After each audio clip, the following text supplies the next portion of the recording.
He serves as a faculty member at the Oxford College of Physiotherapy and is also associated with movementology clinics. He currently works as a research officer for the WHO and the AIFO Joint Action Research on the impact of CBR. His primary areas of interest includes disability and CBR research. And also his other research areas include entrepreneurships, economics, and AI-driven innovation in rehabilitation. Please join me in giving a warm welcome to our distinguished speaker, Dr. Parthivan Ramsamy. Thank you, sir.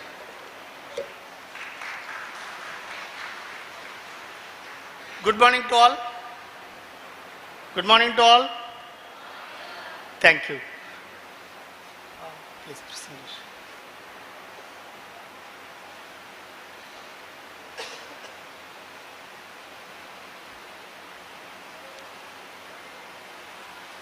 Please, can you please play the presentation?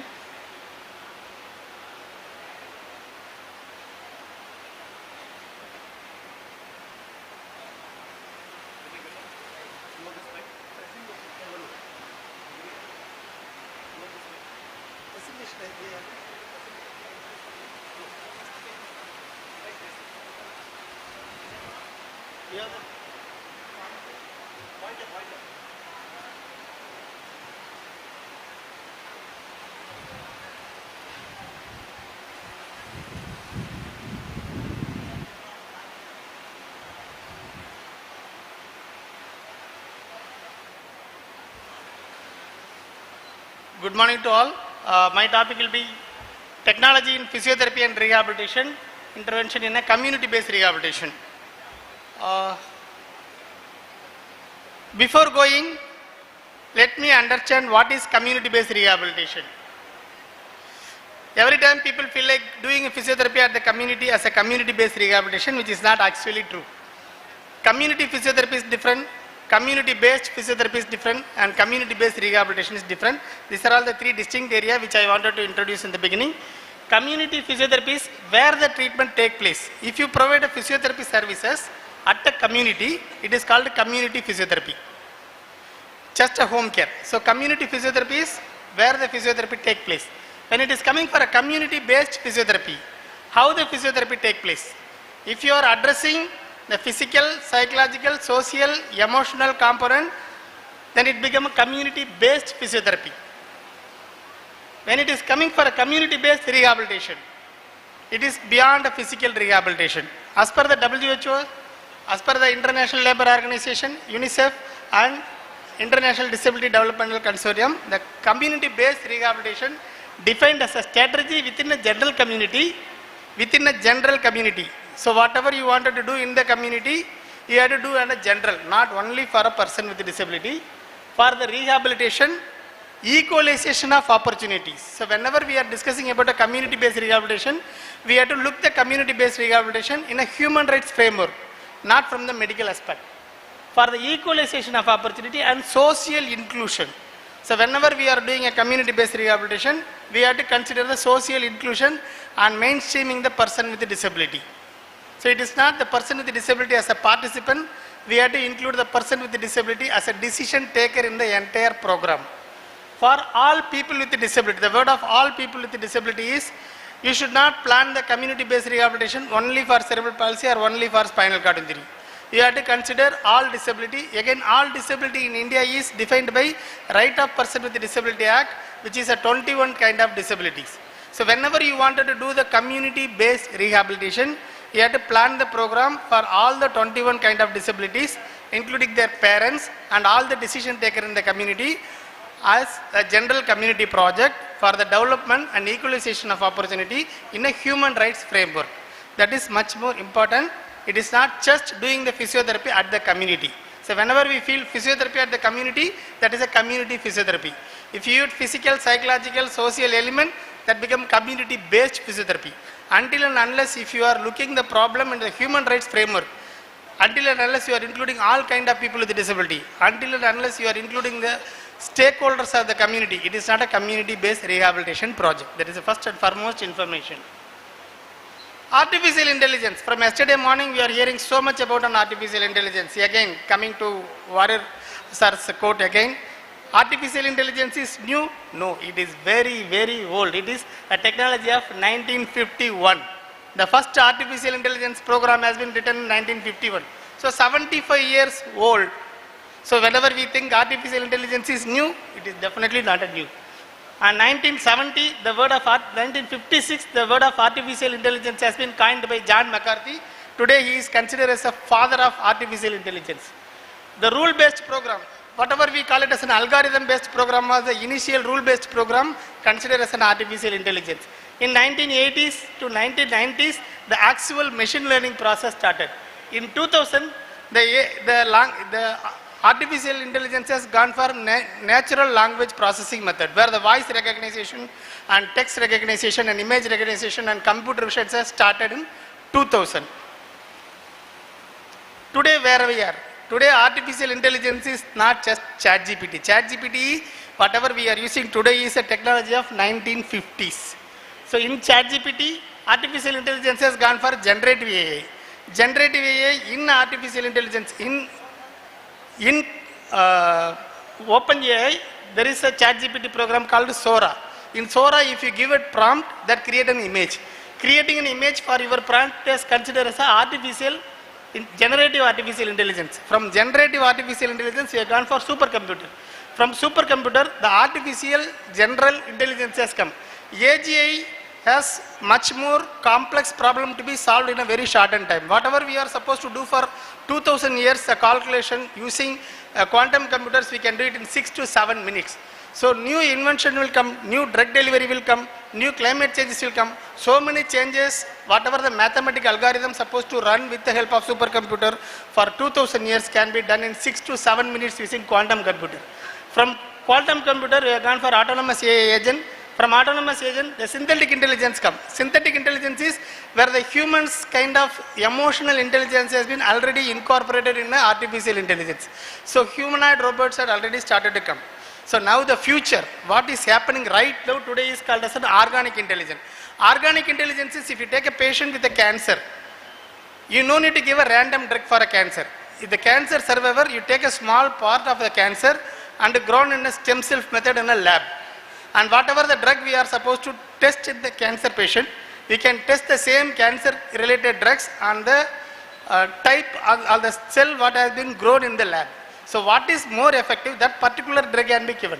So now the entire medical world, the 3D organ printing and treatment decision taking, everything will change with the help of organic intelligence in another 3 to 4 years.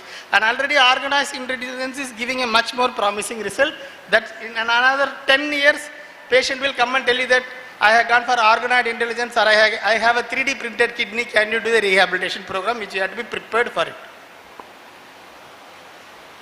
Technology in healthcare.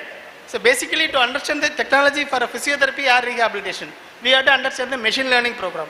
Machine learning program will all the large language module and the small language module has been inputted. The large language module is whatever is available in a healthcare, everything is stored in the computer. That is a large language model, a large language AI training. But till if you take a large language AI training, sometime you will get a result only like in a coherent. Physiotherapy is not effective for any condition. So we have to start something called a small language module. Small language module, we have to take the large language module input. From there we have to give the lesser weightage and take the physiotherapy related specific researches that has been given as a more weightage and develop a specific module of small language module. When the small language modules has been developed, we will have much more positive result. That's where the world is going from LLM to SLM. Deep learning is a computer vision technology where the X-ray or MRI or ECG has been given. The computer has the ability to read the entire report and give what kind of interpretation you wanted to give.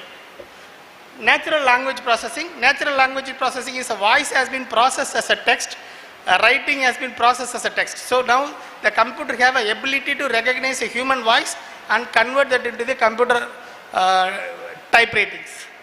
Computer vision technology again help the AI to understand the images and the pictures. Predictive analysis again a big data analysis consider the large history where we are going to predict the bigger disasters like a COVID kind of another, the bigger disaster can come or not, that can be done. Some of you would have remember Microsoft owner has already told that COVID is going to come and the entire world is going to be locked down 3 years before the actual COVID. So that is a predictive analysis. Robotics. So robotics are already there. So already robotics is doing a decent amount of job in orthopedic surgery, but till the robotic go for much more remote based surgeries. The surgeon can be sitting in California and do the surgery in Manipal Old Airport Road. That is going to happen in another 3 to 4 years. And generative AI synthetic the images and create the drug delivery model and generate the new drug deliveries. And wearable and internet of things. Today everybody is wearing a smartwatch which will detect your heart rate algorithm, which will detect your temperature, which will detect your pulse, which will detect your oxygen saturation and everything. So today the IoT and wearables will go to the next level where the patients are wearing the IoT device, where we are detecting this patient blood pressure has increased, he may get a heart attack. This patient balance is losing, he may going to fall. And we are going to do a lot of predictive and preventative methods in the near future with the help of IoTs. So when it is coming for a physiotherapy, to tell the overview of artificial intelligence in physiotherapy, clinical diagnosis plays a very, very important role where we are going to do a lot of symptom checkers. I have a separate slide on symptom checkers. So how the symptom checker can use. There is, whenever a person who have the problem go on Google. Googling is the disease. Basically it is called as a cyberchondria. When you go on Google, I have a throat pain, it will tell you, you probably have a throat cancer. So if you go for a prompt engineering, if you don't know how to give a prompt, again it will give that it is a throat cancer. If you go for a symptom checker, symptom checkers will consider your age, gender, other symptom and other factors and multiple factors will be considered. It will tell probable diagnosis can start from here. So symptom checkers are going to make much more changes in the world. Treatment algorithm, artificial intelligence based treatment programs are already started to come, and today if a patient who have a ACL injury go and given a very clear prompt, a 26 years old football player who had a ACL injury and undergone LED reconstruction with the meniscal repair, please write a program for return to play 3 months to 6 months. The artificial intelligence give week wise program with a very, very clear thing. Okay, today all your patient know the prompt engineering. So they will give a very appropriate prompt and come with a program. If you have to accept it, you should have very strong knowledge to nullify it. Treatment delivery, today exoskeleton process is gone for next level and robotic driven treatment are already gone for a next level. Assessment and monitoring system, there is a wearable sensor, there is a computer vision technology, there is a virtual reality. Yesterday there is a long discussion happened about virtual reality and artificial intelligence, but today I will also show some of the another commercially available wearable sensor and computer visions. Remote monitoring and home exercise program apps. Today there is a lot of exercise prescription apps. Exercise prescription apps are even gone for a computer vision technology where you can do the exercise in front of the computer, where the computer will monitor and guide you, are you doing right or wrong. So it has gone to the different level already. So when it is coming for a community based rehabilitation, my topic is a community based rehabilitation. I wanted to put how the artificial intelligence can work for a community based rehabilitation in a WHO's ILO, UNICEF, UNESCO and IDDC CBR matrix. So there is a community based rehabilitation have 5 components. In 5 components, the first component is a health matrix. When it is a health matrix, there are 5 different kind of activities that has been taken up at the community level.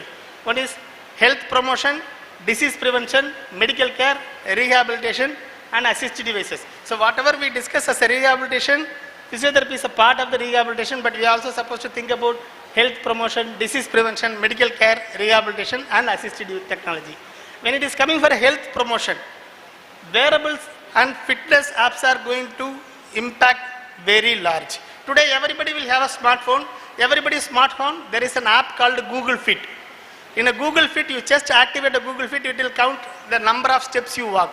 And already the Harvard University and WHO come up with guidelines. If you want to have a healthy life, you should have 150 heart point in a week. It means you have to have minimum 6,000 steps and submaximal exercise every day. So when you do this kind of exercise, your sleep will be better. You will not go for a metabolic related disease or lifestyle diseases. So already the health promotion apps are commercial apps are freely available in everybody's smartphone. You have to just install Google Fit and you have to check for your daily footstep and also daily check for your heart point. If you are doing 150 heart point in a week, you are having an active physical activity at a WHO recommended level. When it is coming for a preventative, the preventative analysis and remote monitoring system with IoT devices are going to be a next thing. But today, if the person wearing a smartphone, smartwatch also monitoring the pulse rate. When there is a pulse rate has gone beyond a particular limit, it trigger a number whatever you are activating. So you can predict this person may have a heart attack, and you can think about rushing to the hospital before even he get a heart attack. So that's what we are going today. Telemedicine and telerehabilitation with the AI triage and medical imaging artificial intelligence are widely used in medical care. Triage system. So whenever you are supposed to have a patient, if every patient today, most of you might be knowing that in North Karnataka, Hassan district, there are a large number of cardiac deaths has happened. Today everybody wanted to go for cardiac screening. All the Jayadeva hospital has gone 30% overload for last 3 months. So now the triaging system is not established properly. If there is a AI based triage system established, who is supposed to go for a general physician, who is supposed to go for a cardiologist, who is supposed to go for intervention cardiologist. If the triage system is established, the workload with the healthcare system can be reduced. So today there is no much amount of triage system, but in future more amount of triage system will come. And rehabilitation, there is a detailed discussion about the rehabilitation done yesterday. So I am not going for a gamification and VR. Assisted devices, today I am not thinking about the physical assisted devices. There are also assisted devices available for all kind of disability. So WHO has something called GATE, WHO GATE, Global Assistive Technology list. So there are 36 items has been identified as a basic aided appliances which we are supposed to recommend in every country. So one of the common aids and appliances what we use is a spectacle. Like that we are supposed to have the assisted device for all kind of disability.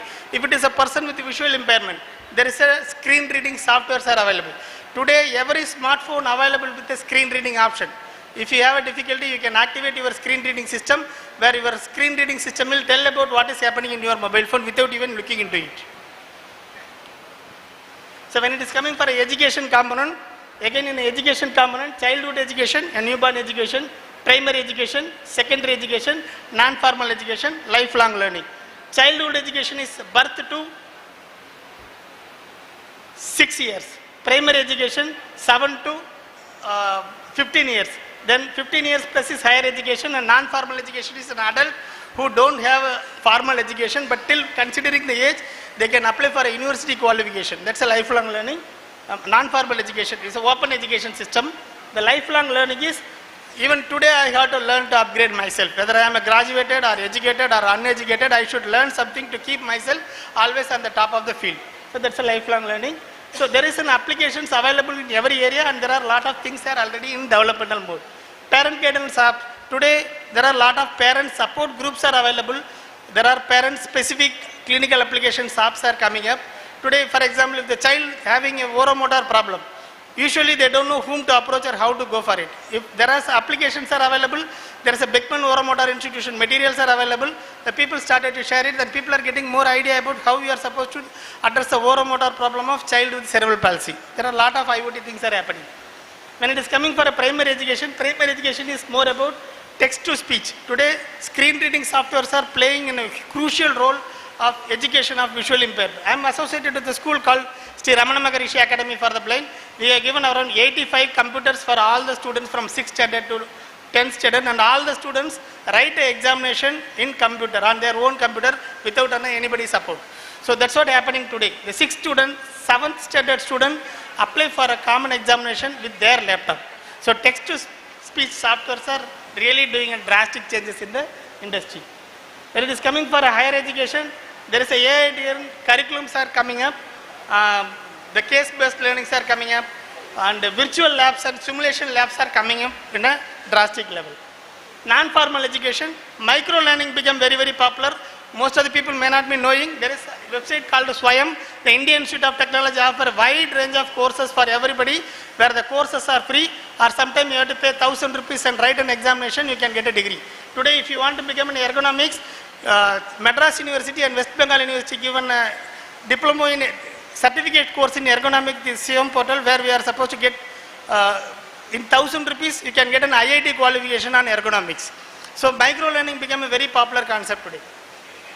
And lifelong learning, integration of assistive technology and AI books and all happening.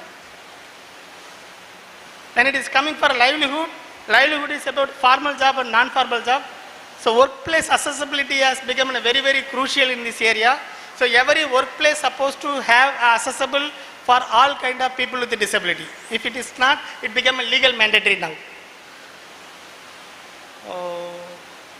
Okay, I'll go for next slide. Basically, social component. When it is a social component, everybody have a right to carry their personal assistance. Today there are a lot of AI caregiving chatbots are there, smart home AI monitoring systems are available, AI communication tools are available, teleconsultations are available with the AI chatbot, digital platforms are available. So basically, every component there is a applications are in use or applications are started. When it is coming for empowerment, empowerment is the last component of community-based rehabilitation, where the advocacy and communication, there is a AI tools are available to prepare a lot of communication material easily, and community mobilization, there is a community mapping can be done easily with the help of artificial intelligence. Political participation, today e-governance system has become very popular. All the government websites have accessibility today, and access audit has been done for almost all the websites. So any government website is supposed to be size and font increasable and color changeable. If it is not, usually every government website will undergo that change shortly. Digital learning officer going drastic changes in a micro financing system in the country. Disabled people organization, the disabled people organizations where the disabled people are coming together and promoting and protecting their rights. There is no much AI, but there are a lot of networking happening across the country. I work with the grassroots level, the district level disabled people organization linked with the state level, and state level organization linked with the national level, and national level organization linked with the DPI. DPI is located in Italy. Okay, so this is about a community-based rehabilitation. So what the AI can do? So one of the common problem of community-based rehabilitation is accessibility and healthcare for all. So what is doing right now? The NHS has already implemented a AI run physiotherapy. The artificial intelligence run physiotherapy can reduce the waiting list more than 50%, and most of the back pain patient can get an appointment on the same day. In previous scenario, if somebody have a back pain, they have to wait for appointment for a month. Today, with the help of artificial intelligence doing triage as well as the management. So now the patient will get a back pain appointment on the same day in NHS. That is a drastic changes. It is an accessibility for all. There are already AI-based robotics are delivering treatment delivery. This is basically a massage delivered by an artificial intelligence robot. That is going to change. It is going to create a lot of impact in the industry. So when it is coming for a symptom checkers, as I told you, I wanted to give a little more introduction about it. So when anybody has a problem, any problem, instead of Googling, instead of going for a chat GPT, today please go for any of the symptom checker. And in symptom checker, you feed all the questions. When you give all the information in your symptom checker, that give much more correct diagnosis compared to all the symptom checker, all the artificial intelligence based software or the another thing. Today there is one more WhatsApp based chatbot has started from Bangalore, where you upload X-ray, it will tell the interpretation of the X-ray. You upload the MRI, it will tell the interpretation of MRI. That's in the pilot mode. It is happening already in the WhatsApp. You don't need to have any app. You have to just save the number and upload the X-ray, it will give the interpretation. So things are changing drastically. So robotics already started to give a treatment. Robotics is used as a companion, robotics is used as a listener, robotics is as a supporter, robotics as a caregiver, robotics as a exercise therapist also today. Wearable sensor has really changed the way the physiotherapy can do today. There is a lot of wearable sensors where you are supposed to paste the wearable sticker and you started to move around. It will detect all the motion data and convert into the predictive outcome where we are supposed to focus. It can be an objective tool to record your patient outcome. It can be also useful for deciding the treatment.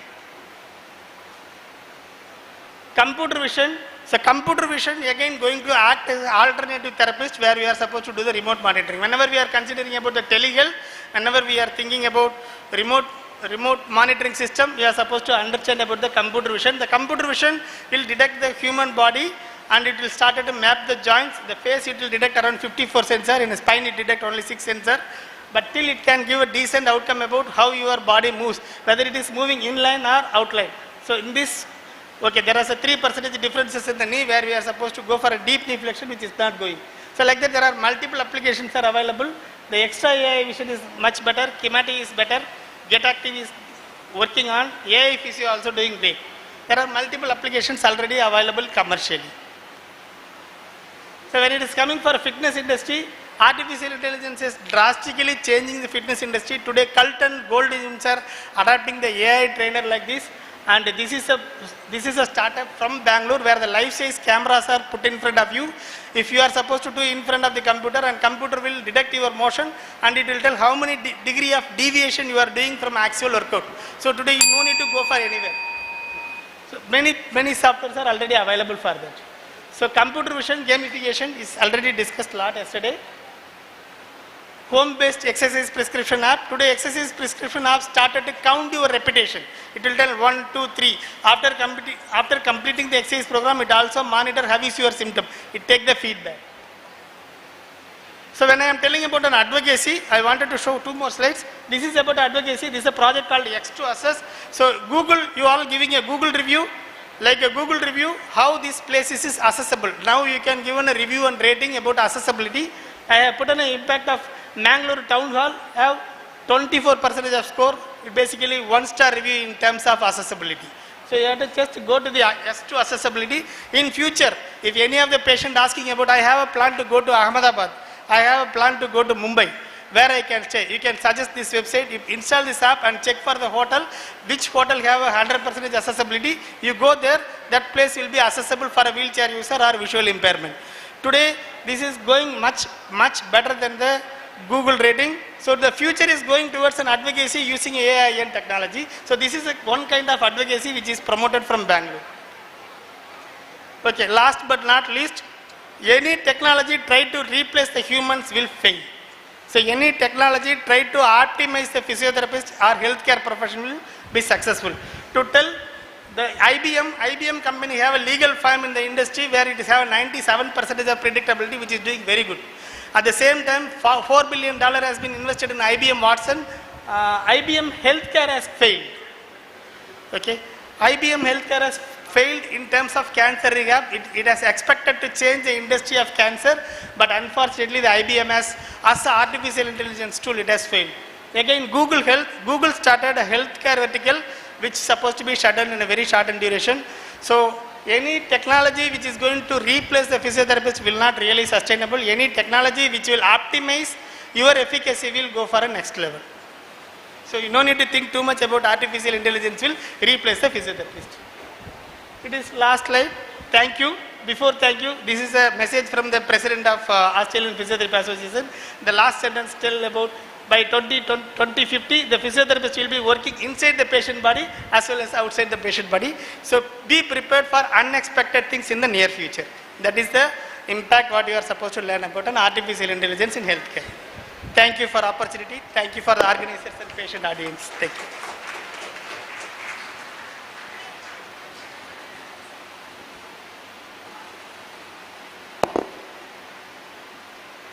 Guys, truly it's eye-opener speech, and seriously, he has covered the entire spectrum of advancements we're going to face in the near future. Seriously, every single physio has to embrace technology, and to start with, AI is going to replace, I mean, that's the last thing he said. AI will, our technology should replace, or it should, the question was raised whether it should replace or it should complement physiotherapy. I think the way things going on, we should equip ourselves to say that, yeah, technology should complement. Otherwise, technology will replace. That's what I can see. And I was so impressive with that CBI matrix, which clearly talks about all the cyborg. You know, I think that's the word cyborg. Remember, like 20 years back, cyborg is the word. Now, AI is the word which can replace every single thing you do in your life.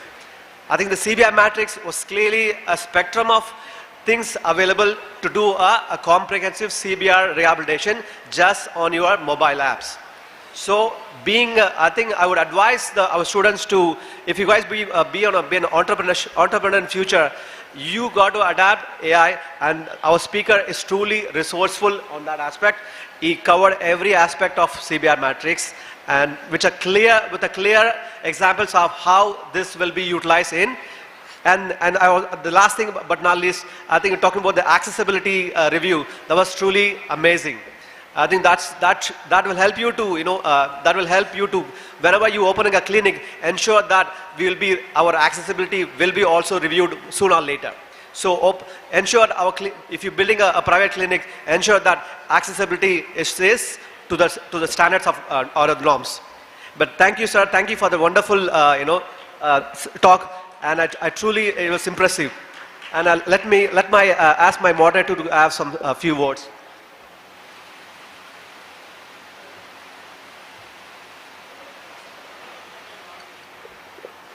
Good morning, everyone. Thank you, sir, for sharing such insightful perspective on the evolving role of technology in community rehabilitation. Sir has covered various in-depth conversation regarding AI, how it was actually generated, and how we have incorporated that into the CBR matrix. And he has covered and given good information regarding how these AI tools can be incorporated into the educational system as well. Okay. We will now open the floor for discussion. I'll begin with a question. Usually, sir, we can compare institutional-based rehabilitation and community-based rehabilitation. But in community, when we are talking in community, it's an in-depth conversation. So, based on resource-based, okay, when we are speaking on the base of resource, how can we incorporate this in the urban and the rural population, and how can we bridge the gap?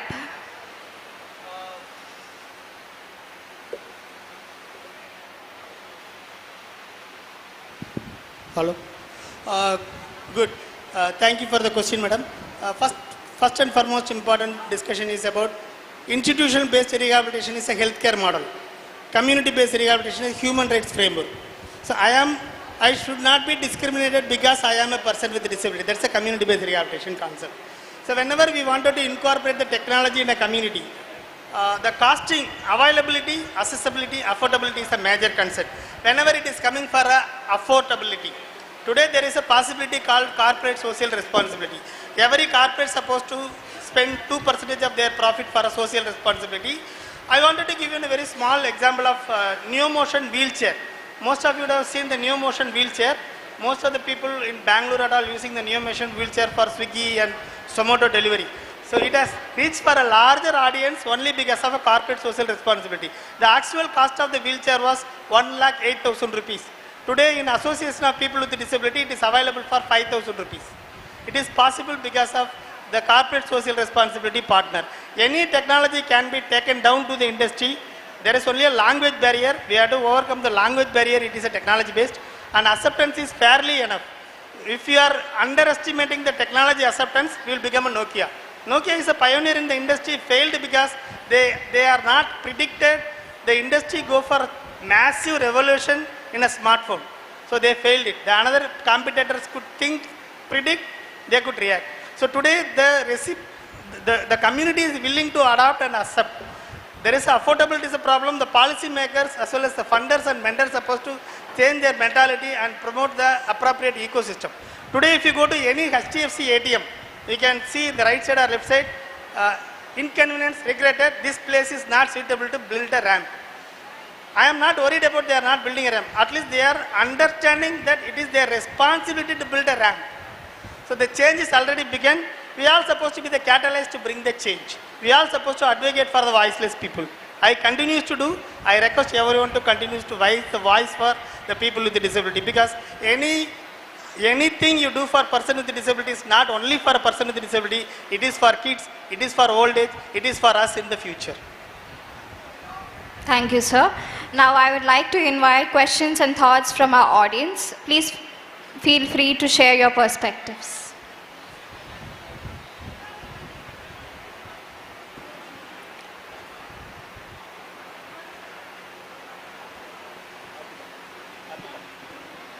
Thank you.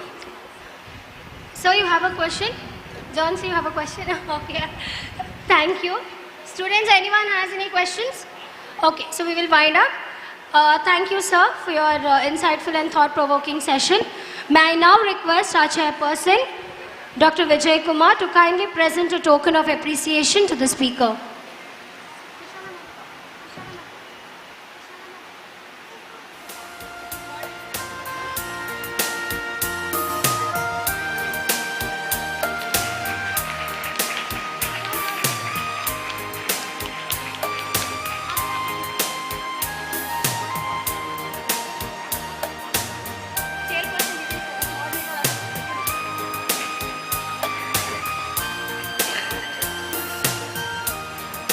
I now request Dr. Vivek to kindly present the mementos to the chairperson and moderator of the session.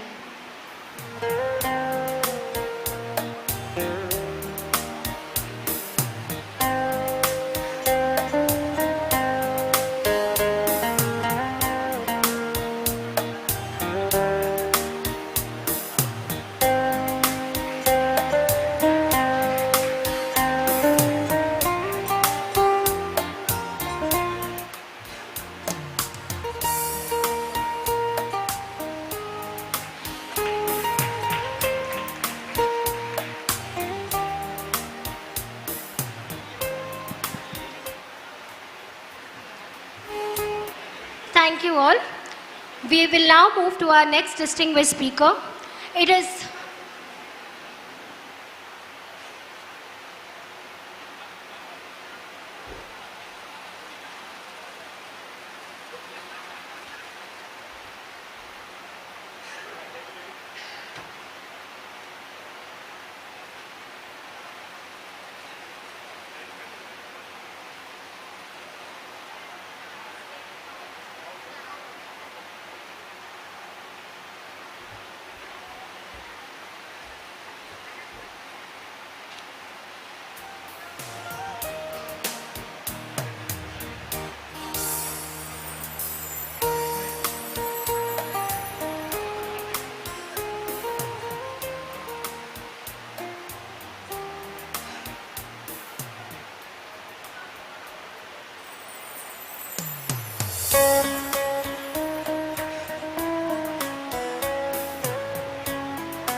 welcome Dr. M.S. Satish, Chief Physiotherapist and Scientist, Department of Physiotherapy, Cancer Institute, Chennai.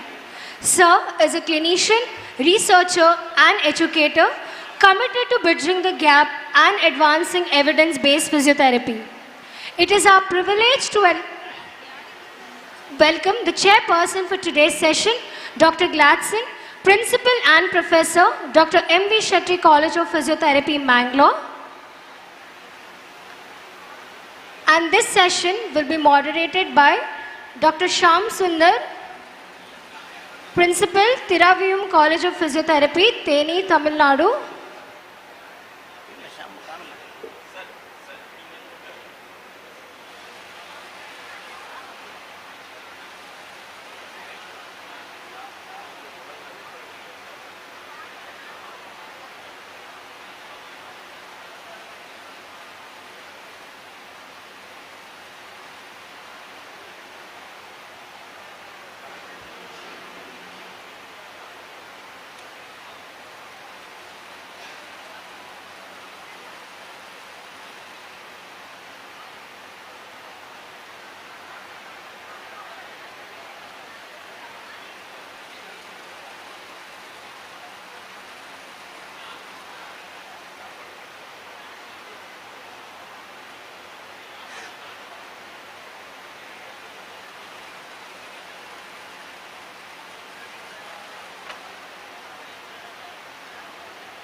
We are sorry for the delay. The moderator was judging the PG presentation.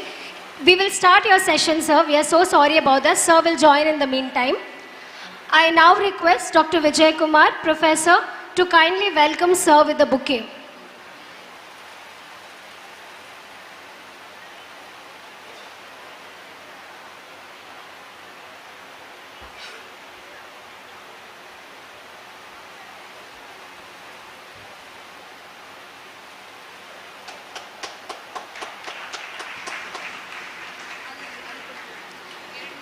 Dr. Satish will be giving a talk on cancer rehabilitation updates in oncophysiotherapy and evidence-based approach.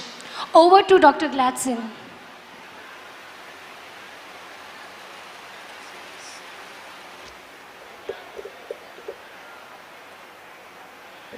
Very good morning to one and all over here. It's my pleasure to welcome the Almighty to be with you today and open your ears and eyes to listen these wonderful sessions. I thank Dr. Ajay, alumni of MV College of Physiotherapy and the Registrar of Srinivas University, the Dean, Dr. Trishala, then the whole Tamil Nadu principals are here. I welcome all the delegates. Today, we have a wonderful person here. He is none other than Dr. M.S. Satish. He is a friend of mine. We are associated with so many programs and all. He has completed his MPT in neurosciences, then PhD in oncophysiotherapy. Since 2004, he is working in Adayar Cancer Institute as the chief physiotherapist and now presently as the scientist D. He is the founder president of Indian Society of Onco Rehabilitation and served as oncology SIG coordinator for WCPT in 2014 to 2020 and has leadership roles in Indian Association of Physiotherapists. He was the treasurer while IAP conference was held in Mahabalipuram. Then he contributed as a chairperson, editorial board member, organizing secretary in many national and international conferences and published many papers. His research focus on cancer-related fatigue, breast cancer-related lymphedema, preventive oncology and rehabilitation following limb salvage surgery. He has been recognized with several honors, including Best Physiotherapist Award. That time I got Best Teacher Award from Dr. MGR Medical University, Tamil Nadu, Distinguished Service Award and Service of Excellence Award in 2019. Oncophysiotherapy is new for some of you. It is there in the syllabus of BPT as well as MPT. And clinical practice, it is very much needed. Only few people are available. In Tata Memorial Hospital, they are doing the research. The Adayar is very famous for the cancer rehabilitation. As he is there for more than 2 decades, you can get his expertise. It is not possible to stop this talk within 20 minutes, but he will give the nutshell of the onco rehabilitation. Let us see and take the inputs from him. Later, you can contact him for further queries and all. I welcome Dr. Satish. The floor is yours.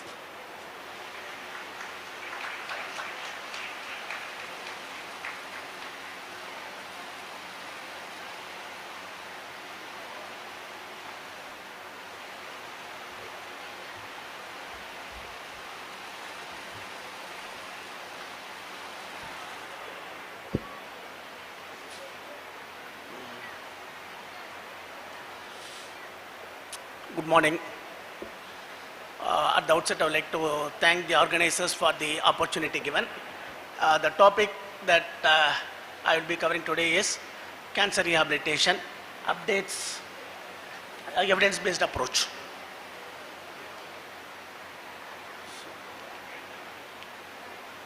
Okay. when we say neuro rehabilitation, ortho rehabilitation, it is in our regular system. Whereas when we say cancer rehabilitation, why is it that it took this 20, 30 years for us to focus on cancer rehabilitation now? The reason is, for many years, the medical community itself felt that investing on cancer rehabilitation is a drain. It is there in many books that investing in cancer rehabilitation is a drain. But then now as we had advances in medicine and the survival rate has improved, then slowly the shift has come, and many people, the survival rate has improved, and so this concept of cancer rehabilitation is now picking up slowly. And every year, this is about the last year, in India there are, as per the tumor registry data, 13.2 lakh cases were newly diagnosed. Whereas the overall mortality rate, that is not for 1 year, all the old surviving patients, 8.5 lakh patients, it was like a mortality rate. So what happens is, every year we have around 5 to 6 lakh added post-cancer sequelae patients who needs this rehabilitation. So cancer rehabilitation is defined as helping a person with cancer to help himself or herself to obtain the maximum physical, social, psychological and vocational functioning within the limits. That is the most important thing, within the limits imposed by the disease and or its treatment. So what is this? Physiotherapy in oncology is now oriented to achieve the optimum quality of life as perceived by the patient.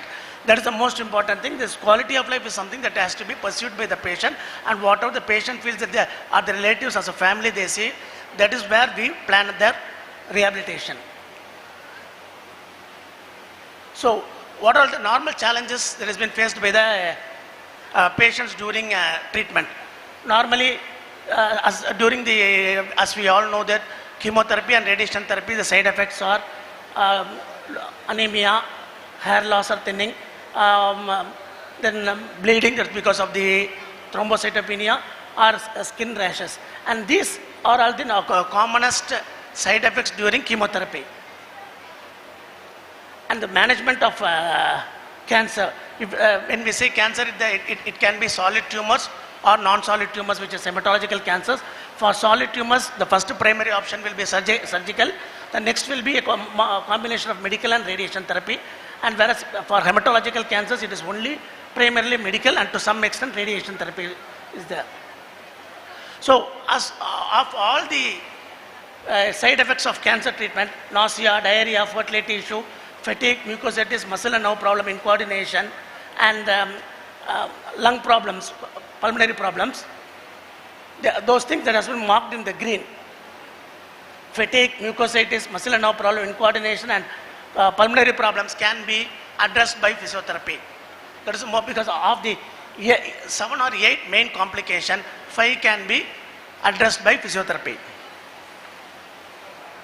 So as a physiotherapist, we focus on cancer fatigue management, muscle and nerve problem, as I said earlier, then the pulmonary problems, then the most important thing is that the lymphedema issues, then oral mucositis, that is the during chemotherapy and radiation therapy, that plays a very vital thing, where the nutrition status is altered and the completion of treatment itself can be delayed.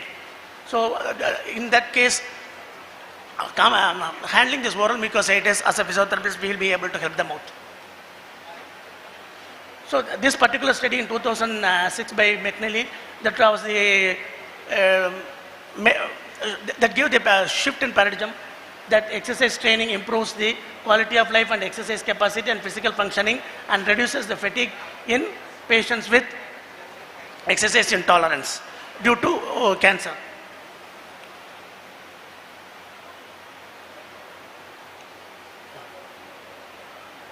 So this is about Lance Armstrong, the cyclist who had cancer.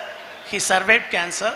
So after complete therapy, Lance Armstrong had 7 times Tour de France championship and 12 years of cancer survivor he was.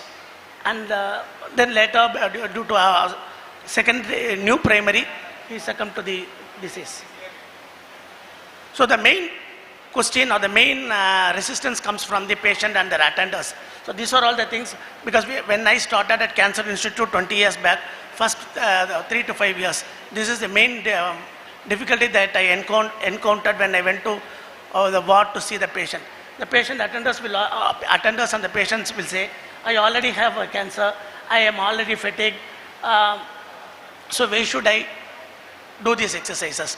But those days we never had that evidence to say that, yes, this exercise will definitely help you out. But then those days it was just only to placebo sort of thing we were doing. But then as the evidence came, now it is in a structured protocol in our institution and most of the cancer treatment protocols. So we need to know the difference between fatigue and cancer-related fatigue. When we say fatigue, the fatigue is something that after a whole day of tiredness, we go relax, immediately the fatigue goes off. Whereas when we say cancer-related fatigue, this cancer-related fatigue is not relieved by rest. This NCCN definition says that cancer-related fatigue is a distressing, persistent, subjective sense of physical, emotional and or cognitive tiredness, exhaustion related to cancer or cancer treatment that is not proportional to the recent activities and interferes with the usual functioning. It is always, cancer-related fatigue is always addressed by exercise, structured exercise protocol or activity enhancement programs. So this thing we all know that what is physical activity and exercise, and exercise intolerance is the invariable result of any disturbance in the biochemical pathway that supports this muscle contraction. So here in cancer-related fatigue, there is because of the chemotherapy, because of the toxic drugs, lot of axis has been disturbed, circadian rhythm is disturbed, and we have cardiac toxicity is there. So there is a high amount of exercise intolerance, and as a physiotherapist, we will be able to help them out with structured exercise. So the benefits of exercise, as we know this, it improves the muscle strength, it improves the cardiopulmonary endurance, and the most important thing as far as oncology is concerned is RBC count is improved. It decreases the fatigue and nausea, which is a very difficult symptom that a patient encounters. And this benefit is believed to come from the effect of hormonal levels, adiposity, and gut transport time, and an endorphins produced by our exercise protocols. So exercise schedule, how to do this exercise schedule? First we need to give a warm-up program for 2 to 3 minutes and elevate the heart rate by 10 to 20 beats per resting. That is the thing normally that we do. And the stretching exercise is for 3 to 5 minutes. And before we give exercise schedule, we need to give it based on this scale. Either in our oncology, normally the performance status, ECOG performance status is commonly followed in India right now, whereas the other scale is performance scale. Based on this performance status only, we tailor make the exercise programs. So as far as the ACSM guidelines is concerned, when the patient has got the KFS score of 70 to 100%, they begin with 15 minutes of conditioning exercise, then increase the time by 1 to 2 minutes each session until a total of 40 minutes per session is achieved, and the exercise is for 5 days per week. And the exercise intensity should be enough to elevate the heart rate between 60 to 80% by the maximum heart rate as estimated by a treadmill or by 6 minutes walk test. Whereas if the patient has got 50 to 70%, it has to be for 55% of the maximum heart rate.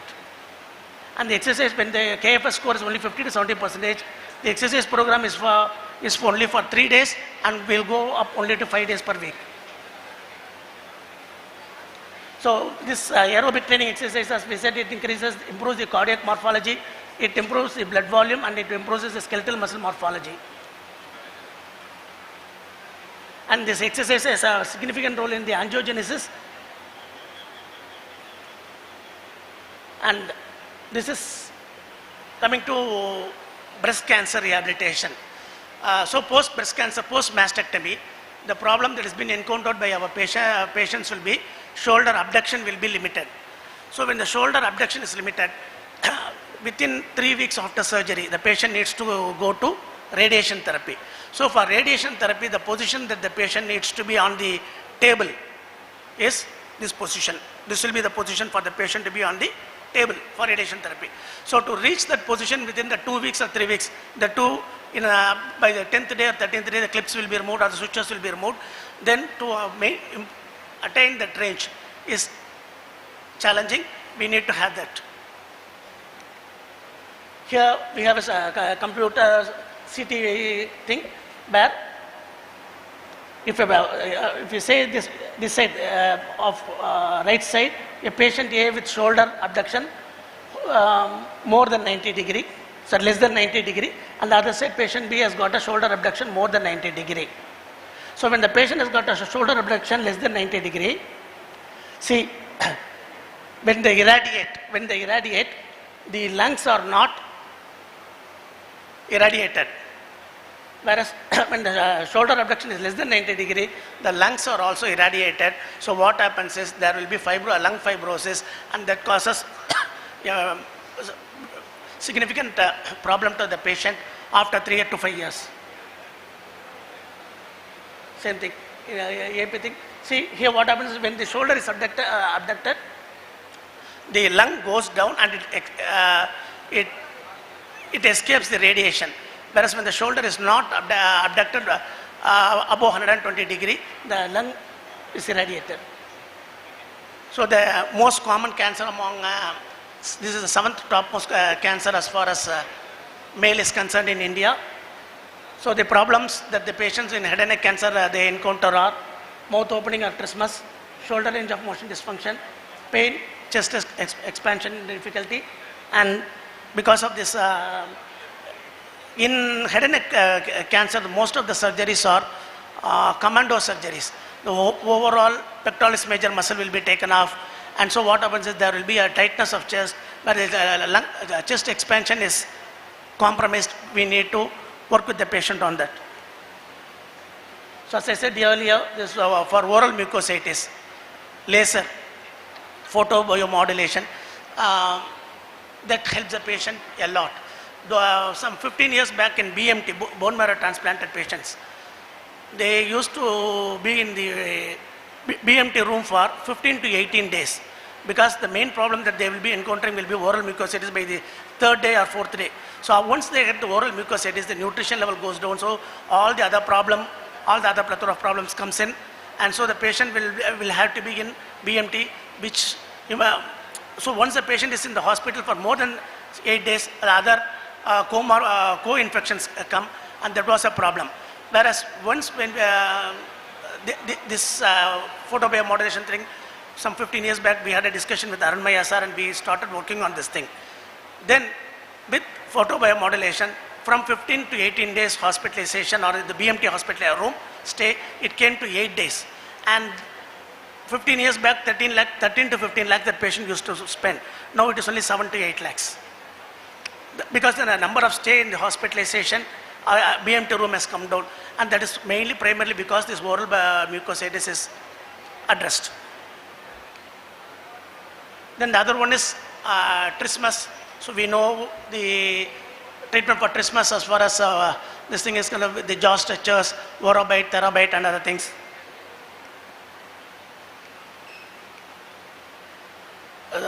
This dysphagia normally for ages, most of the oncology centers, they never had a speech and language pathologist. So as a physiotherapist, we were handling it in most of the places. Whereas right now with the speech and language pathologist appointed, dysphagia has been addressed by speech therapist. Now musculoskeletal oncology. Musculoskeletal oncology, earlier the treatment was amputation, but right now the treatment is limb salvage surgery, where the limb is salvaged. When you say limb is salvaged, it is either with prosthesis or with the same patient's fibula bone or ulna bone, something has been taken off, a small portion has been taken off, and it is reconstructed. The most important thing is the difference between the normal orthopedic surgery that we see and on-course surgery is in normal knee joint replacement or hip joint replacement, it is only the joint and most of the muscles are in place. When you say knee joint replacement, the muscle origin or insertion is always there. Whereas in limb salvage surgery, the muscle origin is not there, insertion is not there. The whole, it is only processes which is there inside, and so the anatomy changes and we need to work accordingly. So this is about a patient who had a total femur replacement. So what happens is when the patient has got cancer in the mid-thigh, so we need to, or the upper mid-thigh. So it covers both epiphysis and overall bone. So what needs to do is they remove the overall femur, reconstructed either it with the prosthesis, or they nowadays what they do is with the bone cementing and plate. So here the challenges are, first we need to maintain the, understand that positioning during the first 5 to 7 days after surgery is very important, because the fibrosis, we need to give adequate time for the operated area to fibrose. Only then we need to start our exercise. We are used to this static quadriceps exercise for all the patients.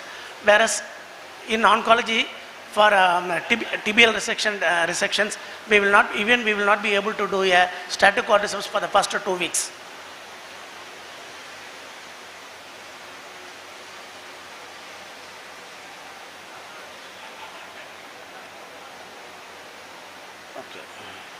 Okay, here.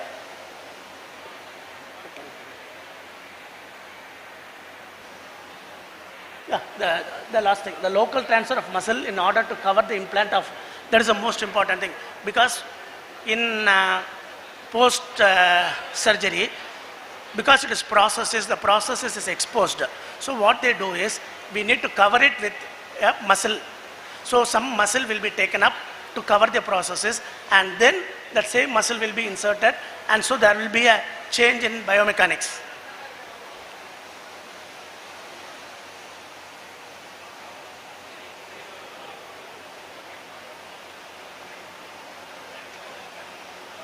Okay. As I said earlier, this proximal tibia knee joint. This is the second most common site for primary or benign or malignant bone tumors. Limb salvage surgery in the site is more difficult than in most anatomic sites. That is because when you cut the tibia, our extensor apparatus is altered, knee joint extensor apparatus is altered, so it has to be reconstructed, and post reconstruction the rehabilitation plan is first 3 weeks we will not do static quadriceps. So by the time joint will go in for stiffness, and in another 5 weeks patient needs to again go back for chemotherapy.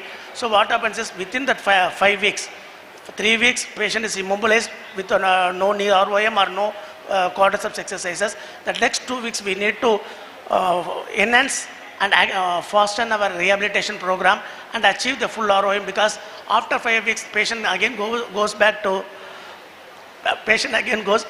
the chemotherapy, and then during chemotherapy our exercise program is definitely challenging, because during chemotherapy patient will again have the thrombocytopenia issues and other things, so it will be challenging.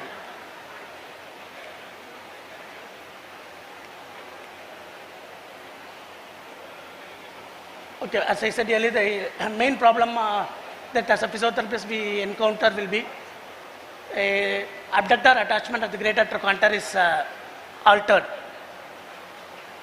And so what happens is it increases the risk of dislocation in total femur. So we need to give minimum 3 weeks time for it to fibrose, and then we need to start working on that. The other most important thing is hemipelvectomies.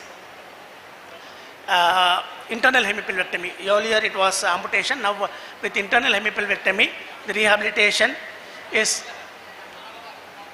based upon whether it is type 1, type 2 or type 3. We structure the rehabilitation program accordingly. So this is the rehabilitation protocol that we follow at our Cancer Institute. As I said, static cordyceps, now we have enhanced it to 14th post-op day because it is difficult to wait till 3 weeks. Thank you.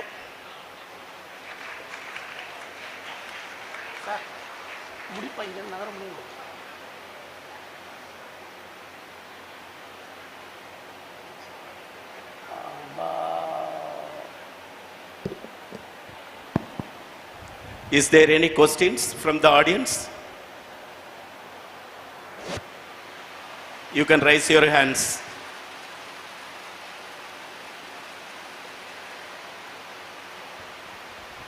No questions? Whether you listen the session?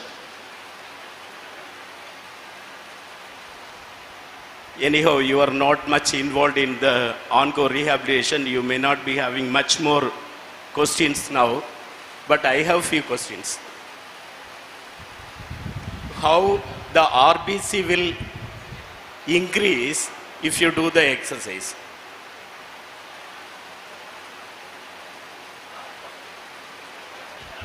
In my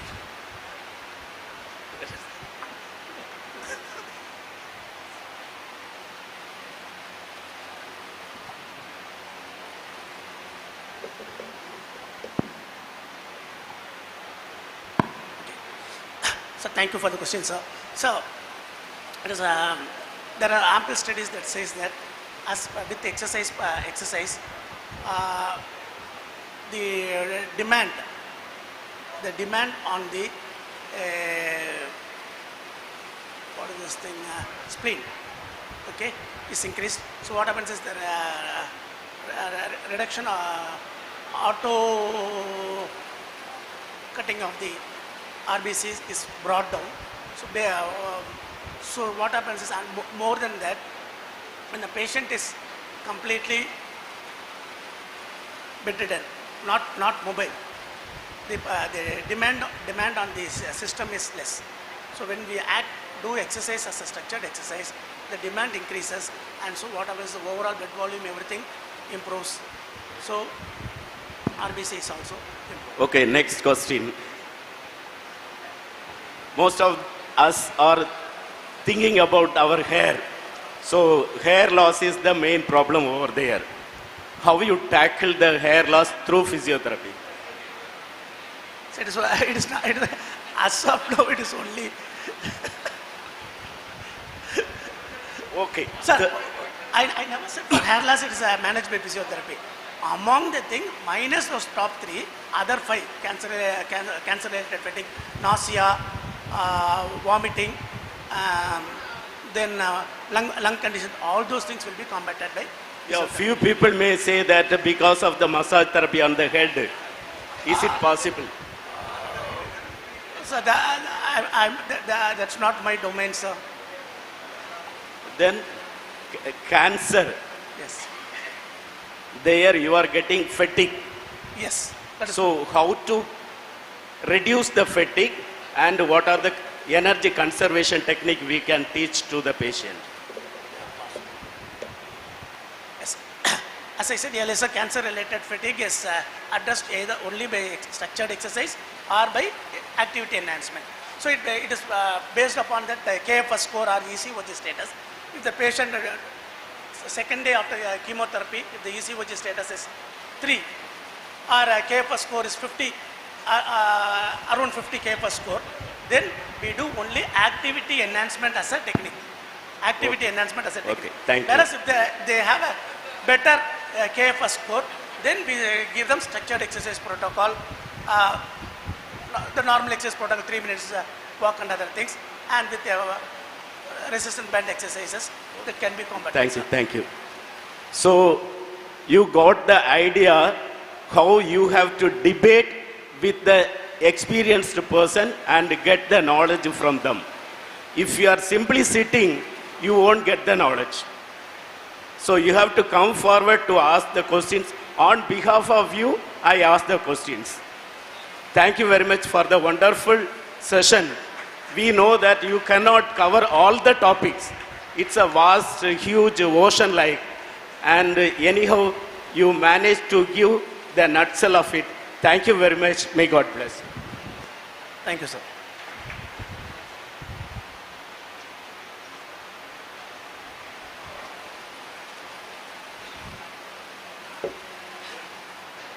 Thank you, sir, for such a wonderful session. I now request the chairperson and moderator of the session to present a memento to sir.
I now request Dr. Aishwarya to please present a token of memento to Gladson sir and Sham sir.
Okay. Dear delegates, we will now move forward to our third session of the day. It is my esteemed privilege to introduce Dr. John Solomon M., Associate Dean at Manipal College of Health Professions, Mahe, Manipal, Karnataka, and Additional Professor in the Department of Physiotherapy, MCHP, Mahe, Manipal. Sir has vast experience in neurorehabilitation and physiotherapy education, and he continues to inspire countless budding physiotherapists. This session will be chaired by Dr. Kumareshan, Professor and Head of Physiotherapy at St. John's Medical College, Bangalore. And the moderator for this session will be Dr. Shyam Krishnan, Assistant Professor Selection Grade, Department of Physiotherapy, Kasturba Medical College, Bangalore. I now request Dr. Trishala Noronna, Organizing Chairperson of Spark 2025, to welcome John sir with a bouquet.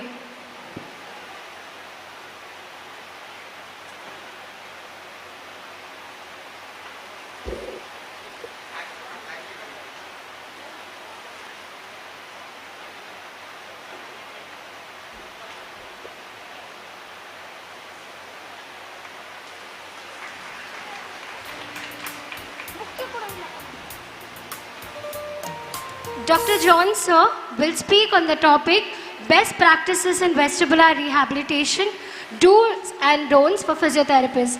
Let us warmly welcome Dr. John Solomon. I now request Dr. Kumareshan to kindly take over the session. It's my privilege and honor to introduce the speaker, Dr. John M. Solomon, PT, PhD. He is the Associate Dean at Medical College, Health Profession, Mahe, and Additional Professor in Department of Physiotherapy, and the Coordinator of the Center of Comprehensive Stroke Rehabilitation and Research, Mahe. He completed his BPT from Sri Ramakrishna College of Physiotherapy, Coimbatore, in MPT Neurological Physiotherapy 2003, and the PhD on Virtual Reality Training in Coordination from Mahe 2010. A certified vestibular rehabilitation therapist, he established one of the first vestibular and balance rehabilitation units in India with over 22 years of clinical experience in vertigo management. He further specialized in professional education and leadership through a Farmer Fellowship 2018. Dr. Solomon research focuses on technology-based intervention and motor recovery after stroke. He has led 10 plus funded projects, including international collaborations with McGill University, Canada, and Tel Aviv University, Israel, on virtual reality stroke rehabilitation. He has authored 80 plus Scopus indexed publication with an H index of 22 Google Scholar. He is regularly invited to speak at global forums such as World Congress Physiotherapy, WCPT, and the World Stroke Organization, and the World Congress of Neuro Rehabilitation. He serves as several international working groups and committees, including the Executive Board of the International Stroke Rehabilitation and Research Alliance, the European Stroke Organization, the Stroke Guideline Group, and WHO Stroke Rehabilitation Package Review Team. He also contributes to public health policy as an expert working group member for the Government of Tamil Nadu and as a member of Lancet Commission for Neurorehabilitation. Now hand over the stage to Dr. John M. Solomon to enlighten us with this expertise, sir. I welcome you. Thank you, sir. Thank you very much for a detailed introduction. Very long introduction. And I take this opportunity to thank the organizers for giving me this opportunity to talk to you all today on the topic of best practices in vestibular rehabilitation. Again, this has been a passion for me from my postgraduate days when we started seeing patients with vertigo. Because in neuro, often the problem, the thing is that you need to have a lot of patience and you do not see quick results. And when we started working with the ENT patients and when we started treating patients with vertigo, this was one thing that used to give some sort of satisfaction where we find results very quickly. And from then on, we have worked in establishing a vestibular rehabilitation clinic and has been able to support patients who have been suffering from vertigo. So this session, primarily I will be focusing on one aspect, what should be the practice, especially for patients with unilateral vestibular hypofunction.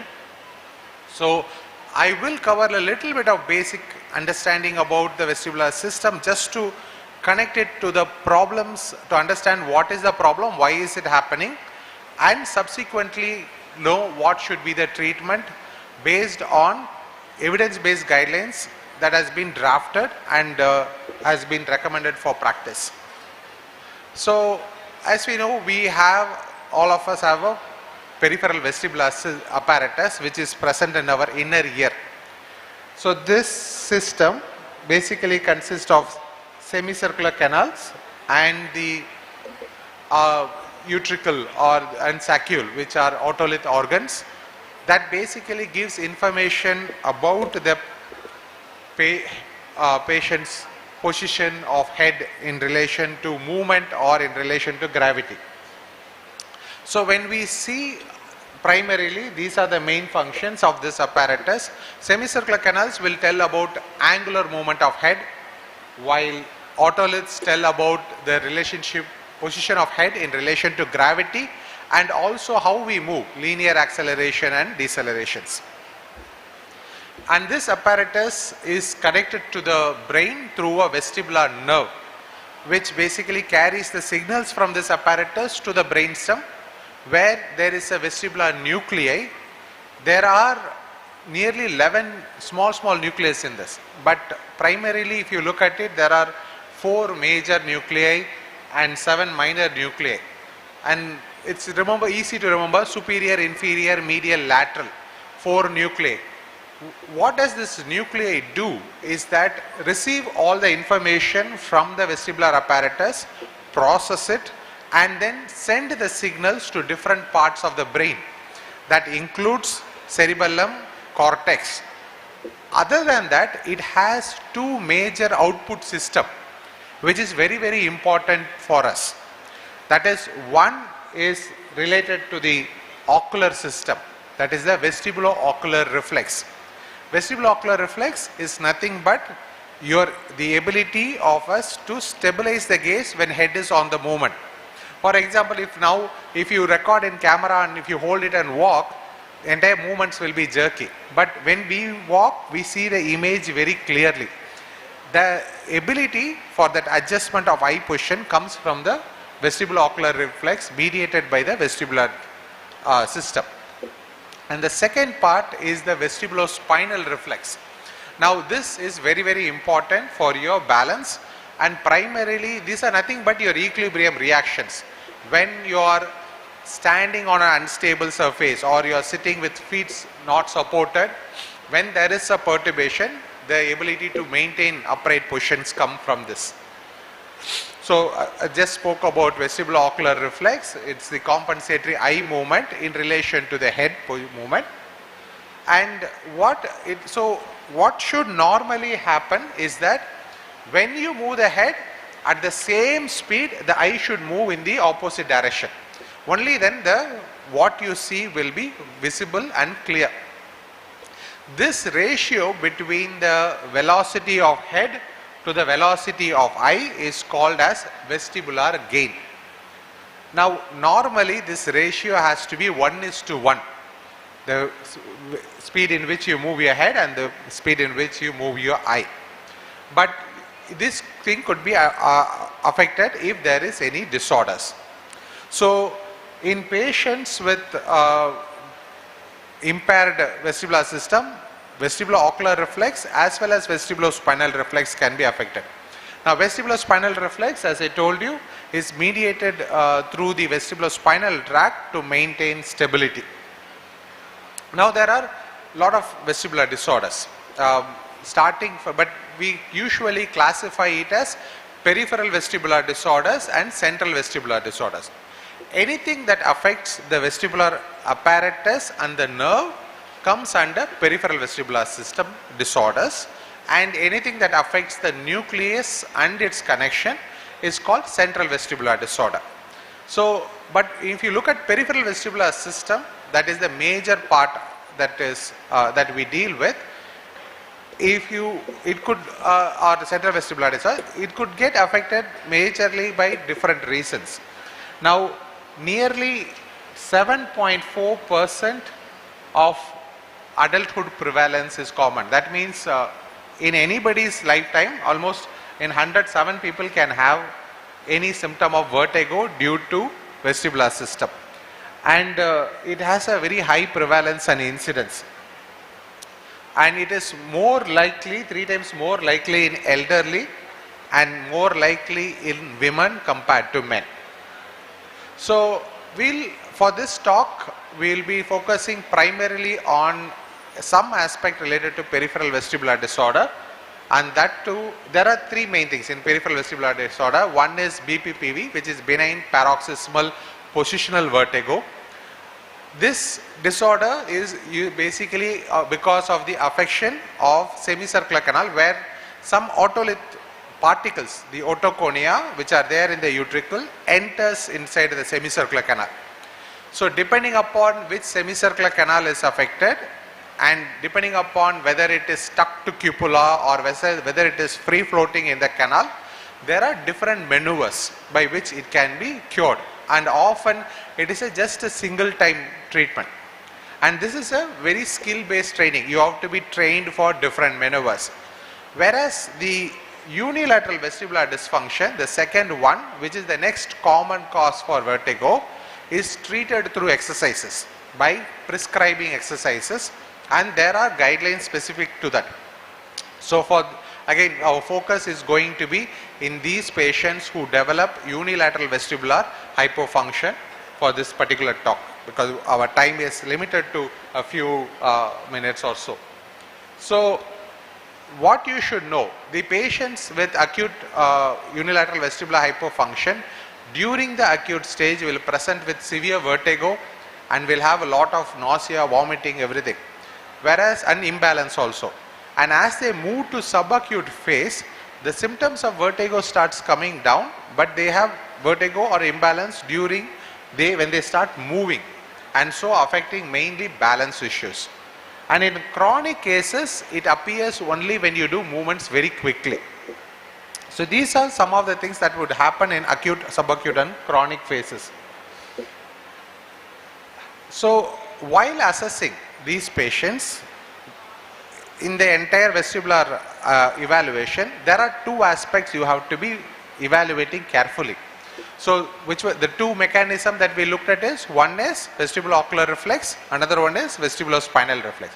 So in patients with unilateral vestibular hypofunction, you need to primarily check that. That is, in patients what with VOR, whether it is affected or not.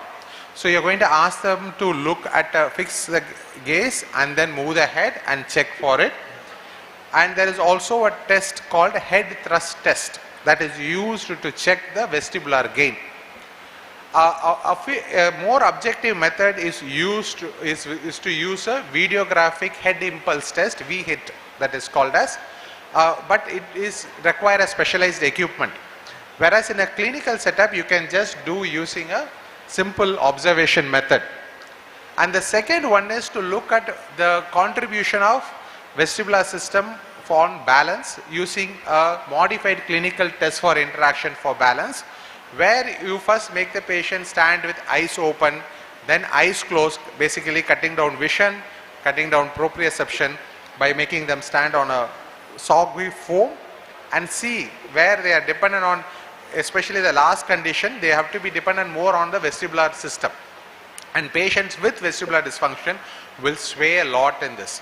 You can also make them sit on a tilt board or a vestibular ball and move and check whether their vestibulospinal reflex is affected also. So these are some of the common things you would do. So for example, this is a patient in whom I am trying to check the VOR. First initially the patient didn't get the instruction clearly, so in between I had to stop him and say, see, don't just move your eye here and there. The point is you have to look at the finger, focus on it and move the head. And when he tries to do so, you can observe whenever he goes to the left side, he is unable to focus on the finger. So significantly the fixation or VOR is affected when it comes to the movement towards the left side, signifying that he has a left-sided unilateral vestibular hypofunction. He also had typical balance issues also. Now that was a head impulse test that elicited a reduced gain for this. Now usually the recovery after this, it can happen naturally by a compensatory mechanism and also by internal neural plasticity. So even if you don't treat, they will kind of looks like the symptoms will come down, but they will still have difficulty in balance and they will still have difficulty in quick movements, and sometimes they will have dizziness, vertigo also. So it is important that you start treating them as early as possible. So to treat this type of disorders, so if you don't treat early, there could be a maladaptive postural control mechanism which can lead to difficulty in mobility and other things. Also, it's important that patients who are on the medication have to be tapered down so that they can practice exercises regularly. So coming to the main guidelines, how should you treat a patient who have this particular problem? So this was the clinical practice guideline given by APTA. It was given in 2016 first, and then it was later again revised in 2022. There are 10 main statements in this, basically telling what you should do, what you should not do, and basically that's what we are going to see now. So what are the main points? The first thing is about when you should start vestibular rehabilitation. This is again a very debated thing. Often physicians prefer waiting to start vestibular rehabilitation and say, let the symptoms little bit come down, let me put on medication, I'll give Vertin or Sugeron. You wait for 10 days, I'll send him after that. Now what happens is you miss that critical period that starts in the third day or so, which is important to start moving that time. Otherwise then the maladaptation will start set in early. So that's what the guidelines say, that clinicians should offer vestibular rehabilitation in all the stages. You should start from the acute stage. At the same time, if the patient has not taken any treatment and comes to you at chronic stage and very minimal problem with fixing the gaze or balance deficit and all, then it's not that you should not start the treatment. You can start treatment even in chronic stage.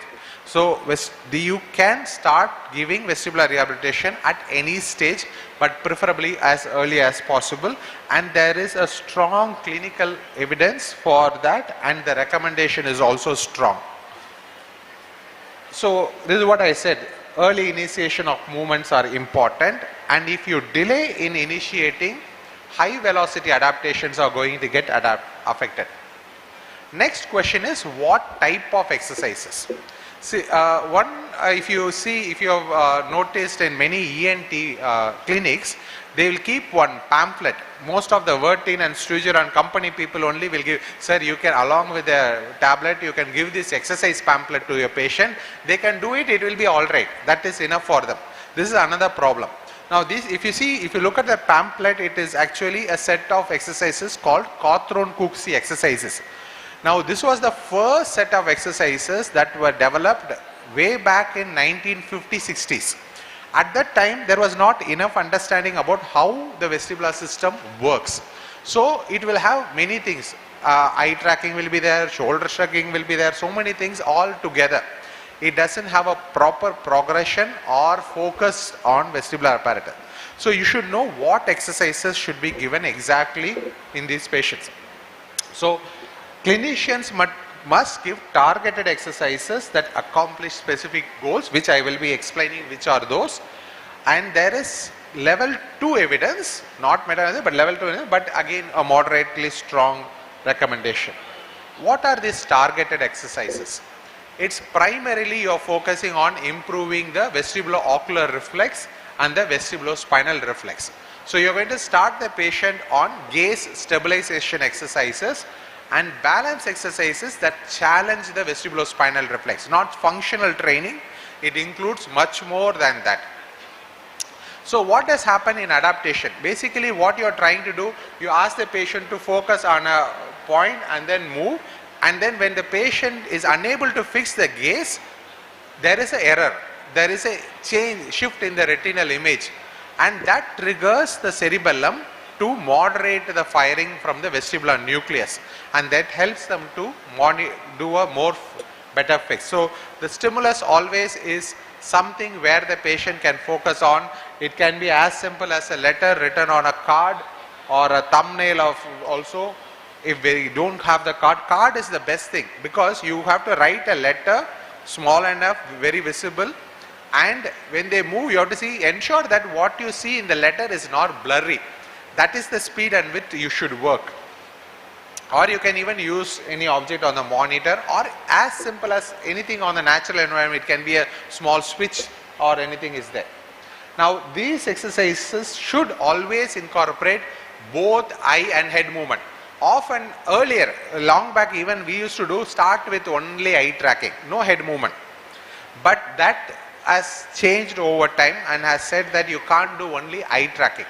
There always should have a head movement along with the gaze fixation.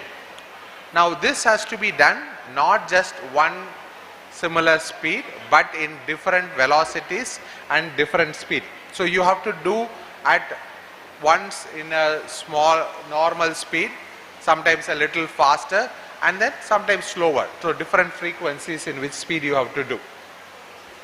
So increase the speed, and then the next is perform at the ability of the patient. Patients will start feeling slightly dizzy as you start moving the head. So you need to ensure that they are still able to, when they touch that limit, slight discomfort, you should stop. And ensure that they see it, the image clearly, and move it from slower to faster. Now what are the directions? Not just horizontal movement.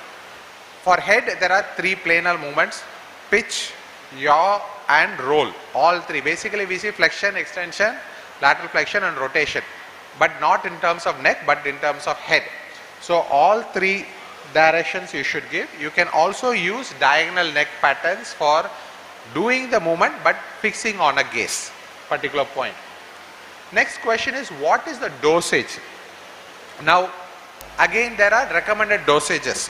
Start with 3 times per day for a total of 12 minutes for individuals with acute to chronic. That means about 3 times a day, means 1 time about 4 minutes of exercises only. So 3 into 4, 12 minutes of exercises in the early acute phases. So you should not push too much. Later you should increase. Then you go to 3 to 5 times a day, a total of 20 minutes daily for 4 to 6 weeks for individual with chronic vestibular hypofunction. So in the initial stages, when you start in acute, it's always short, more frequent, 3 to 4 minutes exercises only as one set. Morning once, sometime in the afternoon, and evening once. That's all. And each time you should try to ask them to increase the repetition. In chronic stages, you should put much more effort. You should make them do at least 3 to 4 as one set, but at least 4 to 5 times a day, and for 4 to 6 weeks. Now this is the same patient who has come back after 4 weeks. We are checking the vestibulo-ocular reflex. You can see his improved ability to fix the gaze even on the left side when he turns the head. So repetitive gaze stability practice improves the ability of the patient to fix, and that itself reduces vertigo a lot. Okay. Again, you can, this is a gain, and you can see when I turn for left also, there is a good vestibular gain for the patient. Major progressions is through position, and also by challenging the gaze stabilization, by giving a background that is like with boxes and a small letter written in there, makes it more focused for them to, makes it difficult for them to focus. And you can also use cognitive dual tasks and all. So these are some of the ways of progression. You should now also incorporate gait. In gait training, again gaze fixation with head movement is important. Look at a particular point and walk, or shift, or look at one point, walk, shift other side and walk. So you have to make them walk and at the same time focus on their vision. So these are some of the aspects. Sudden turns, change in position and obstacle clearance are important. To incorporate the vestibulospinal reflex, you can make the patient sit on the vestibular ball and then perturb it and ask them to maintain their balance. You can also ask them to focus on it, and then focus on a target or sitting on the vestibular ball and move the head and maintain the balance. So these are some of the aspects of increased activity. Subsequently, you can, to continue at home, ask the patient to engage in activities that will involve fixation and balance, such as throwing and catching a ball, badminton and kind of activities. Now let's move on to what exercise should not be given, don't do. As I told you, one of the main things, don't offer just saccadic or smooth pursuit movement in isolation without any head movement, which used to be practiced before. Even I used to do it in my initial PG days. Because there was a study showing even with eye movement in animals, there is some amount of improvement in gaze stability. But in humans later in clinical trials, it's proven that this does not add to anything. So don't give, just only track, follow without any head movement. No, don't do that exercises, not anymore. It has to have a head movement. And that you can see that evidence level also is 1, and it's a very strong recommendation. Usually if you incorporate these exercises, the patients will recover within 3 to 4 weeks. completely the symptoms will resolve. It also depends upon how well they do the exercises, accuracy, and how much variability you are giving in the training. Now, what can negatively impact? What should not happen? One, talk to the physician, bring down the dosage. Usually our ENT will start with 3 times a day medicine, next week twice, and third week once, and then stop. But sometimes some people will start and then continue for 1 month.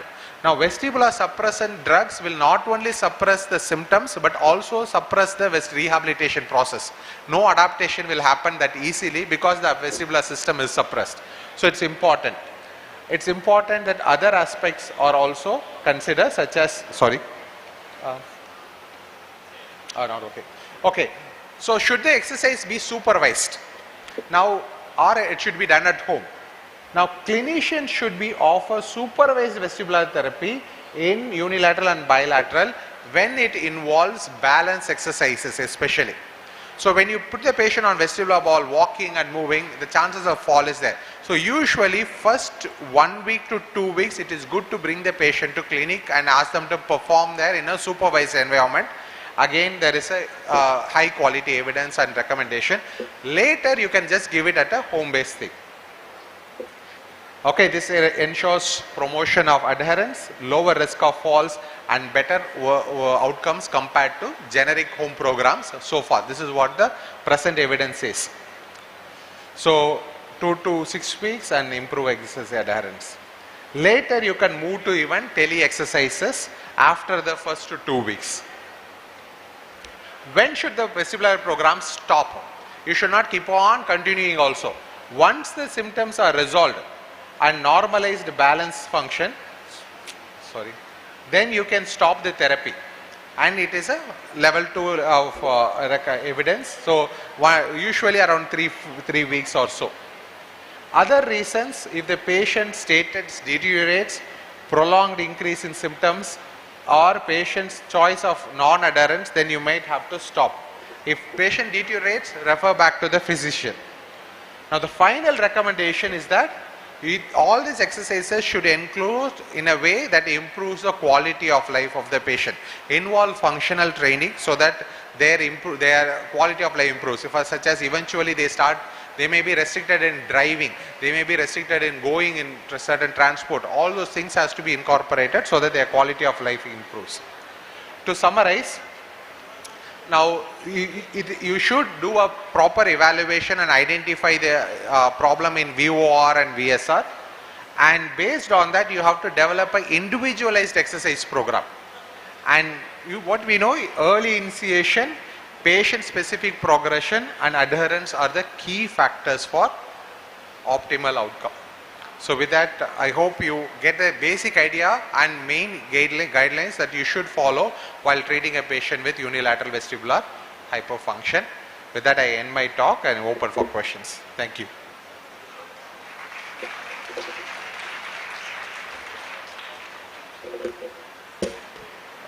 Thank you, sir, for that enlightening lecture that you delivered.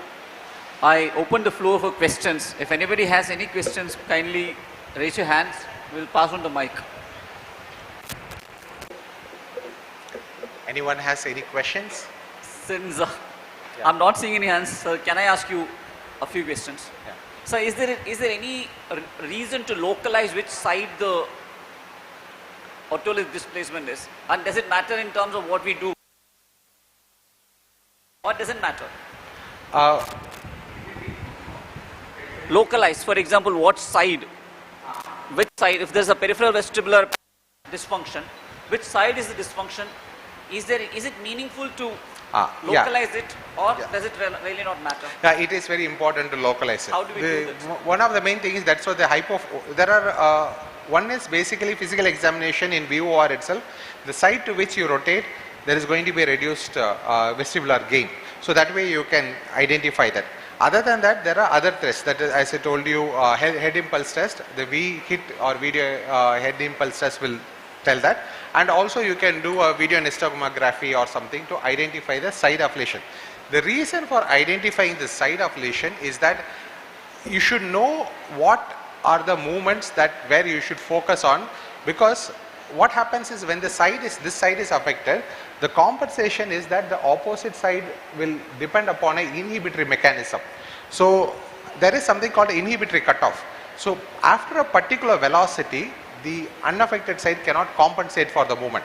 So it's not about if you are training more towards one side or more towards the affected, they are more comfortable to the affected side and they may not do to the side that is causing their problem, then again the adaptation chances are coming down. So we need to focus for them to move more towards the affected side, and that is more important for us. So it could be even sometimes focusing not even full movement, but from the center to the affected side is more important, because that's where the retinal slip will also happen and will trigger the adaptation process. So that's So, and the second question which I had is, if there is an otolith dispositioning and if it is not in place where it should be, it's in a canal, and essentially we are training with these exercises. No. There it is BPPV. So there it is not exercises. It has to be treated as per the maneuver. Yes, so that's why in the initial intro they started. So BPPV is something very technical, and you have to diagnose which canal is affected. That is first. Whether it is posterior, anterior or horizontal canal, and in that canal what is the mechanism, whether it is canalithiasis or cupulolithiasis. So for each mechanism we have a different maneuver, and it has to be practically trained, and that has to be performed on the patient. Usually a single setting treatment that will resolve it, and has to be reviewed after 2 days for checking, and there is no exercises for, you don't have to teach them exercises, but after 2 days when they come back, and if the positional vertigo has resolved, but some patients in chronic BPPV may have reduced vestibular hypofunction, they may have vestibular, then you can start on vestibular adaptation exercises. For till that point we don't give them any exercises at all. It is only maneuvers that we resolve, and during the review we have to identify for any VOR or a VSR problem, then only we will start, otherwise no. Excellent brainstorming session, sir. Thank you. Thank you, sir. What are the precautions we must take when using the virtual reality, sir, during vestibular rehabilitation? See, usually the most common problems will arise in terms is that one is patients with severe neck pain. Now you want them to move, and they are already in pain and they may not move the head very well. So if you want to start, so all exercises have to include both fixation of eye as well as head. But because of the neck pain they may not move. So you may have to often treat that first and then deal with, and then once the pain is reduced you have to deal with it. Otherwise you have to come up with a mechanism where in clinic you can still train by ensuring that the patient doesn't move the neck, but using a rotating chair, use their whole body and still train. So that is one way of, so some change you may have to do. Second thing is similarly in terms of patients who have other neurological disorders, if it is there, then you may have to be careful. VBI is one, vertebrobasilar insufficiency. So neck movements again causing any problem. So you have to rule that out before starting on this exercise. These are some of the precautions that we have to take care of. Last final question, sir. Yeah. In your experience, what is the duration for progression of the condition, sir? So if we start early, so BPPV, if it is BPPV, 2 days. It gets basically resolved on the same day, but then 2 days later you are just going to check. So immediate. For vestibular hypofunction, where VOR affected, 3 weeks.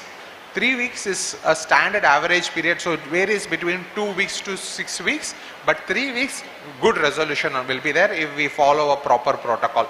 And in case of chronic patients, 6 weeks, 4 to 6 weeks is what we expect. Thank you, sir. Thank you for the wonderful session. Thank you very much, sir, for such a thoughtful and enlightening session. Thank you. One more question is there. Yes, sir, please. I wanted to understand the difference between vestibular hypofunction, cervicogenic dizziness, migraine dizziness. Migraine is vestibulopathy. Vestibular hypofunction and cervicogenic dizziness.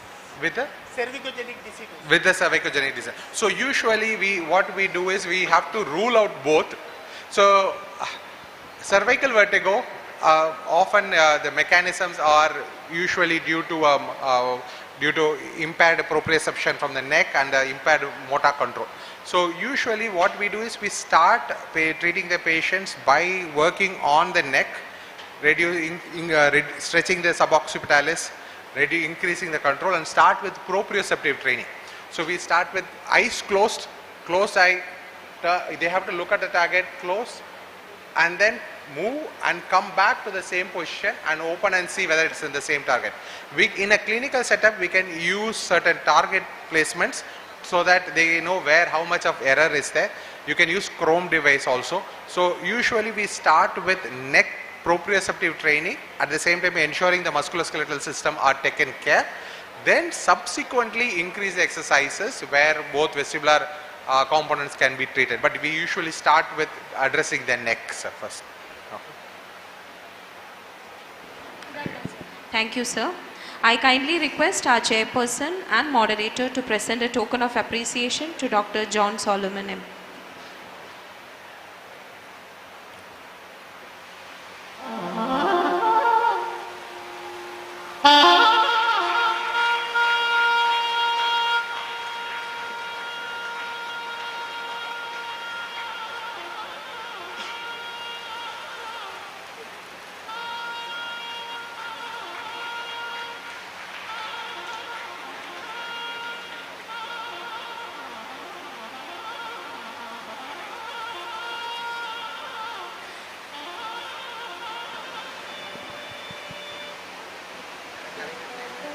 I further invite Dr. Prem Kumar, convener of SPARK 2025, to present mementos to the chairperson and to the moderator.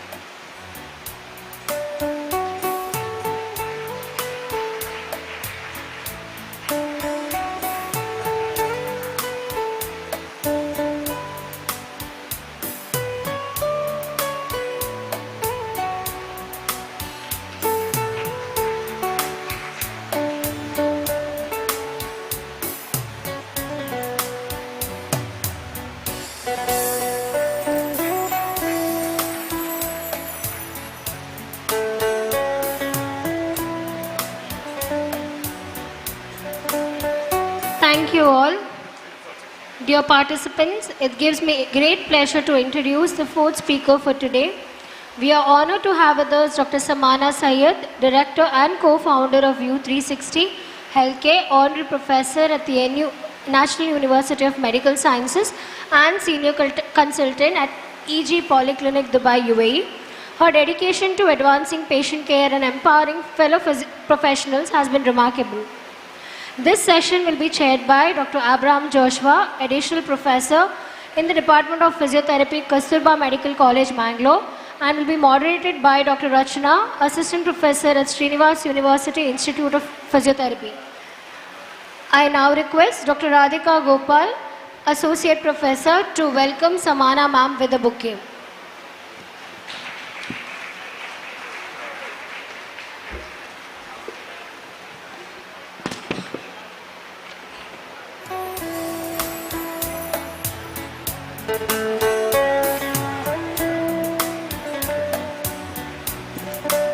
Introduce Dr. Samana Syed.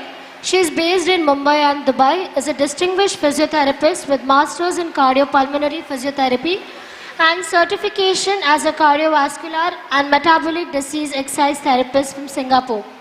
She is widely recognized as the first Indian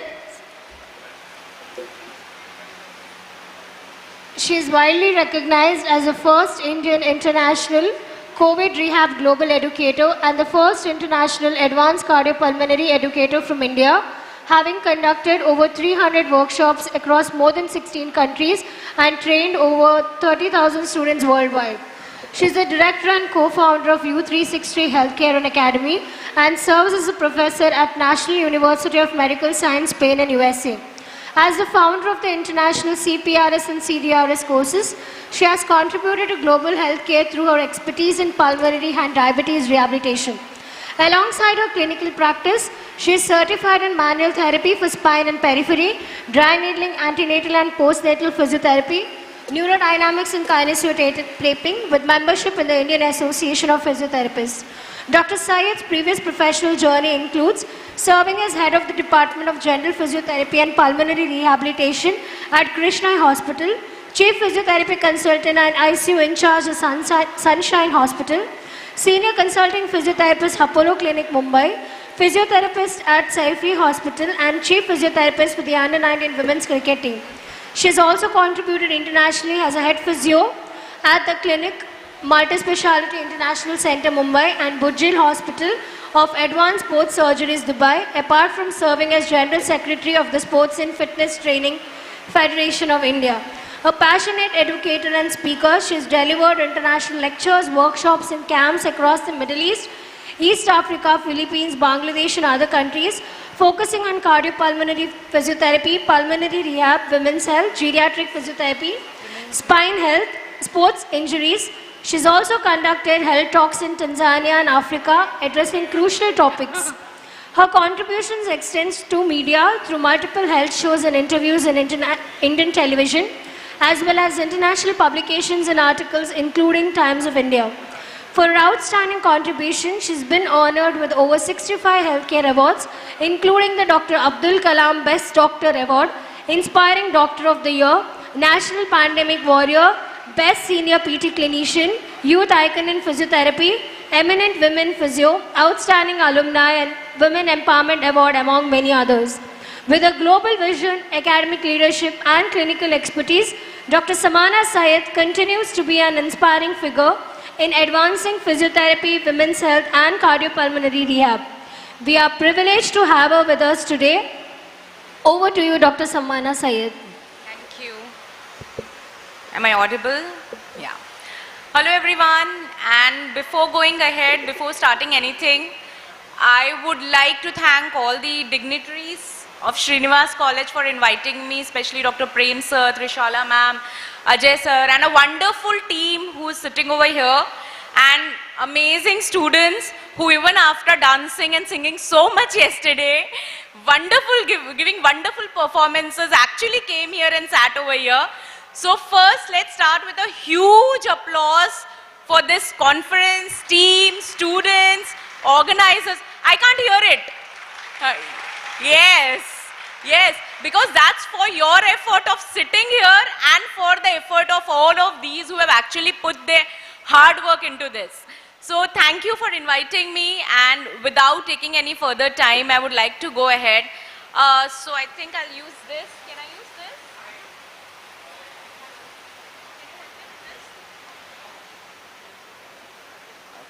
Okay, just start, yeah. Okay, hello sir, hello ma'am. So before going ahead, let me tell you, I will just change it. So you know, my topic was actually different. It was COPD and advancements and everything. But you know, after talking to all the students over here and you know, listening to such amazing lectures since yesterday, I decided to change it. And I'll tell you the reason why. Sorry sir, yeah, I'll also tell you the reason why.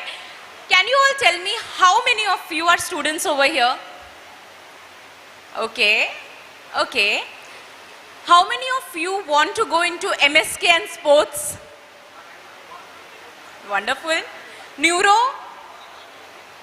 Okay. Gynac, obstetric, very amazing field nowadays. Cardiopulmonary? See, as you go ahead, the number reduces. So that's why I decided our today's presentation will be this. Can you read that? No presentation. Why? Because I will be talking to you all. Because we all have been learning about a lot of things. But the problem with the current generation is they don't know what to do after learning that. Yes or no? You know, if I could see only 4 to 5 hands for cardiopulmonary, the reason is a lot of people don't even know that what will they do after this field. Agreed? Yes? So now, if I say that, you know, cardiopulmonary is not just for cardiopulmonary physiotherapists. Please let me repeat it. Cardiopulmonary is not just for cardiopulmonary physiotherapists. Will you believe me? Say no, it's okay. Because that's why I'm standing here. So, the thing is, we hear a lot about advancements. Cardiopulmonary was actually a flourishing field. Even like 20 years back also, 15 years, I'm in this field for 16 years. 16 years back also, when I started this, I was in a dilemma whether I could, give something or not. And I love pulmonary rehab.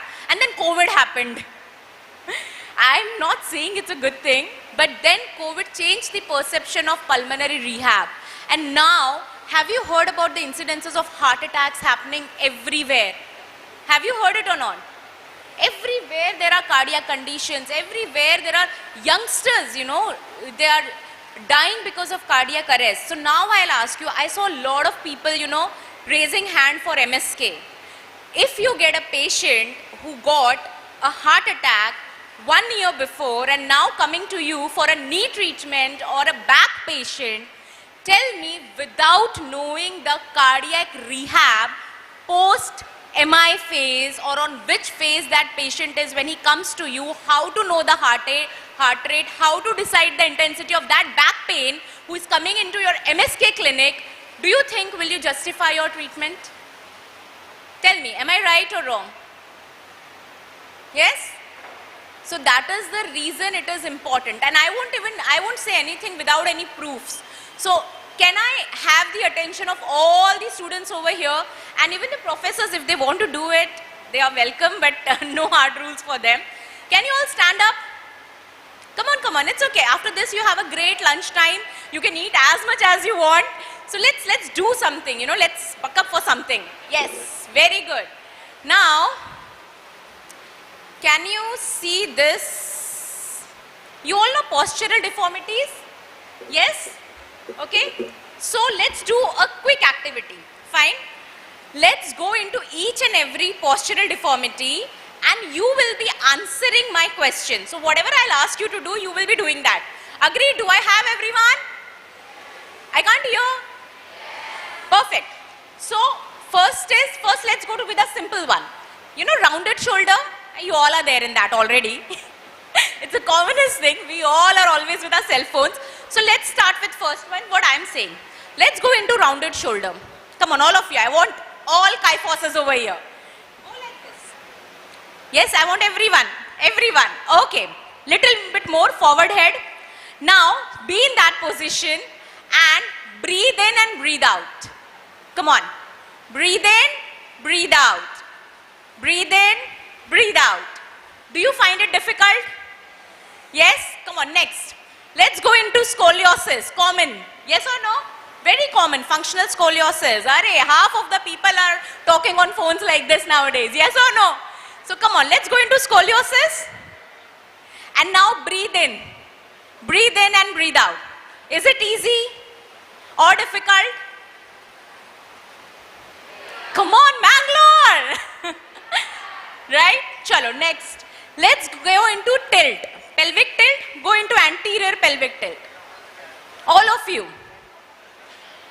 Breathe in now. Come on, all of you, breathe in. Is it easy or difficult? Next, let's take lordosis, pregnancy posture. Okay, lordosis. Come on, go into lordosis, all of you. Breathe in and breathe. Come on, guys. I can see only half lordosis. You all are standing, lordosis. And now breathe in and breathe out. Okay. Now tell me, let's cut with these 4 1. Did you feel any difficulty while breathing in these few postures? Right? Now tell me, if I say that you get the maximum number of patients with postural abnormality, let it be MSK, sports, neuro, whatever field you are choosing, right? Do you think that without adding the respiratory component in your ergonomics, postural training, core strengthening, are you doing justice with your patients? Also, let me add one thing. We all know stretches, pectoral stretches, we give for kyphosis, we give, stretches for your lats, for scoliosis and all that. But are you treating the rib? Are you treating the muscle over the rib, which is the deepest muscle, and contracting the ribs? And if you're not doing it, are you doing it right? Right? That's all I have to say. Sit down. So, I just wanted to add that, you know, how important it is to know the cardiopulmonary aspect irrespective of your field. Why? Because it is not just, you know, when you get a disease, when you are a smoker or you get cardiac arrest, you don't have to wait for that. The world is advancing. People love holistic approach. You know, you have your heart and lungs cannot function well if you have any disease, and if you don't work on your heart and lungs, you cannot treat any disease. And you know, the biggest myth in Indian population and even in a lot of countries is what? They take cardiopulmonary as just cardiopulmonary. Do you know diabetes, lifestyle disorders? It is called as the epidemic of 2021. Every third person, fourth person is getting diabetes. It is a part of cardiopulmonary practice. So basically it is not about, you know, just learning a part, getting into a field. It is applying it. And the most important part is the problem where the system gets affected is because you don't know what you can exactly do with it. Ignore this part. I'll just show you something. You all know about, you all love sports, right? Yes? And I'm sure, you know, sports physio is trending. You know, people are paying so much to sports physios. Everyone wants to do that. Yes or no?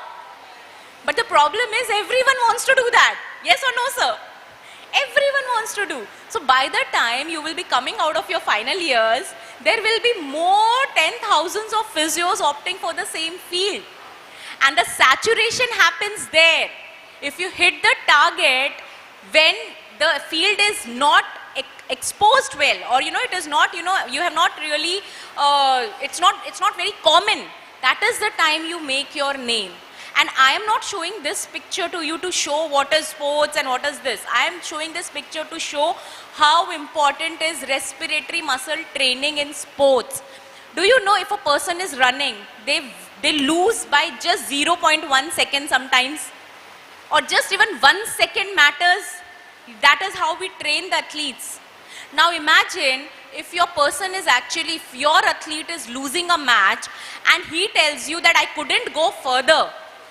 It's not because of their muscle, it is because of their respiratory and cardiac fitness. And that is why the new trend says that if you add RMT, which is called as respiratory muscle training, in any sports activity, for a normal individual, let it be swimming, tennis, running, weightlifters, any, because we do that, then the performance increases much more than the person who is not doing the same activity without adding RMT. And trust me, respiratory muscle training is not deep breathing exercises and just, you know, working on spirometers. It is way beyond that. The way how you treat your biceps, triceps, the muscles of your legs, your back, that's how actually you train. Just like a gym activity, you train your intercostal muscles, you train your diaphragm muscles. With equipments, a lot of equipments are trending, with TheraBands, with dumbbells. There is a world out there to explore for you. And this is the right time. Because now if you get into this field, in the next 10 years, you will be standing over here and I will be sitting over there. But if you decide to do this after 10 years, then you will be again sitting in the crowd and, you know, looking up to people, wow, I should have actually done that. So, you know, that is why we say, don't go with the crowd. Unless you don't start thinking out of the box, you will stand nowhere. And the problem again lies is, we don't know. We don't know exactly what to do after we actually do cardiopulmonary, or suppose if you are interested in doing it. Now let me tell you, because since I am a global educator, I keep on visiting countries, and the demand of Indian, I am talking about Indian cardiopulmonary physio is much higher than any other country, for reasons that still many countries have not introduced this course at a level, you know, where how we have it in India. And second thing, Indian physios rocks outside India. Do you know that? People love Indian physios. And you know, if being in UAE, if I have to go to an Indian and non-Indian physio, we have a global educator here. We have so many people over here. And being an Indian, I'm just focusing on Indian. Europeans are also very good, okay? But you do have good demand of Indian physios everywhere. So now you need to just break down. The thing is that most of the people don't know what they can do after pursuing this profession. and they always think I will get stuck in the hospital. Now tell me, how many of you don't want to do this because you don't want to be only in the hospital? When you're a student, this is what you think, nah re yaar, I'll have to just work in the hospital and I really don't want to do this. That is where you need to understand what all actually you can do. So I have just enlisted some of the trending fields where actually cardiopulmonary physios have entered, and you know, they are doing amazingly well and they have made names for themselves. I have not enlisted any field which is not, you know, which is not new or which is very common. So, you know, of course, forget about the hospital part. You can have your own cardiac and pulmonary center. Now, cardiac is pretty expensive. You need awareness, you need attachments. Pulmonary rehab setup is a very, very less investing setup and a huge number of patients. Why? You know, you all stood up. You all did breathing. Yes or no? Yes or no? You all did breathing, no? In abnormal posture, right? You found it difficult. Now, if I tell you, you can add the things that you learn into your ergonomic practice, you can get attached to MNCs. If you work with the postural team, if you work with the sports team, you can add all these things into your sports and MSK. So, it's about creating patients. It is not about just waiting, sitting, letting the pulmonologist and cardiologist refer the patient to you. If I am running my center for 15 years for pulmonary rehab, and even COVID was not there, it is because I knew how to create patients. And that is why today I am standing and telling you this. Create your patients. So if you can see, it's not just cardiopulmonary, diabetes. So you have no idea the amount of diabetic patients you have. And you know what? Whichever field you are, after 5 years, every patient who will come to you, one amongst those patients will be, one amongst three will be a diabetic patient. And you cannot treat a diabetic patient like a normal patient. Do you know that? It's a myth. That is why diabetes rehab is trending. And if you don't know the effect of medicine on heart, sugar level, hypertension, you cannot treat even a basic musculoskeletal case. So you can actually open your own diabetes rehab center where you can add MSK plus diabetes plus respiratory. Then similarly, you have wellness centers. You know, wellness centers are trending so much. I mean, South India is all about wellness. We love coming here, you know, going for Ayurveda and everything. Now they are hiring physios for maintaining lifestyle disorders. And you won't believe it, physios are opening their own wellness centers and hiring others to be a part of it, which actually includes the lifestyle disorders management, which is a part of, again, cardiopulmonary. Second thing is exercise physiologist. Have you heard of exercise physiologist? There are few countries in Europe, US, Australia, where you can actually convert your degree, you can do some additional courses and start working with the main team of doctors, cardiologists, as an exercise physiologist by doing the masters in exercise physiologist. And it's double the pay that you are getting now. Then tele-rehabilitation, of course, we all know that. You know, if you cannot reach someone, don't sit at home, start doing tele-rehabilitation. And the best part of tele-rehabilitation is AI. You have got so many apps. Sir has spoken so much about AI yesterday, Vakar sir. There are so many things about AI that we don't know. Example, suppose I tell you, you can sit at home, you can open the app on phone, put it on your chest for 1 minute and you will get your ECG recording. That's all. You can just have an app, you can have a watch, you will know your entire heart rate, SpO2, your sleep state, your entire activity of cardiac functions. So this is where the world is going and where you have to go ahead. If you can't go to people, let people come to you with tele-rehabilitation.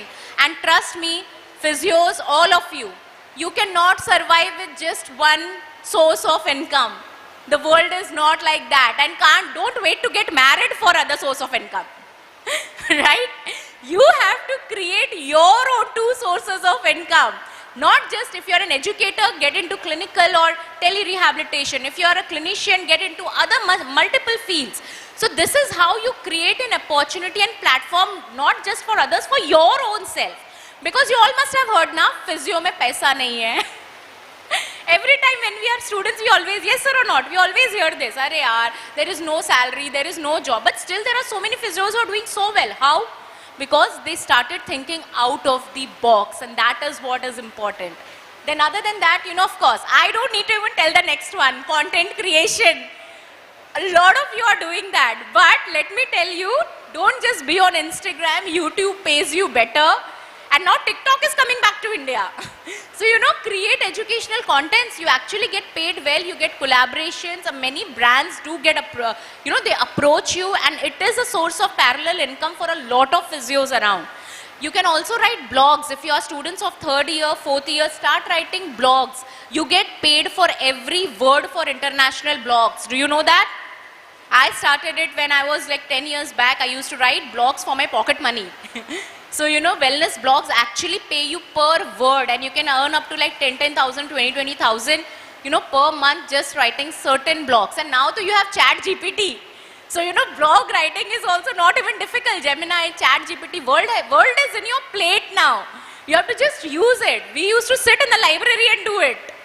Then what you have? Ergonomics and sports, as I spoke about it. So, it's not me. There are researchers that says that if you, just one research, because I promised you no PPT, just I'll show you one research. That's all. And this is of 2020, which actually says that when they have given sports athletes RMT, respiratory muscle training, the performance was way better than to the population of athletes itself, whom they didn't give RMTs. So now you know that it is not just, when we talk, these are some equipments for you. Like, we have a lot of respiratory muscle training equipments. You have testers, which we use in sports rehabilitation. This is actually the only thing I want you all to take from here. I don't want you all to, take, oh, ma'am is promoting cardiopulmonary. Of course I am. Yes, I won't deny the fact, because I love my field and I have explored it, and I feel bad when I see that patient don't want to get into this field because opportunities are so much and they don't have staff. So fill in the gap where the staff is not there. Don't stand in the crowd and wait to get a job where already so many people are doing so well. So the only takeaway from here is, think out of the box, and every patient loves holistic treatment. If a patient with a back pain also comes to you, and if you work on the respiratory and cardiac fitness of that patient as well, then he will become your patient for life. Because everyone loves a doctor who listens to them. Yes or no? That is why everyone loves a doctor and a physio who gives them a holistic approach. And there is where your vital systems comes into picture. So whatever you are choosing in future, let it be neuro, let it be cardiac, let it be sports, gynae, trust me, you cannot do it without respiratory muscle training, which is not just breathing exercise. It's way beyond that. You cannot do it without asking the patient to work in a safe heart zone. You can prevent heart attacks as a physio also. Do you know that? You are seeing a lot of people are getting heart attacks nowadays. Do you know that? See, I'm standing here and I'm telling you as a physio that you can prevent heart attacks. Not by, you can't get into the medicine part, but by teaching and spreading the awareness to every healthy individual to work in a safe heart zone. And how do you do that? A very simple formula, the basic one. You have HR max, 220 minus age, get 85% of that. Now it's too much of detail. If you get any time, if you get an opportunity in future, we will definitely discuss in detail.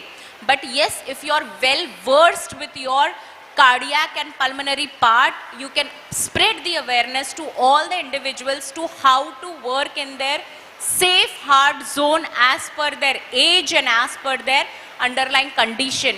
And this can prevent so many heart attacks that is happening outside, in the country and outside the country.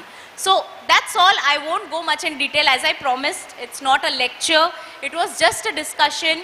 It was just speaking, because I have been talking to a lot of students in the last 2 days. I am basically from Mangalore. 16 years back, I did it from Lakshmi College. And it's an immense pleasure for me to, stand here. I have been there. I know how I used to, run, find a way to just go out of the conference hall. So I don't even, I understand how it is to sit in the conference and listen whole day, but still you all came. It's my honor and pleasure. But if I am standing here, I have covered 17 countries in teaching. It is all because I just did this. That's all. I didn't do anything else. And this is what you have to do. So what is the takeaway from this today? Think. Come on. I still can't hear. You have lunch now. What it is? That's all. Thank you so much.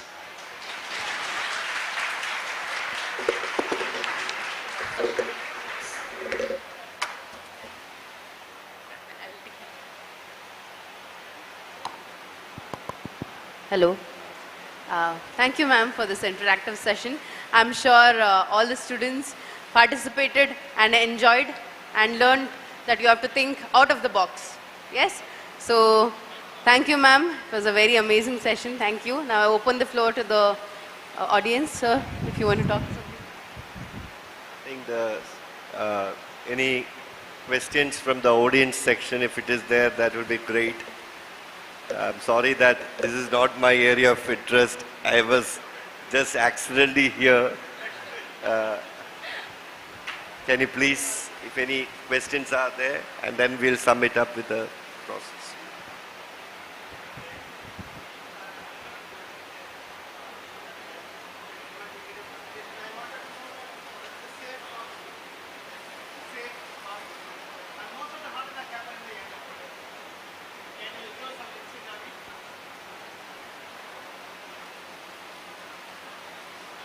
Hello, yeah. So, when we talk about, if you know that 10 years back, till 10 years back, cardiac arrest was the 40 plus age, 45 plus age only people were coming under the category to get cardiac arrest. Now it is 30 and above.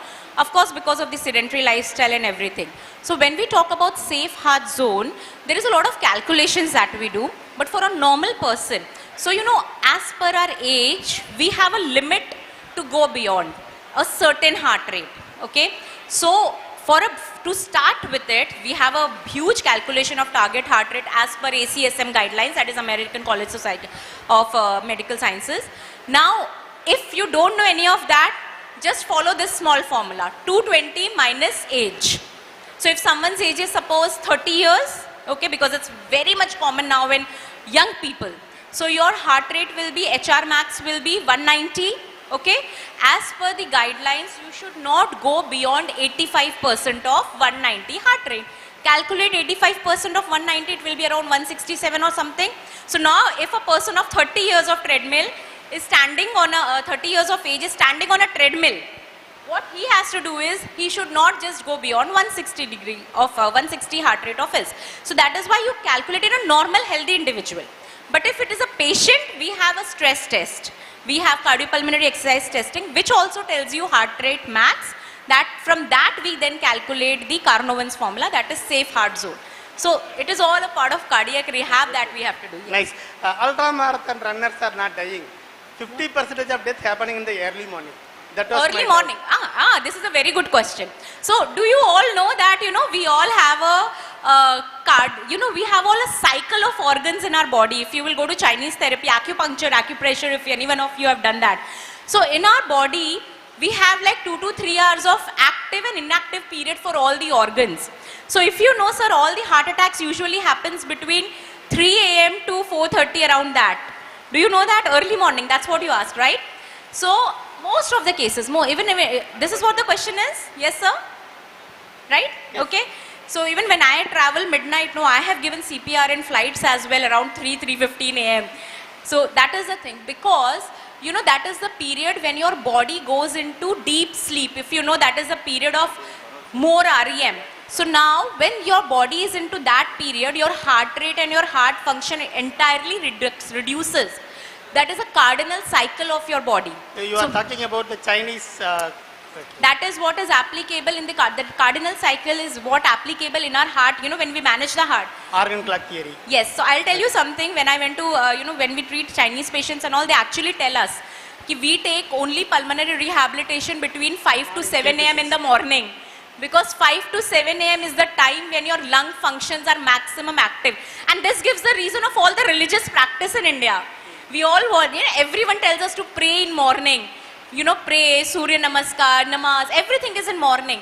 Because they understood back in 1400, 1400 years ago, 3,000 years ago. We are not understanding it now. So that cardinal cycle, when the person goes into deep sleep, the period of which is 2 to 4 a.m. in the morning, and that is the reason sleep tests, sleep apnea tests are done at night, because that is the time when your heart rate and your respiratory rate is absolutely low. And if the person cannot cope up, so usually the person should choke up and get up.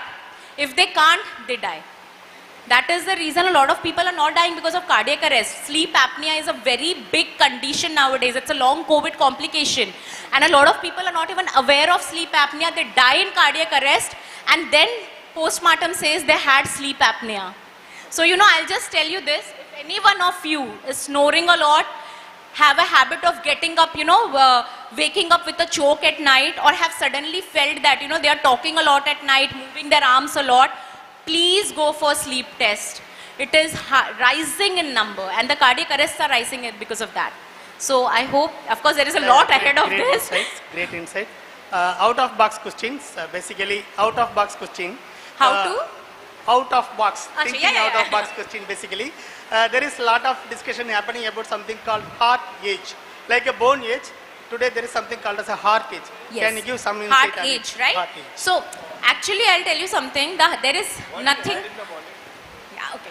So there is nothing called as such heart age for now. Heart age is a concept where earlier what used to happen, after a certain point of time, your LVF, that is your ejection fraction and everything used to come back to normal. But now we have seen EF coming down after 30 years of age itself. So that is why the heart age it has reduced. Now, we are getting pediatric cardiac arrest cases, cardiac arrest below 15 years of age as well.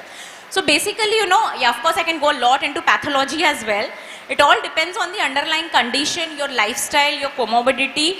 So now that specific time period is not there. Okay, I'm stopping. Okay, that's it. So we can discuss it for the rest of the life. Whenever you want, I'm always there. Thank you so much. Thank you very much, ma'am. It was really an engaging session. I now request the chairperson and moderator of this session to kindly present a token of appreciation to Dr. Samana Syed.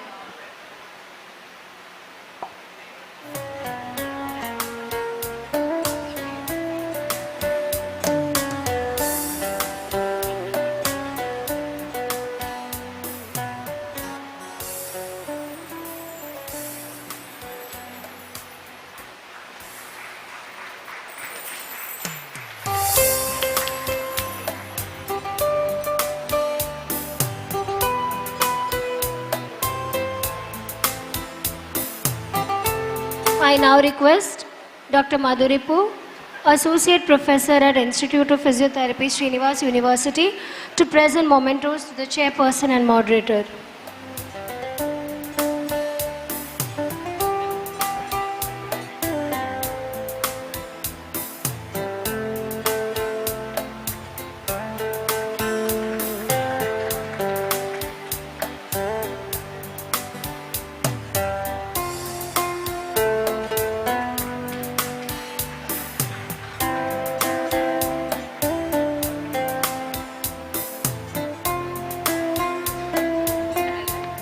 Thank you all.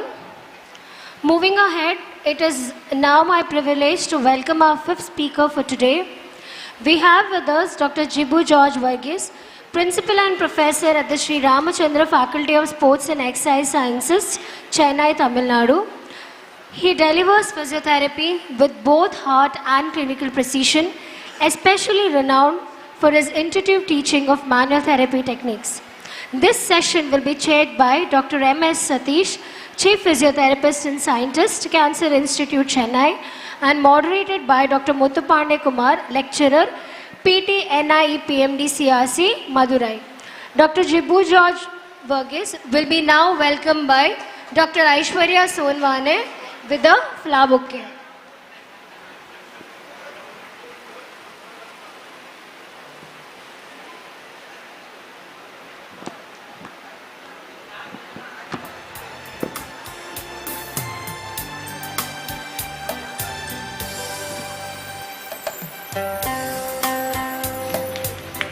Dr. Jibu, sir, will be delivering a talk on the Mulligan concept application to shoulder dysfunctions, the manual therapy approach. Let us All put our hands together to welcome Dr. Jibu George Varghese. I now invite Dr. M.S. Satish to take charge of the session. Over to you, sir. Thank you, madam. So it gives me immense pleasure to introduce Professor Jibu George Varghese, a good friend of mine. He's a senior academician with over 20 years of experience in academics and clinical management of musculoskeletal dysfunction and sports injuries. He is an accredited instructor of our specialized in the Mulligan concept of manual therapy. He has conducted 51 national and 9 international workshops. He is recognized with several academic and clinical awards for his contribution to musculoskeletal rehabilitation and manual therapy. He has been associated with leading universities across India and currently serving as the professor and principal at the Sri Ramachandra Faculty of Sports and Exercise Sciences. Over to you, Dr. Jibu. Please come. Thank you.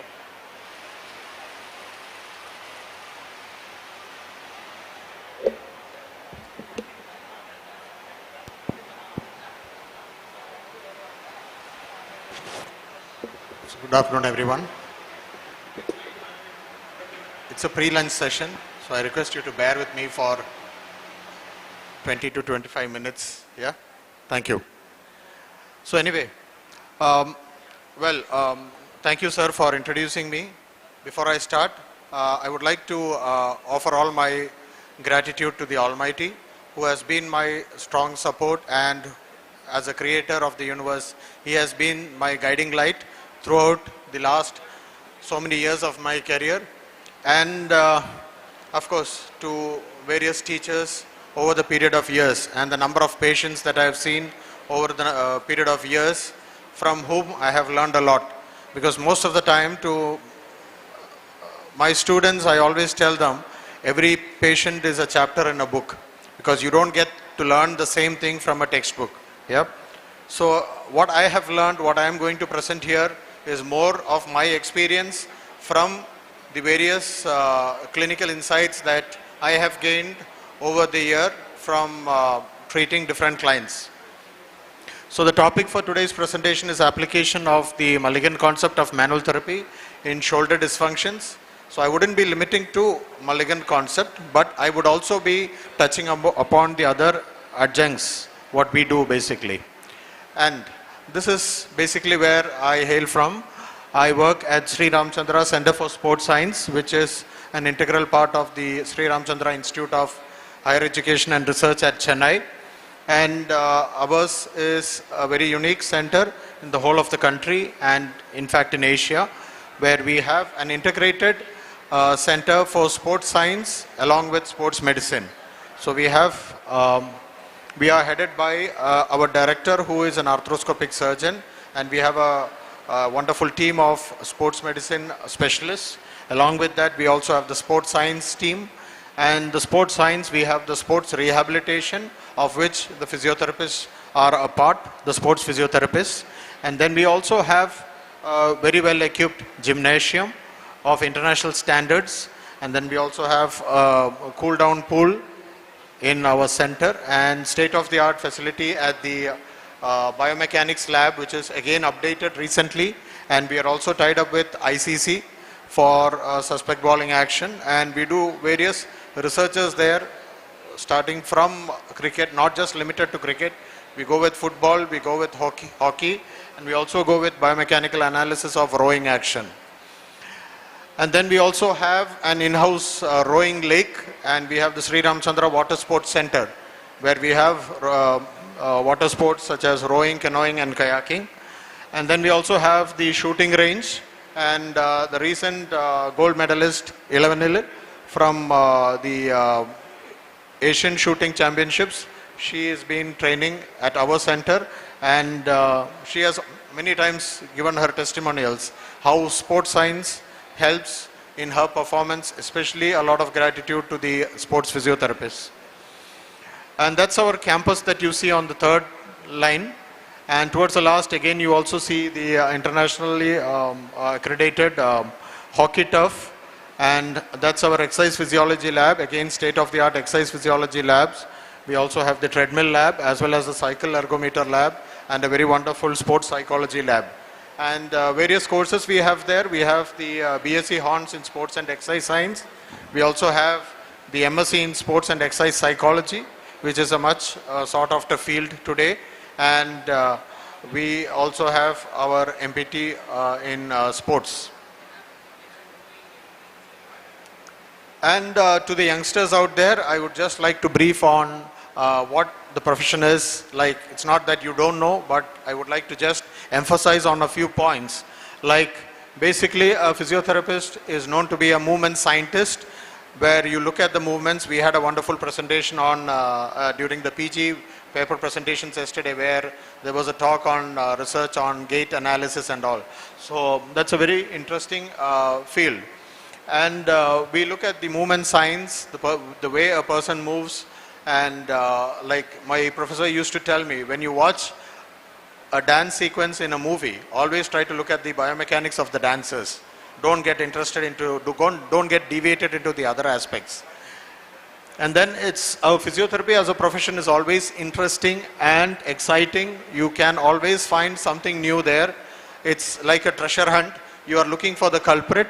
You are looking for solving crimes or solving issues. Who is the culprit there causing the dysfunction or disturbance to the client? So that's very interesting out there, and it's rewarding as well, not just on the monetary side, but also on the self-satisfaction side.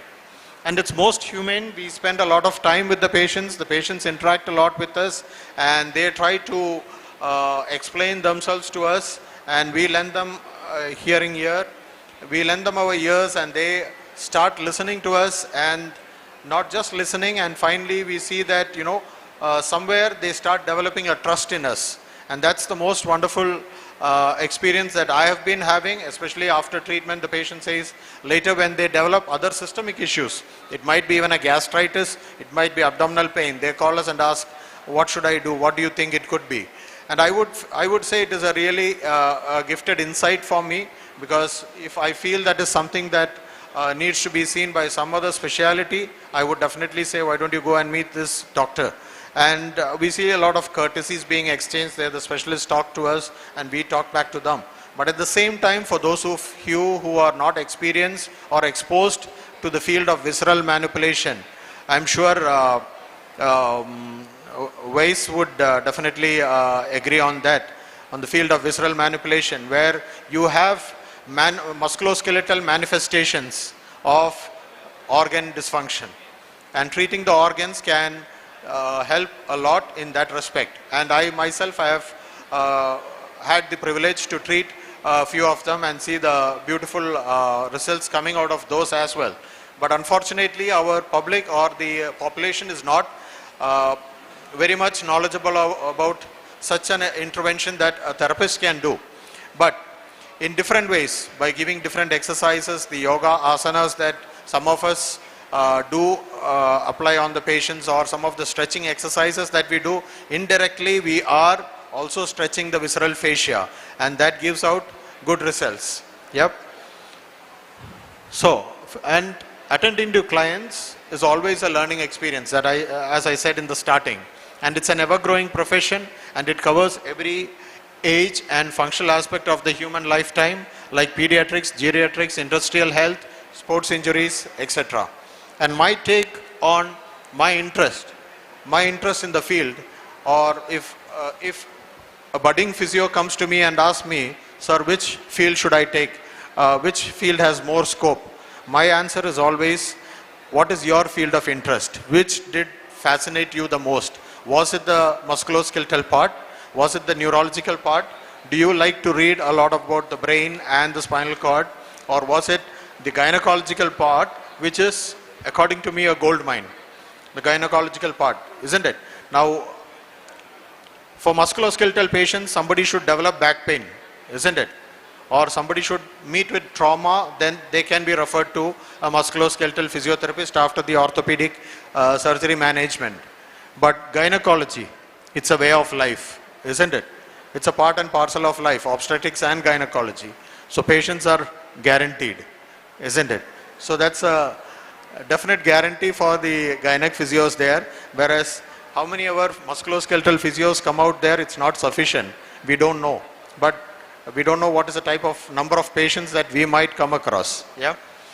And then a very important slide for any manual therapist or any physiotherapist before you attend to a client. You are bound to follow this. You need to know what are the clinical flags. You need to rule out the flags. You need to make sure. So one of my professors used to teach me from the US. He used to tell me, what is the first step you will do as a physiotherapist when a patient comes to you? Because today we have the National Commission coming up, and they are also giving us a lot of power nowadays. They are saying physios can go in for a first contact practice.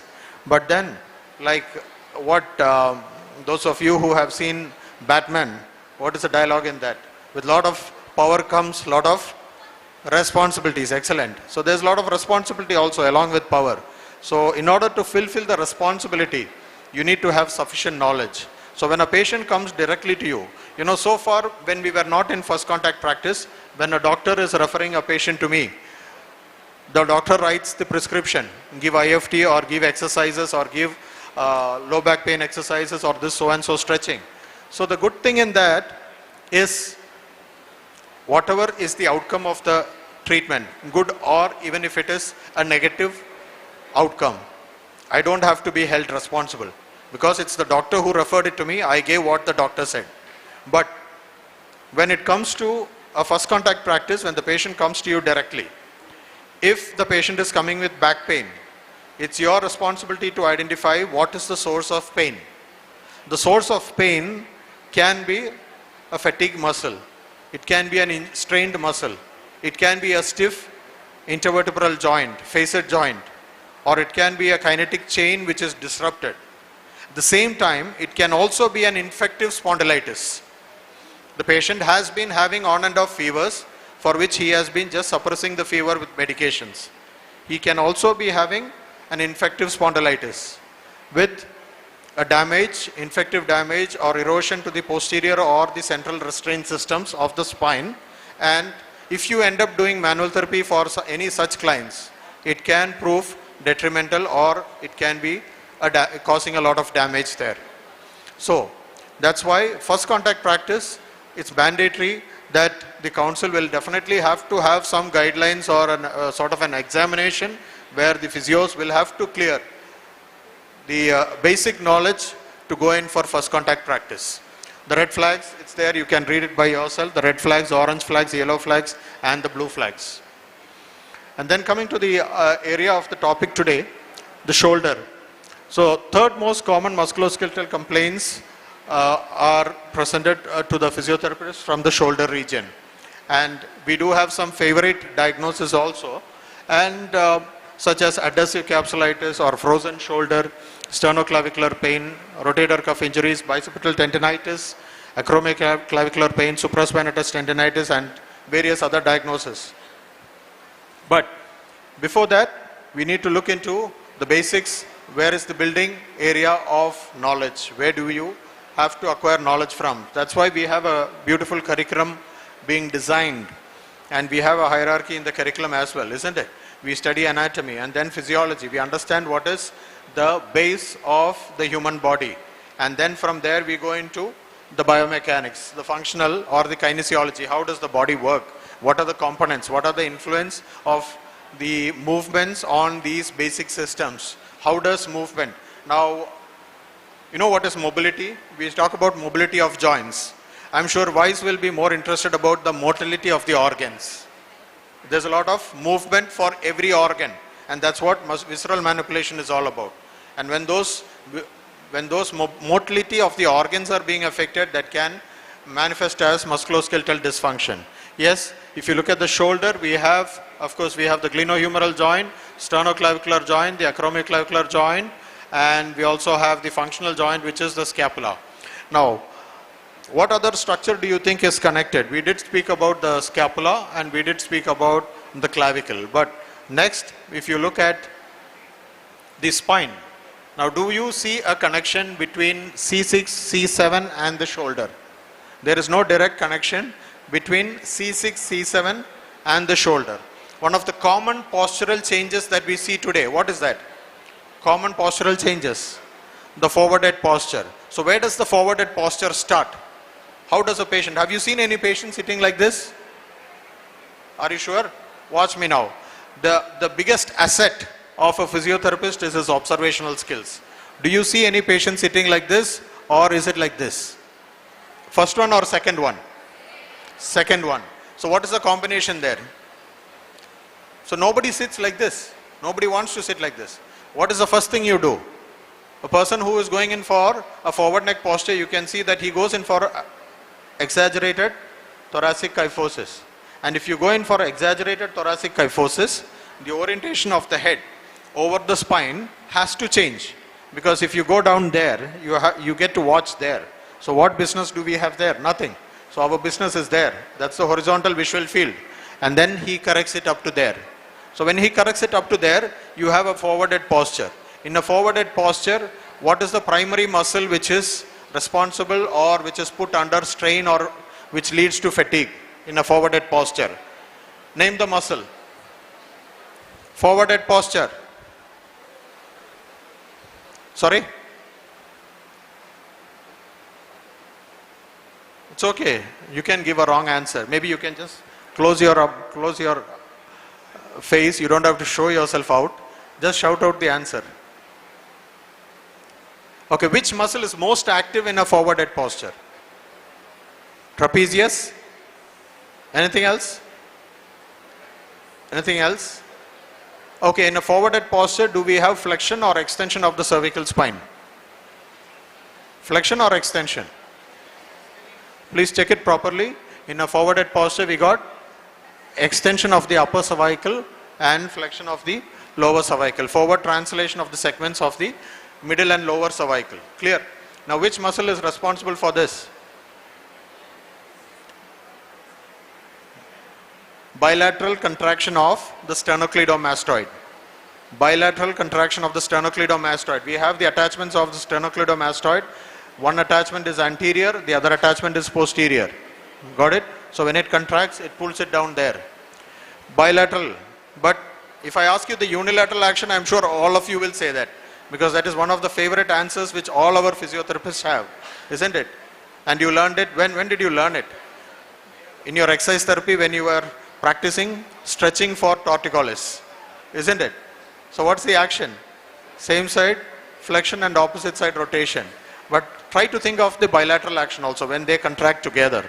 So that also has an impact. Similarly, you were talking about levator scapulae, and then there is also our trapezius, isn't it? So these are the invisible connections that we have from the scapulae or from the clavicle, from the humerus to the cervical spine.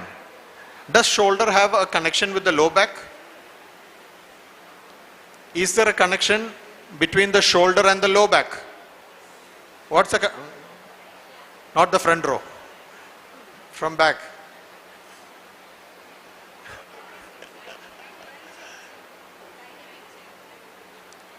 So what's the structure? What is one muscular structure? Now we have, well, I am working in a sports science center. We have athletes, we have rowers coming with low back pain. Got it? And we also have shooters who carry the heavy rifles coming with low back pain. We also have swimmers coming with low back pain. Now you should get the clue. So which muscle is called as the swimmer's muscle? Yes, so what's the relationship between the lumbar spine and the latissimus dorsi? Where is it originating from? From the iliac crest.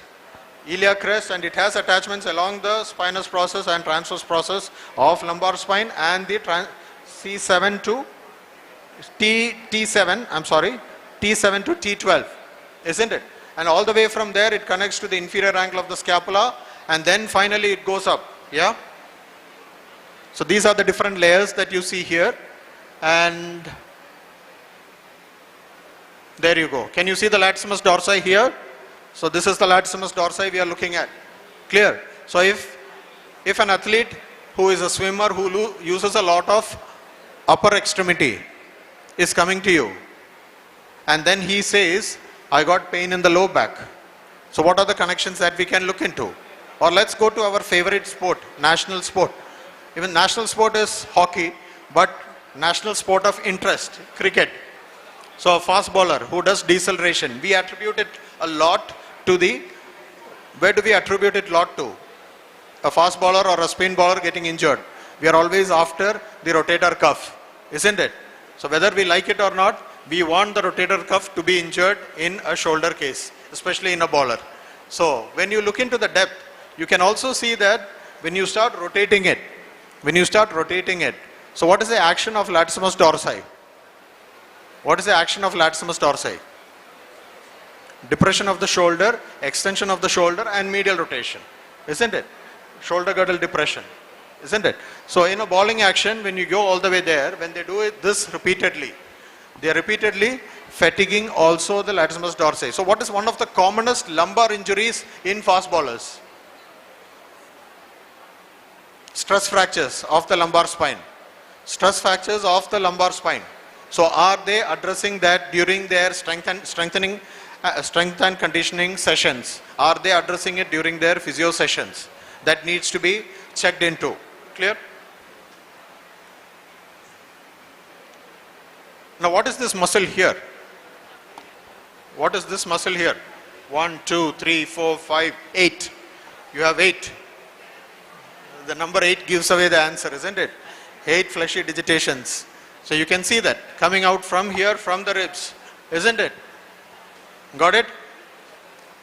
You see that? So if you have a rib dysfunction, so how can you get a rib dysfunction? How can somebody get a rib dysfunction? It's not a direct injury always. Suppose you are weight bearing on the ribs. Do you weight bear on the ribs? Do our patients do weight bearing on the ribs? How do you weight bear on the ribs? Side lying. Side lying is weight bearing. And one particular day he happens to have a cough. He is having a cold. He is coughing and sneezing in side lying. So what is he doing? Expanding and shortening the rib cage, isn't it?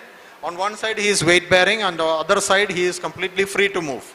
So can he cause a dysfunction at the costovertebral and costotransverse joints by restricting the mobility at one side and affect the symmetry of the movement? Is it possible? So you can always check for the symmetry of the rib movements as well. And you will be surprised to see in Mulligan concept we have intercostal MWMs. When you give a gentle glide to the rib and the pain just vanishes away. From a severe sharp shooting pain, patient says, now I am able to do it. But don't take your hand away, keep the hand there. So how long can I keep the hand there? So then we teach the patient the self-mobilization MWMs. We teach him how to hold the ribs, how to get into the intercostal space and then assist along with the breathing, self-assist along with the breathing.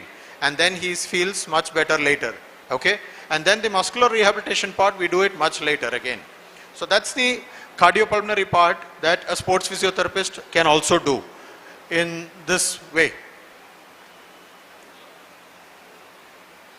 And then, due to lack of time, I'm not going to touch on all these points. We can describe a lot about all these muscles there. Anyway. Then we do have nerves as well. We have patients coming to us complaining with sharp shooting pain into the shoulder region and pain from the shoulder region into the arm. It can also be a Scalini syndrome. Clear? Please check up what is the Scalini syndrome. Now, assessment skills, quite important. According to me, I always believe, for me, treatment, once I have mastered the skill of how to treat, how to do the hands-on treatment, I'm already done. But the challenge always remains for me to assess the patient properly. How do we assess a client? So that's very important. I'll give you an ART acronym. I'll give you an easy way of how to do it. What is the commonest thing that you can look into? Because this is like you answered in the previous session. This is one of the commonest challenges that most of the budding or freshly passed out physios always face. How do I assess? Where do I reach to a conclusion? How do I know whether I have reached the correct conclusion? Believe me, after all these years, even I don't still have 100% guarantee that I have reached the exact conclusion. You understand what I'm saying? Because every dysfunction may or may not have a sequel. When we say sequel, what does that mean? When we say sequel, you can have a primary dysfunction. That primary dysfunction can cause a secondary injury. a secondary dysfunction, and even maybe a tertiary dysfunction. So what are you going to treat first? That is always a dilemma for any experienced physio also. He is just going to try out all 2 or 3 and see which one works better. Do you understand? It's a story about which came first. Was it the hen or the egg? Nobody has the answer to that, isn't it? But it's similar right here as well. So your journey as a clinician, it always begins with integrity and dedication. So what is integrity? Basically, what is integrity? As a subordinate or as a junior, doing the right thing, are you hungry? You want to go first? Okay. So doing the right thing even when nobody is watching you, that is integrity and dedication. So when do you do something with integrity? When you have some good objective towards it, a good purpose towards it, you want a positive outcome from it. You get my point? You get the point? So nobody is watching you, but you still want to do the right thing, isn't it? So why is that? You have some good intention out of it. It can be beneficial to you, it can be beneficial en masse. That's a different thing. So from beginner to, so that's how you become a beginner, and from beginner, that's how your journey goes towards being an expert. And then learning a skill comes with practice and also practicing it in the right way. That's how we are in the Mulligan Concept Teachers Association, of which I am a part. We have bi-yearly meetings. Once in every 2 years, we have international meetings where we go attend the meetings and we start discussing our own techniques. And if any teacher has to introduce a new technique, we also do that as well. Clear? They teach us and we discuss the plus and minus of those techniques. Can that further be modified? And finally, that's what we present in our MCTA meetings. So we have an international group where we meet together, interact, decide, and all of them are of minimum 15 years of experience in the field already. Clear? So that's how we decide on those techniques and we deliver the techniques, or we teach the techniques to the budding physios out there or to the practicing clinicians. Clear? So when we teach something, we want to make sure that we are giving the right source of technique and the best source of technique. Keen observations, like I just mentioned, one of the biggest asset for a physiotherapist is going to be your power of observing. Now you watch a lady walk in a particular fashion. You can always guess, maybe she's got something to do with, she's got an imbalance between the hip abductors, isn't it? So that's possible. Now the question is, a second person who watches says, sir, maybe it's not the hip abductors, it can be the tightness of the quadratus lumborum. Or another person says, I don't think it's both, I think she has something to do with the SI joint is painful for her. So it can go on and on, the observation, but then you confirm it later with your interventional diagnosis. And then palpatory skills, very important, and that is also an asset of the physios today. Detailed and selective examination, and very important point, avoiding a bias. A patient comes limping to you, you immediately say, what do you are, let's say you are standing in a market, or all of you have gone for shopping and you are all physios. Suddenly your physio instincts start getting sharp and you start limping into you watch a person who's coming to you limping. And then one person says, I think he has problem with the ankle. Another person says, I think he has problem with the knee joint. Another person says, no, it can't be knee joint. I think in the stance phase, she is reducing the stance phase, so it has to be the SI joint. Another person says there's a hip pathology. And finally the patient comes to the group, approaches the group and asks, my sandal is broken, where is the nearest cobbler available? Do you get the point? So it's none of these diagnoses. It is the sandal which is broken. So we jump into conclusions. Let's not do that. And then rationalize your findings. Now how would you rationalize the findings? We have the kinesiology or the biomechanics, the critical movement analysis, identifying the pathomechanics. To identify the pathomechanics, you need to know the kinetic chain. That's very important. Both the skeletal as well as the muscular, and also the facial linings. Lateral thinking is very important. The various possibilities of the cause of the dysfunction. Integrating basics with clinical findings is very important.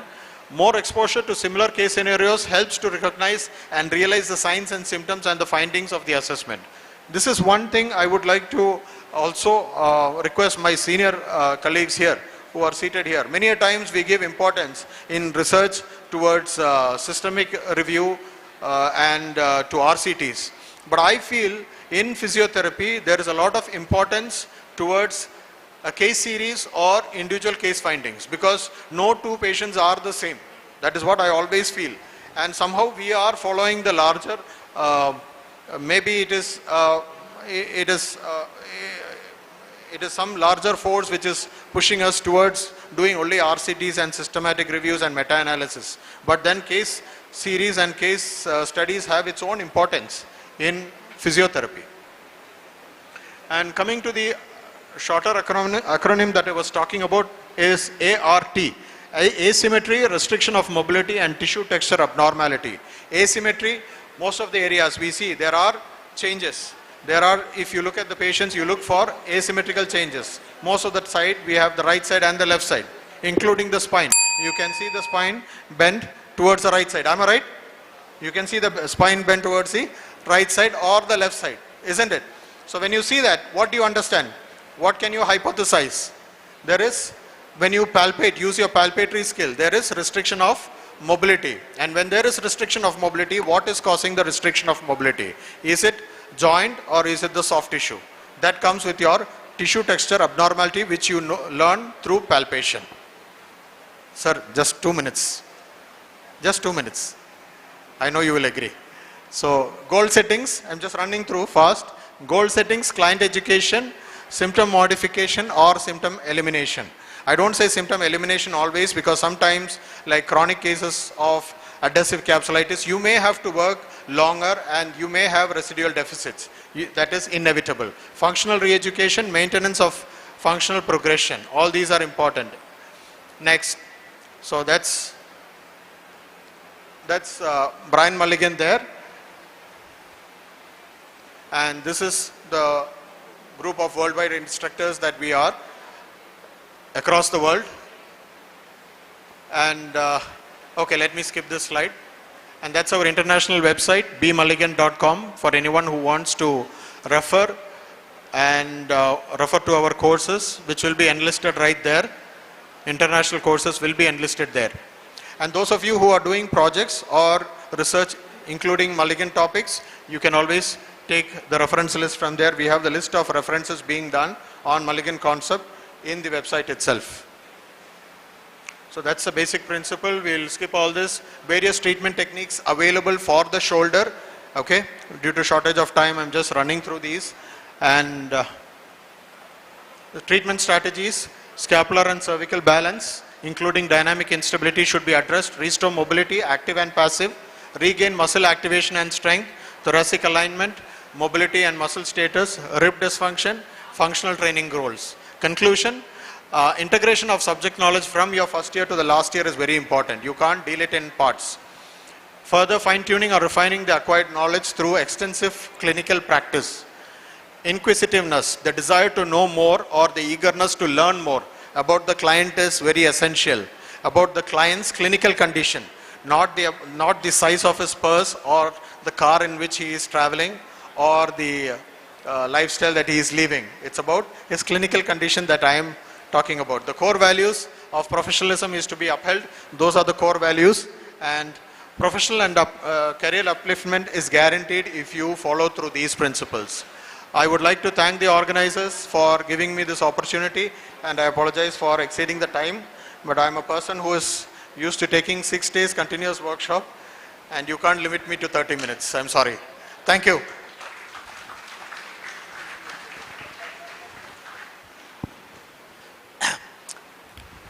Dear Dr. Jubut, it was a wonderful talk. So I will, because of lack of time, we will take only one question. Okay, and our moderator, Dr. Muthupandi, will be. So that was really a nice session from you after 2010, because I was a student at that time. I'm happy being here. Sir, one thing which I would like to ask is there any criteria to start the strengthening exercises? Or do we have any limitations like 24-hour clock? Immediately after manual therapy, we should not do this, or do we have no limitations in that? Good question. I wish everybody listens to it properly. In Mulligan concept, we do not have any such limitations, because what we are doing in Mulligan concept is correcting the positional fault. With one touch of your hand, you get to see that the patient gets corrected, and then the patient is pain-free. So once the patient is pain-free, you can start exercises right away. But only thing is, in Mulligan concept, we have something called as the rule of 3. On day 1, the number of repetitions that we do is going to be limited, because we just want to see if there is any latent side effects of the manual therapy procedure which we have done. Like I said, I don't want the patient to do it excessively. If I use too much of force and tomorrow the patient comes and tell me, sir, after you did that, I felt very sore and throughout the night I was very much restless. Now, to those who have attended my workshop, I've already explained this, like especially when we deal with the cervical spine. Person comes with restricted mobility of the cervical spine. We don't mobilize or manipulate immediately. We do a dynamic cervical instability test. And if the dynamic instability test is cleared, that is when we mobilize the patient. If the patient does not clear the cervical dynamic instability test and you mobilize the patient very well, the patient is going to have a guaranteed improvement in range, and he is going to come back with severe pain on the next day. So that's very important. So we have to be very cautious in the term. We have to check the muscle status. What is the strength? What is the endurance level of the muscle? Because patients are bound to keep doing that, because that is my experience. When you mobilize the spine, patient regains his mobility, he is not going to stop. After you mobilize and get him back his range of motion, he is going to check at least for 15 to 20 times the same day itself, same time, and after he goes again, he will keep testing. So what happens is, those muscles which he was not moving during the stiffness phase have gone in for inactivation or reduced power or strength or endurance, and that's going to be causing a lot of pain simply due to muscular fatigue. Not an injury there. There is no injury there, but it's simply due to muscular fatigue, and that can even affect his sleep. Thank you, sir. Thank you. Thank you, Dr. Jibu. Thank you very much.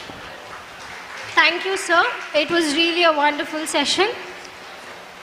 I request our chairperson, Dr. M.S. Satish, and the moderator to kindly present a token of appreciation to Dr. Jibu George Varghese.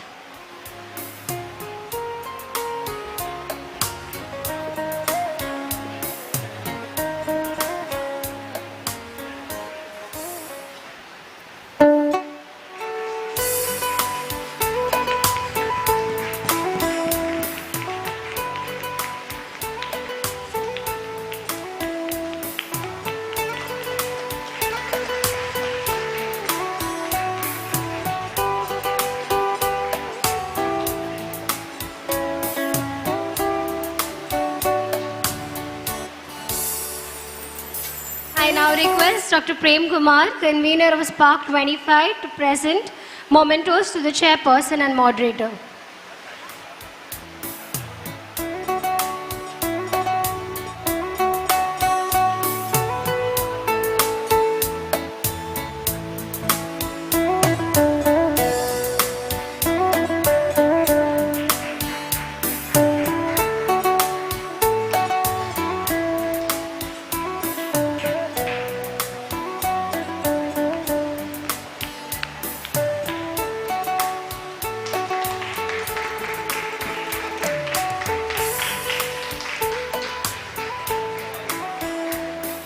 Ladies and gentlemen, we now proceed for the sixth session of the day. It is my honor to introduce Dr. Priyanshu V. Rathod, Professor at the School of Physiotherapy, Dean of the Faculty of Medicine, Director of IQAC at RK University, Rajkot, Gujarat. Sir's academic leadership with forward-thinking innovation, championing applied research has made an impact in physiotherapy. This session will be chaired by Dr. Vakar M. Naqvi, International FAI MER Institute Fellow and Founder Director of AD Vivum Education and Research, Qatar, and moderated by Dr. Jibu George Varghese, Professor and Principal at Sri Ramachandra Faculty of Sports and Exercise Science, Chennai. Dr. Priyanshu Rathod will speak on Artificial Intelligence in Physiotherapy, Understanding the Need and Development Process. I now request Dr. Aishwarya Sonwane, co-convener of Spark 25, to welcome Priyanshu sir with a bouquet.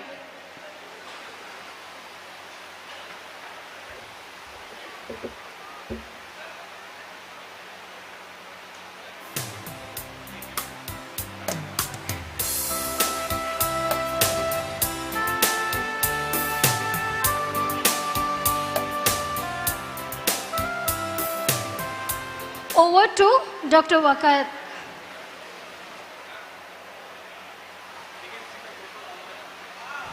Yeah, no, but I have to introduce you. Very good afternoon, everyone. It's my immense pleasure to introduce and reintroduce Dr. Priyanshu Rathod, sir. One of my very close friend, my senior and one of my mentor. He is a professor at the School of Physiotherapy and Director of IQAC and Dean of Faculty of Medicine in RK University, India. More than 24 years of teaching, research and clinical experience, serving as NAC accreditor and establishing IQAC and Institutional Ethical Committee with publications over 75, 10 books. I'm just trying to crop. And many awards into his hats, and with a similar research interest on AI-enabled movement analysis and in healthcare sciences. It's our privilege to have you, sir, here. The stage is all yours. Thank you so much. Thank you so much, Dr. Wakar, for introducing. Believe me, I will not take more than 20 minutes, okay? And I know it is I don't want to hold you back here for lunch. But whatever you learn in next 15 minutes will be lifelong learning. Once again, mind to market, we are not here to time pass. Here, the economy is a force why we are here, right? And that is what artificial intelligence are attracting us. Think tank, a lot of people are there here, and learning is opportunities.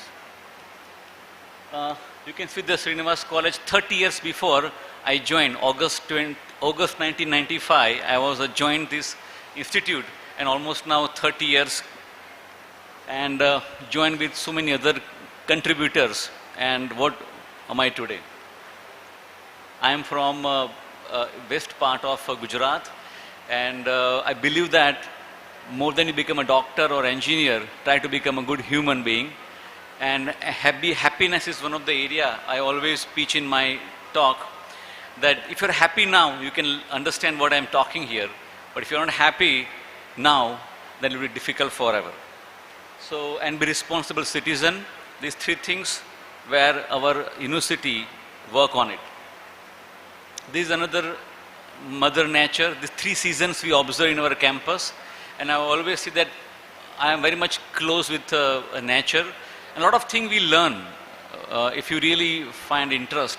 It is a creator, innovator, and if you talk about intelligence, nature has everything, you know. So I think don't go out anywhere to learn the book, but just go to the mother nature, will teach you everything. Once again, one of the best inventor or innovator, what I know, is Mahatma Gandhi. No doubt about the simple spinning wheel and given a job to 1,000 peoples. I like the change is very important thing. We have been taught earlier about the four-leg walking aid, and we prescribe the four legs walking aid, and I tell that people that the reason behind the four leg was it should not fall down. It is not about having a stability, but if somebody is a person who is not able to hold it straight, there is a four leg. So you have to think that why it has been developed. Otherwise, 20 rupees of bamboo is much more enough to walk, climb, everything, or spending some 350 rupees of walking aids. Let's come to the point, artificial intelligence. I don't want to talk much about, but I want to talk today about how to develop the predictor. Okay, so next 10 minutes, we'll try to close and understand that if you are interested, UG, PG or doctor or scholar, how to prepare one predictor, and it's much more easier with the same thing. I don't want to talk about, there are ample of opportunities for physios because we are close to the health, and we can develop such kind of predictor and we can put it in market. I have just one case study, AI in physiotherapy, just 5 minutes you spend, much more enough. Our clients ask us, will I recover? One stroke person will come to your clinic and say, and relatives will ask you how long it will take. And believe me that we also do not know how long it will take. But we always tell that wait and watch, let have some mobility, ability, but all these questions always comes to your mind. Here is one of the model, what I am demonstrating is a stroke recovery predictor. One of the very state-of-art model, and how this predictor has been formed, that journey I am going to share with here.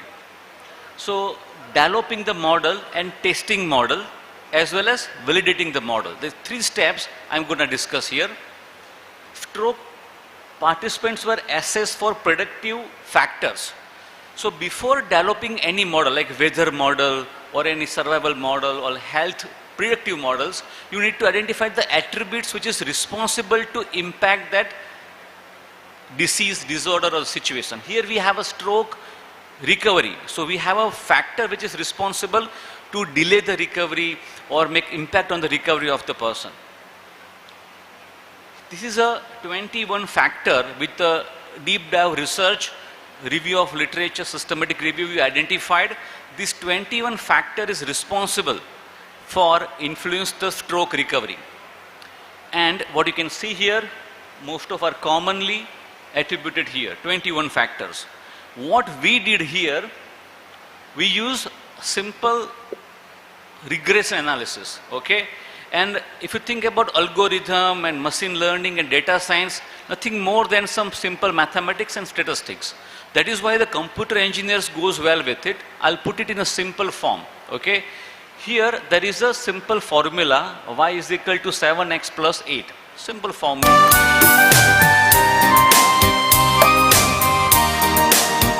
Attributes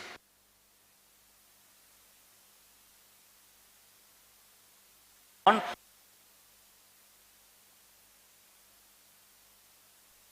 Fugel-Meyer assessment score. Just you can understand that Y stands for dependent and 7, make it the mic. 7 is a regression coefficient, which is a weightage of each predictor, okay? So this is a formula where yx 7, 8. 7, 8 are the number, they get changed. 8 is a constant, ongoing medicine, rehabilitation, overall health. That is also impact on a recovery of the, that is constant. You can't control the medicine, overall health and the physiotherapy treatment. And plus and minus what you see, it is also the one of the operator. So watch this carefully, this formula, and based on this formula, we have developed the one predictor algorithm.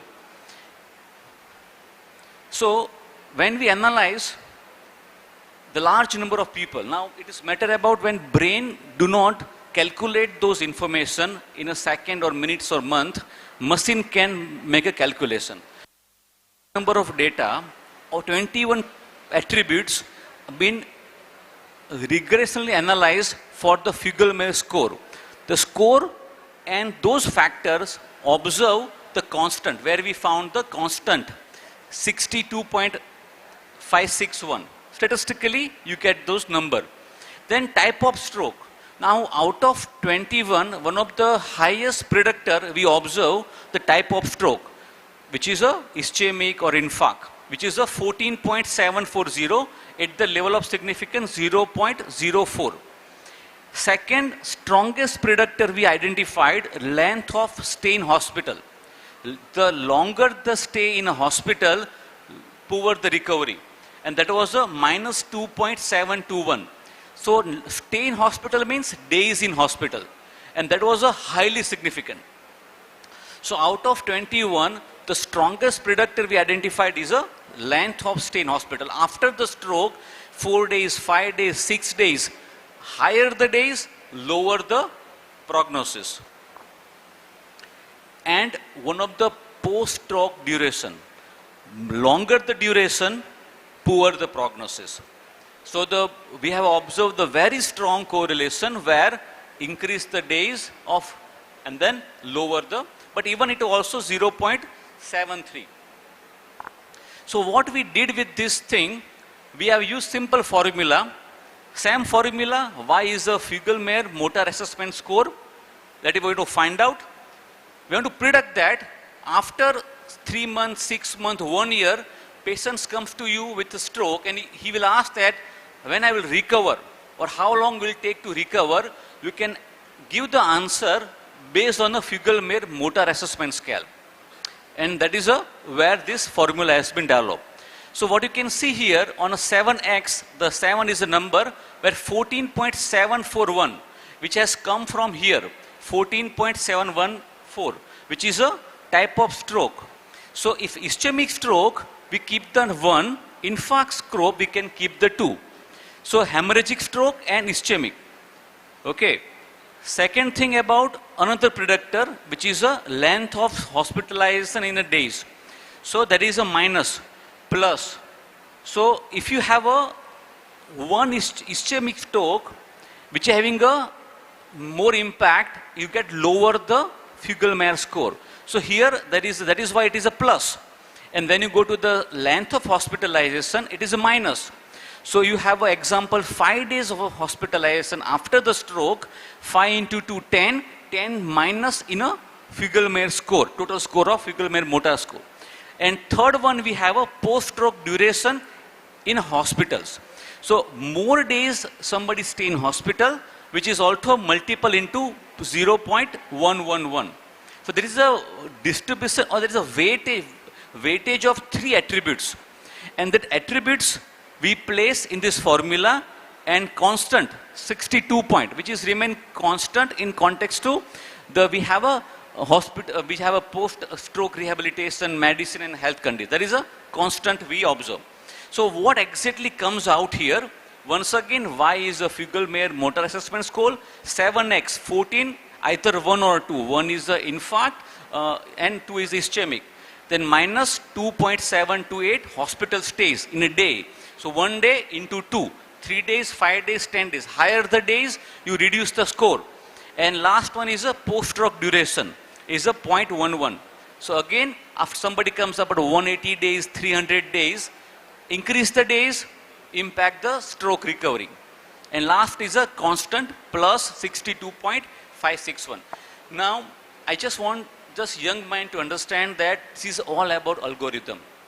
Whatever if you do the predicting the any kind of model in computer science and engineering, this is one simple example of model. This could be having a more than 1,000 predictor, maybe which cannot be calculated by the mind, but artificial intelligence can help to calculate those information in a faster way. Here I am showing you one simple picture and is as efficient as any machine learning what you can process. We have a 300 sample data, somebody may have 1,000 data. So predictability will be higher the number, better the predictability.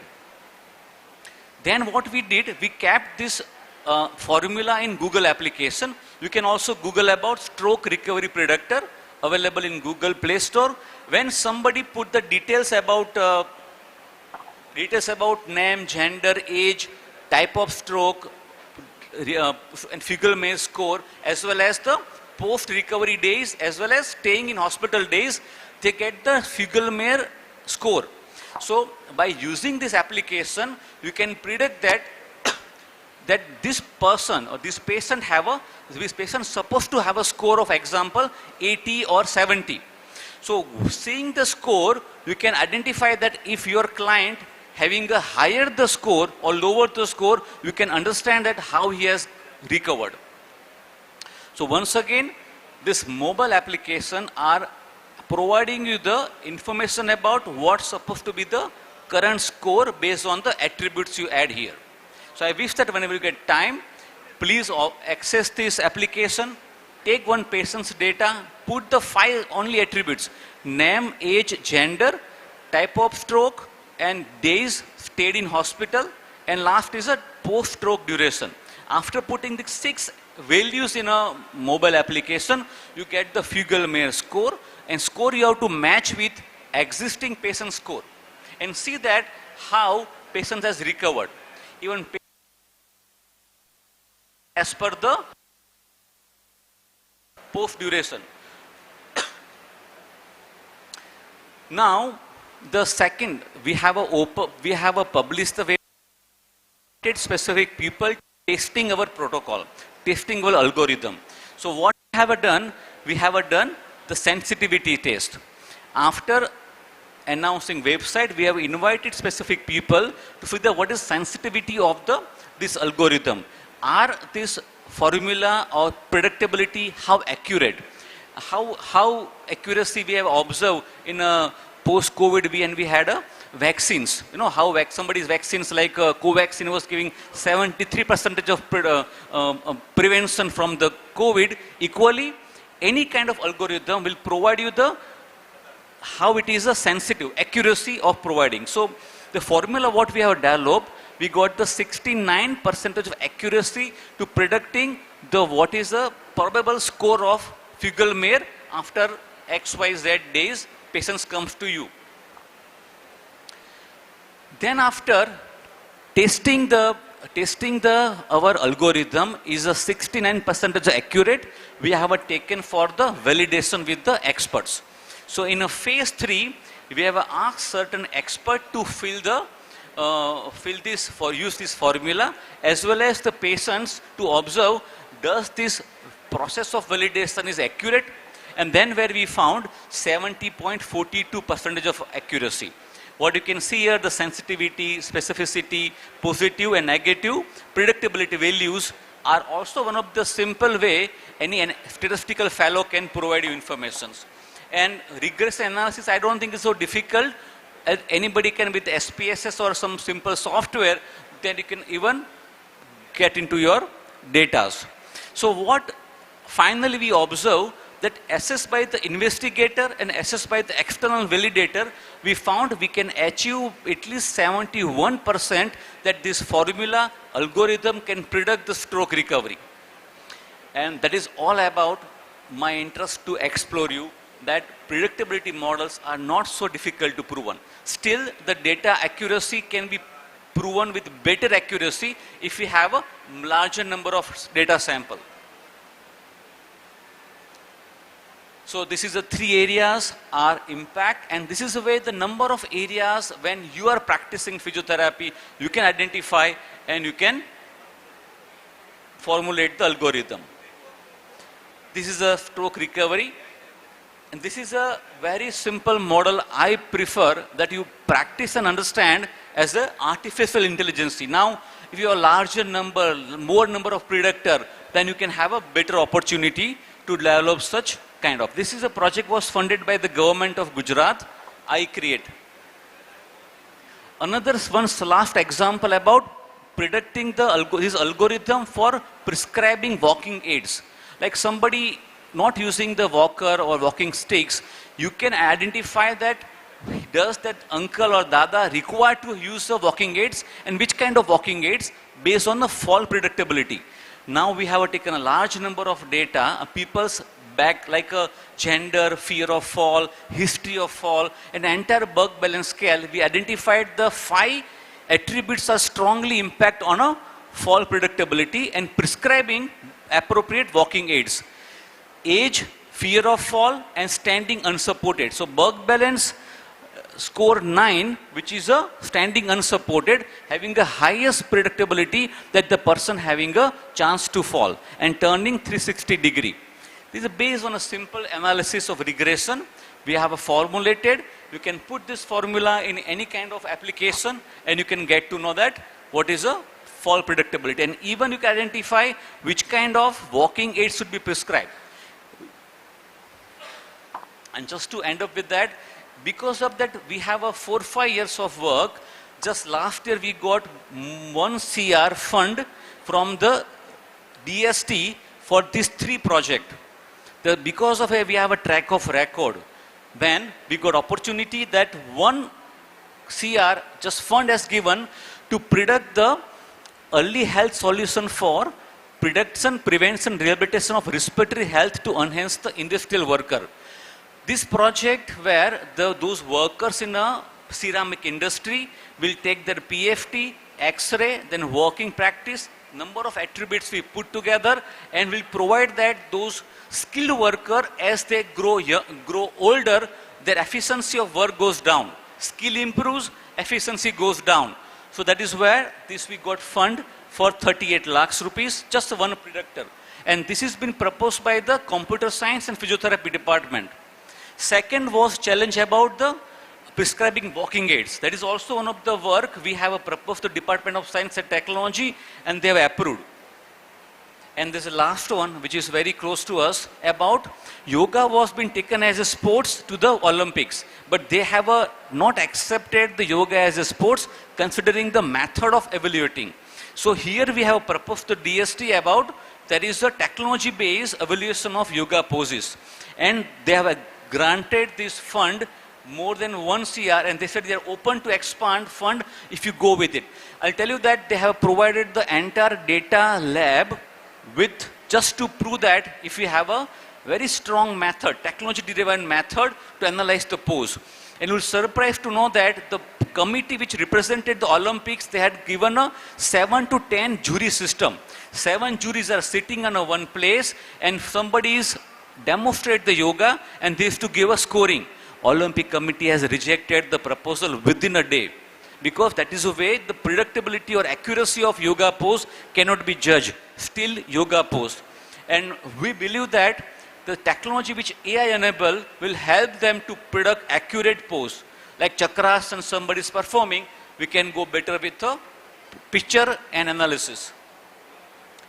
I think almost 20 minutes, and I don't want to go much of it.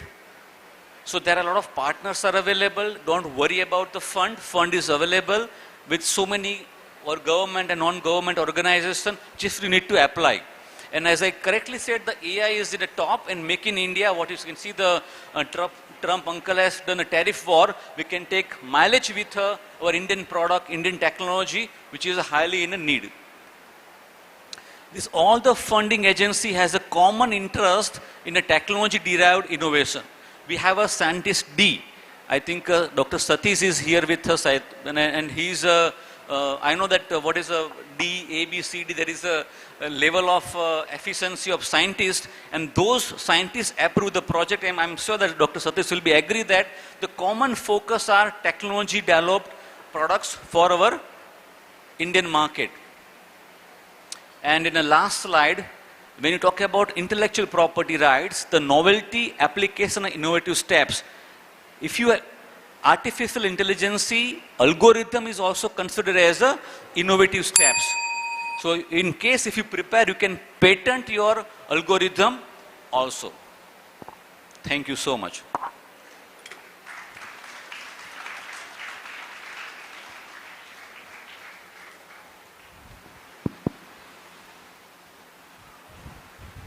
Professor Priyanshu, thank you for the wonderful insights into integrating stroke, research in stroke with technology. Any questions from the audience? When we can go for lunch, right? Any questions? Okay, then probably the session chair has a question. Whenever you think about any ideas, I just take 1 minute, 2 minutes. That is, we open the ideathon, and due respect to of chairperson, the 2 students identify the challenges.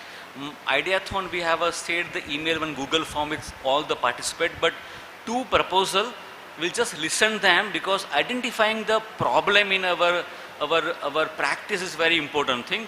I request one student just come on stage and pitch their idea. Lenisha, she's from DPT, 5th year. Yeah. Just appreciate her thought. Good afternoon, everyone. Imagine an elderly woman recovering from the knee replacement. In the clinic, she follows her physiotherapist instruction, but when she's sent home, she finds difficult. How much she's supposed to bend her knees? Is her posture correct? But she needs guidance throughout her exercise. So my challenge is home exercise gap. So whenever the patients are left alone at home to do their exercise, some do the wrong postures, some skip steps, and some overdo movements. This leads to slower recovery, inconsistent outcomes, and in some cases even now pain or injuries. In case of elderly patients, there is lack of confidence in that case, so they'll stop exercising. What are the limitations or barriers? Most patients depends upon their memory, exercise sheets or YouTube videos. These can show exercises but not correct the mistakes. Elderly patients even struggle with the complicated devices. So the gap continues. Patients are alone with their exercises with no guarantee that they are doing them right. So when the patient don't recover properly, the consequences are bigger than just one case. It means more clinical visits, higher costs, longer absence from the work or school, and overall low quality of life. On the other hand, if this challenge could be addressed, patient would recover faster, therapists would have better outcome, and the healthcare system as a whole would benefit. That's why this challenge is important to bring into the spotlight today. Thank you. Thank you so much. I just, once again, the objective, we has opened the ideathon by sharing the Google form with the participant. Which idea, means somebody can bring the idea which can taken into the artificial intelligence to solve. And there is two students who are shortlisted based on their participation. So one is Denisa, so please put your hands for her. Her challenge, what she observed that, and we are definitely agree that our patients, those who learn the exercise in our OPD, once they go home, they don't practice. Can the artificial intelligence or any kind of technology or device can solve this problem? Now it is definitely a challenge to be addressed, and we really appreciate her concern to be participate in this ideathon. Thank you so much, beta. And I will take only last 1 minute, one more candidate we have here. I think if she is here with us, then we invite for a feature idea. One boy we have shortlisted. Please come fast, come fast. He is also having some, see, ideation is one of the most challenging tasks in our chat GPT generation because we stopped thinking critical. Let's see the what challenge he has observed. Hello, good evening to everybody. So one of the major problems I think we face is that the patient forgets about the exercise and may not remember the correct methodology to perform it. So what is the solution to this, you may ask? So in quite a simple way, we should utilize open source AI to make an app which integrates the following. First is a personalized exercise plan, which can be uploaded directly to the app and can be adjusted according to the patient's needs. Next is tracking of the patient's progress. So in the AI program, you can input different parameters which can be measured to see the efficacy of the exercise. And then is daily reminders. Another problem that is faced is the patient may forget to perform the exercises at the set time. So the AI program can give daily reminders at set times to implement the work. The next problem is motivation. As you all know, a big problem many people have is they lack motivation to proceed with the given exercises. They may think it is not adequate or it may not provide the necessary benefits. This can again be altered with an AA modality to provide the patient with adequate motivation to perform the work. And finally is form correction. Another big problem patients face is they may not be performing the exercise in the correct form. We can utilize a camera or even their phone and implement AI to digitally analyze their form so they're performing this exercise or program with the most efficiency. That's all. Thank you. Thank you so much. we appreciate. See, in his interest of equal with earlier applicant about there is a technology is needed, and I want the young brains to think about how could be this artificial intelligence can help us to solve these challenges where patients can exercise correctly the way we have prescribed. Thank you so much. Over to the jury. Sir, thank you so much for this wonderful talk. Indeed, AI is to augment our work, not to automate as of now. And yeah, data is more expensive than gold. And we really hope like people come into this ecosystem of scientific engagement, and every institute should build a research ecosystem. So just one question and a thought process I want to know, because you're also in entrepreneurship. We are working in entrepreneurship.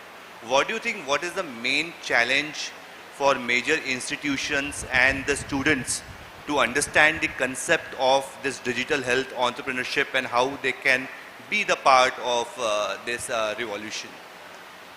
Thank you. See, this is an ideathon. We observe the students of this generation having a better opportunity to learn from the digital sources.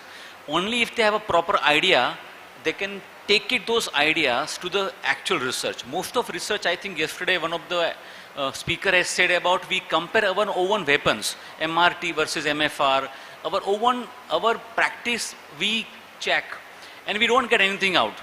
So digital health and the artificial intelligence is definitely we have to opt out, but you need a proper challenge you have to identify.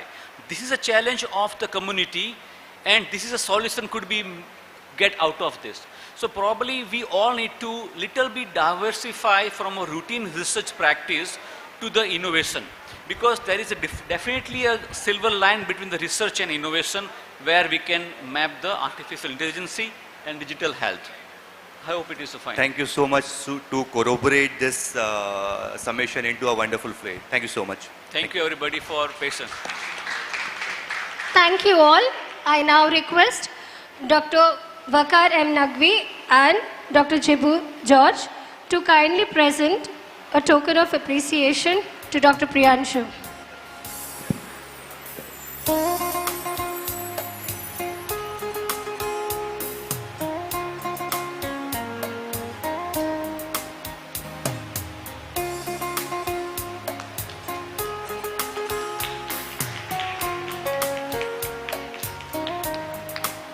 I now request Dr. Prem Kumar, convener Spark 2025, to present mementos to the chairperson and moderator.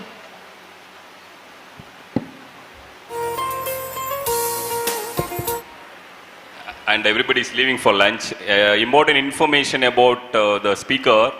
He is the greatest alumni of Srinivas. He done more than 25 years before physiotherapy here. He is having so many patents, and university is very proud of him. Thank you, sir.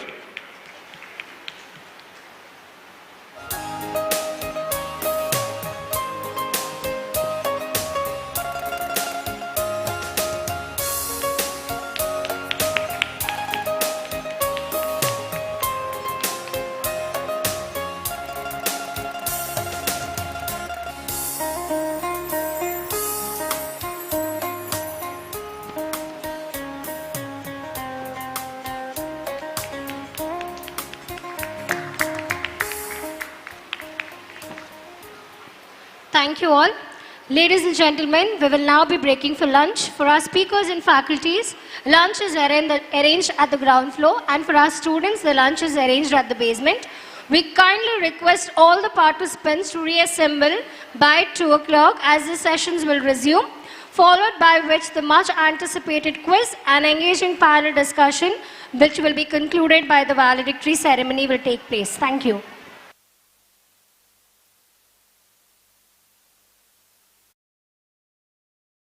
Second session. So, Dr. Rakesh Krishna Kovile. So, he is an associate professor at Nitya Institute of Physiotherapy, Mangaluru, with nearly 13 years of teaching and research experience. And his expertise spans in neurosciences, pediatric neurology, sensory integration, and rehabilitation innovations. He is currently pursuing his PhD at Nitain University, Mangalore. He holds an MPT in Neurosciences, Pediatric Neurology from KMC Manipal University, 2012 distinction and university topper, and a BPT student from Sushruta Institute of Physical Medicine and Rehabilitation, Hyderabad, 2009, University first rank. And he is also a IBITA Bobat certified and a certified sensory integration therapist from University of Southern California, USA in 2016. Dr. Rakesh has secured major grants including BIRAC Big Grant for developing a smart device for diabetic polyneuropathy and a Nitte University intramural grant in 2024 for children with cerebral palsy. He has 22 registered copyrights, 88 research publications, 1 book, 3 monographs and 1 book chapter to his credit. As a passionate academic, he has served as a resource person in over 65 national workshops and conferences and continues to mentor research in neurosciences and rehabilitation.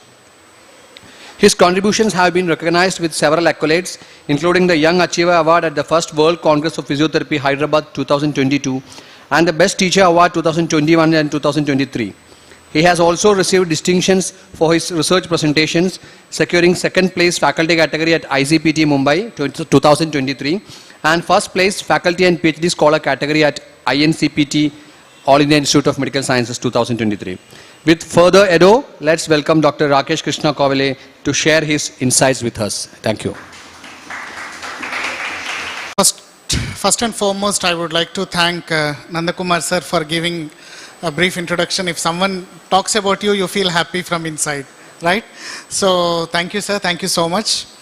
And I would like to thank the entire team, the organizing team of Spark 25, Dean Dr. Trishala, the convener of this conference, and the entire faculties who are behind this particular event.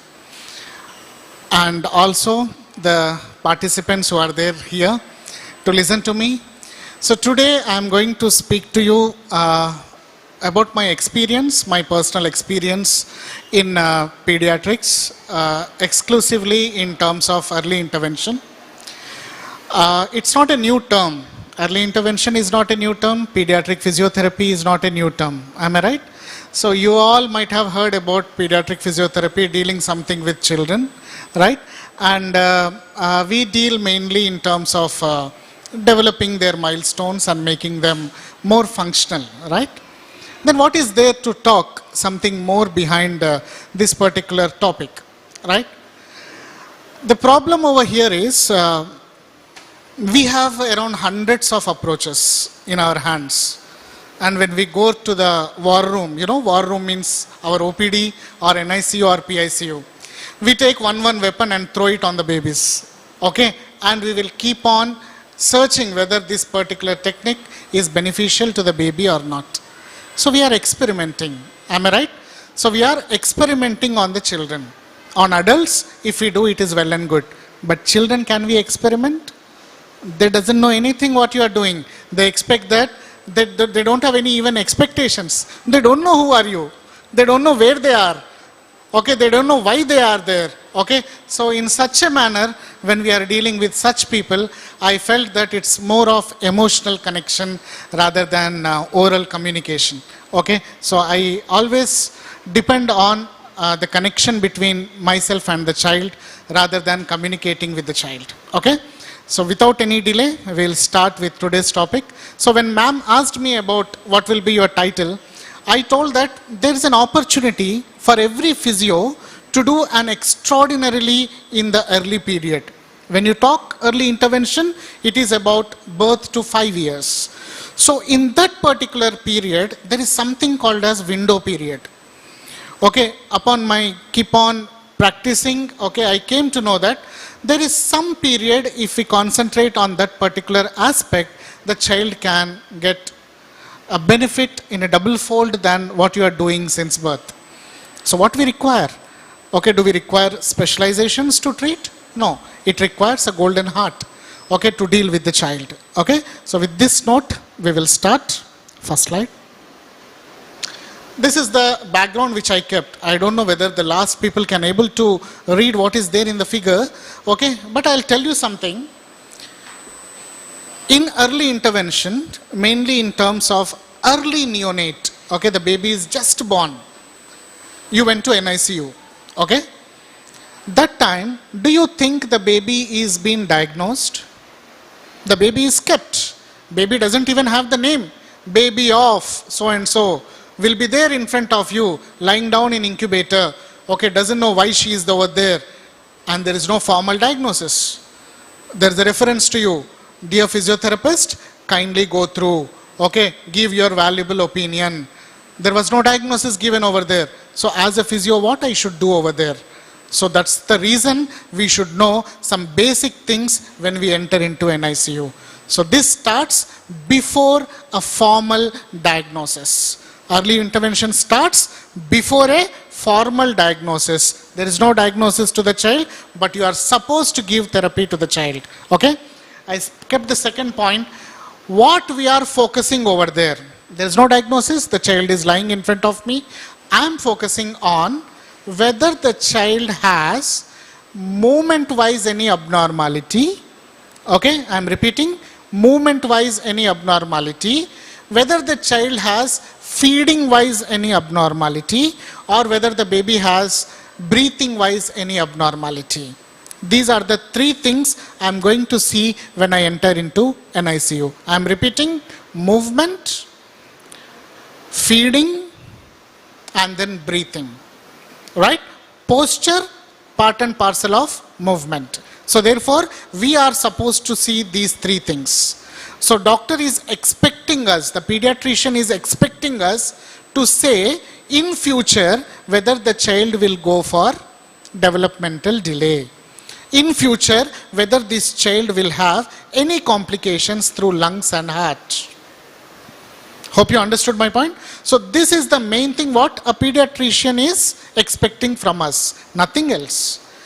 Okay, you are not supposed to go there and make the baby walk on the day one, okay, as a neonate. No, they are just expecting us to give our opinion. Imagine you are writing on a bond paper your opinion with your sign. If anything goes wrong, you are the one who is responsible. If I take that responsibility, I will see the child properly. I will see the newborn neonate in a proper manner and check whether the baby can able to breathe, take feeding. Feeding means the neonate will eat biryani or what?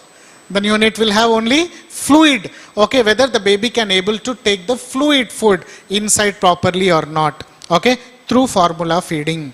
So we will check only these three things. Once these three things are justified, then the baby will be slowly given from the NICU to the ward. Once the baby is shifted to the ward, the baby is going to home. From the home, baby will be coming to your OPD.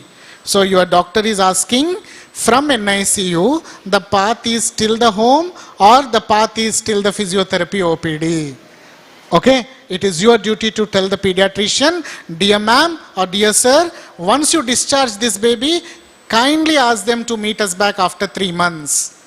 That suggests that you understood that this baby might be having an issue in the future. She requires thorough physiotherapy. Will you agree with me? Yes or no? Right? On the day one, you are supposed to do this. Clear? Next slide. So this is the statistics, okay? In mainly doctors, physios, healthcare professionals doesn't like numericals. But if we doesn't care about this particular thing, we are not aware of how much essential our services are required to the society. We see almost 25 to 33,000 CP children. New CP children are born every year. Majority of them are premature. What is prematurity? The baby is born more than 15 days early than the due date. So prematurity is the first cause. Second cause is asphyxia. These are the two causes which leads to cerebral palsy. That means injury to the brain. Before 15 months, anything happens to the child brain, whether it is meningitis, encephalitis, infection or anything, if it damages to the brain, we say it as cerebral palsy. Okay, before 15 months of age. After 15 months, the brain is matured. When brain is matured, you cannot call it as CP, you should call it as sequelae to encephalitis, sequelae to meningitis, sequelae to brain injury. You cannot call it as CP. Why? Because 15 months is the age where maturity of the brain finishes. Only brain I am talking, not the complete nervous system. Is it clear? Right? So, out of 25,000 to 33,000 children, what is the percentage of the children who receives physiotherapy? What is the percentage of the children who receives physiotherapy? Only 30 to 40. Out of that, 1 to 15 percentage are receiving advanced physiotherapy.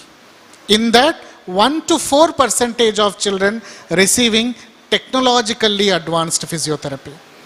Imagine we standing over here only with 2 hands to support the baby. If we are not technically or technologically advanced, we cannot manage the baby completely.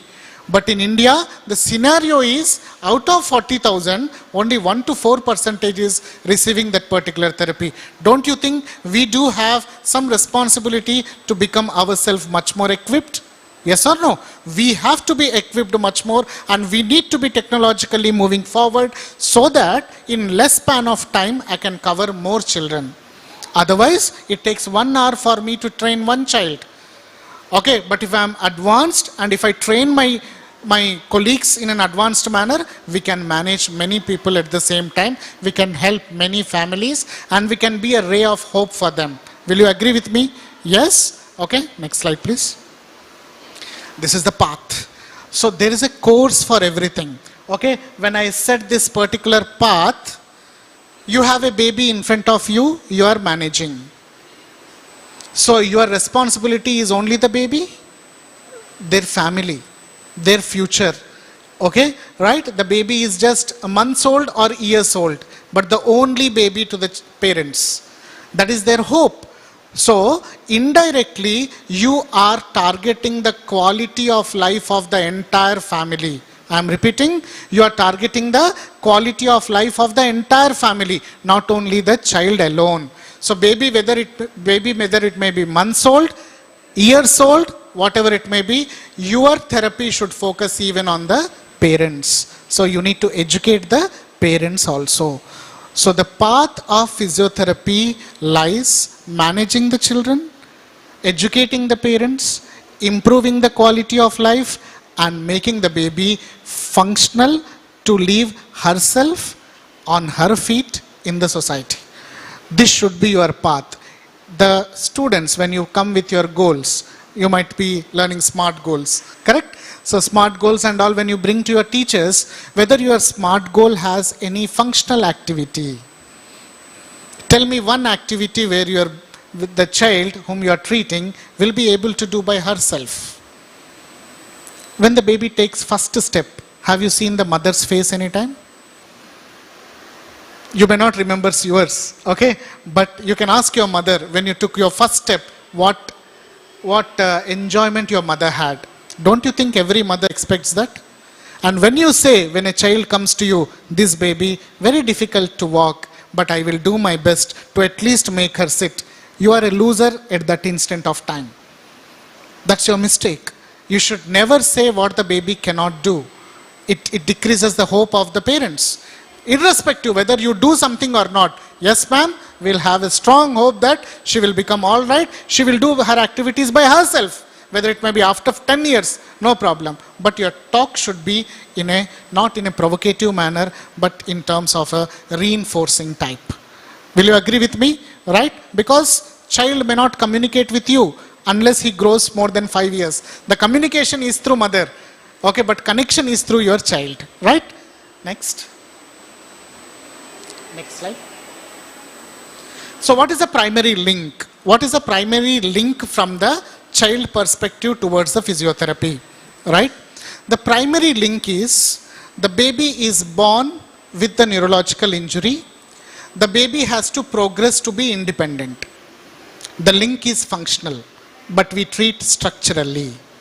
Hamstring is tight, lengthen the hamstring. TA is tight, lengthen the TA. Biceps is tight, lengthen the bicep. Baby doesn't want that. Baby wants to be independent in her functional activities. So activity should be your concern. Whether the baby is doing any one simple activity of holding a rattle in the hand. Is the baby giving away the rattle or not? That should be your first goal. Because baby starts giving up by which age? 6 months. Till then baby only grasps. Whether the baby started giving back? Yes, that's a good sign of decrease of spasticity. Right? Whether the baby is able to look to the sides? That's a first indication that baby is starting to roll. Correct? Whether the baby is trying to lift the head up and put weight on the hands, that's the first sign that baby is coming to crawling. So, as you have genetic markers, you have some physical markers.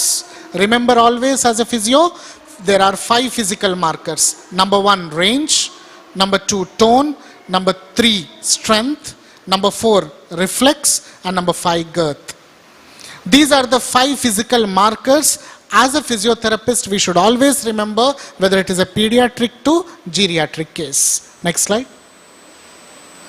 Synaptogenesis. You might have heard about synapse, right? The connecting link between neurons. We are born with millions of neurons, we die with millions of neurons. We are born with millions of neurons, out of that few are functional. We die with millions of neurons, out of that many are functional. Correct? Huh? So neurons start functioning in a way that every day it will increase. The synapses will increase every day. But when we are born, when we are just born, remember our synapses are less because we don't know much activities. As we grow, our activities starts improving. When we do more and more new activities, more and more new things, more synapses will be formed. Don't you think child learns every activity from the day of birth? Yes, everything what the child learns is learnt activity. It may be a skill or may not be a skill. Writing is a skill. Laughing is a skill. Laughing is a skill. No, eating is a skill. Eating is not a skill. Eating with hands is a skill. Okay, waving is not a skill. Putting the body stable to wave is a skill. Okay, so it depends on how you mold the baby to learn an activity and finally make it as a skill. So in your therapy room, okay, if you are a student in future or if you are future when you work, when a baby comes to you, okay, remember that how many activities have turned into skill. At least in 3 months, if one activity turned into skill, you are a successful therapist. Okay, 3 months, one activity as a skill. Okay, that too with proper motor control. That's a skill and that's your merit. No certificate is needed for that. Yes, next.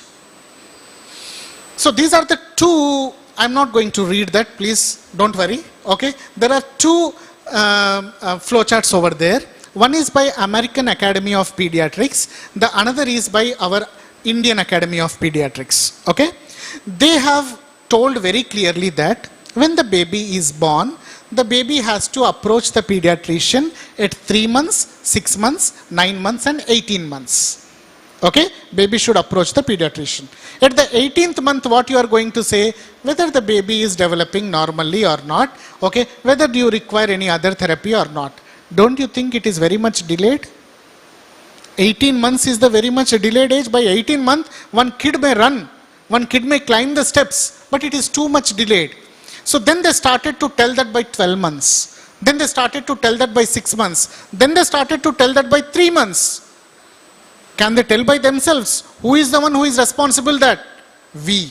We have to tell whether the baby is able to produce the movement or not. When we tell that movements are abnormal, then the pediatrician will say whom to approach. Direct them towards the concerned person. That is the duty of the pediatrician when we say something in a written format. Okay, is it clear? Right, next. So there are so many developmental screening tools, but I didn't kept everything, I kept only 2. Baroda Developmental Screening Inventory and Trivandrum Developmental Screening Inventory. These are the 2 scales which are developed by Indians. Then we had one more developmental screening inventory given by ICMR, which is from birth to 6 years. Whereas the first 2 scales are invented only till few months, 24 months or 30 months. But baby is too young at that age. If you get a baby of 3 years old, you will say that you can't give therapy for that? No, you cannot say that. So therefore ICMR has requested to elaborate this particular thing till 6 years of life. Okay, so ICMR scale is for 6 years and they will say you whether the baby is developing normally or not. Difference between screening and assessment is, in screening you are going to get whether the baby is normal or abnormal. That's it. You are not going to get baby is abnormal where exactly. But when you deeply assess, you will come to know exactly at which level the baby is abnormal. Okay, I'm repeating. Exactly at which level the baby is abnormal, you need to do thorough assessment. Screening can only tell you normal development or abnormal development. So any of these scales will only tell me the baby is abnormally developing. Okay, where exactly abnormality, we need to do thorough assessment, right? There is one more scale called INFANIB. Okay, there's one more scale called as INFANIB, Infant Neurological International Battery. This has little bit more than screening. It's a screening tool, but it also says you whether the baby has one limb affected, one side affected, both limbs affected, or all 4 limbs affected. At least it gives us a better information than Baroda and Trivandrum. Okay, any people. So if we try to tell mother something beyond her routine life, she may do 1 day, 2 day, 3 day, 4th day. So wonderful presentation. And last, that case scenario. We didn't expect that word you will give that none other than my child. So this topic is refreshment for me also. One of my colleague did this early intervention concept, but not published. It's there in library only. But still, we remembers that what and all the things or difficulties behind this. We need to explain or educate the parents, pediatrician, and society background, yes. And our professionals also, physiotherapists also, we need to educate. This is the important one. So, sir, how you handle that situation, sir, that 100 days? Mentally we became very weak, first thing. You are the father also. Yeah. And how you handle that 100 days with your... Maybe the profession gave me that hope to go into and go out of the box, and directly when we involve ourselves, then we can't blame anyone. We know where is the error. Okay, why they are developing, why they are not developing, especially when they are not increasing their weight. It may cost us more than 20K and 1+1 offer. So,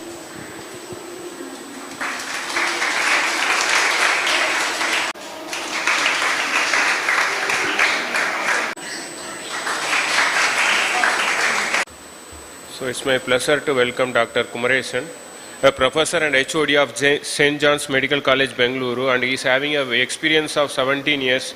Previously, he worked as a professor and HOD at Savita College of Physiotherapy, where he guided many 157 postgraduate and undergraduate dissertations, and he has guided 6 PhD scholars, which is of 2 ongoing at Savita Institute of Physiotherapy. And he have got 3 patents, and he have more than 200 publications. He is currently engaged in 19 active research projects with an established impact reflected by 285 citations, H index of 10 and I-10 index of 11. Internationally, he is a part-time research fellow at INTA, International University of Malaysia, also contributed as NABH coordinator, IQSC member, academic auditor, admission in charge at Savita Institute of Physiotherapy. He has catered over 200 patients daily. Dr. Kumaresan is honored with multiple awards, including the Best Teacher Award in 2018 and 2023, Professional Excellence Award, Outstanding Researcher of the Year, Best Academicians of the Year. And he has conducted many workshops delivering talks in artificial intelligence in physiotherapy, neuroplasticity, stroke dysphagia management, Parkinson's rehabilitation, and neurological approach. It's my privilege to welcome Dr. Kumaresan for his wonderful presentation. Welcome, sir. Plasticity, how traditional neuroplasticity is developed. during the neuro rehabilitation. Apart from that, what is the modern technology which is used for improve the neuroplasticity in neuro rehabilitation?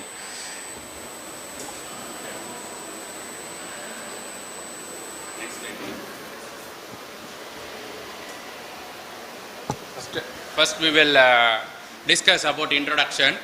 Neuroplasticity, the brains to reorganize itself by forming a new neural connections, forms the cornerstone of modern technologies. That means if you people are sitting here, see, according to the environment, you know how you learned this from your college side, okay, from your schooling, you know this is the classroom, you are going to sit in front of the teacher, you have to listen.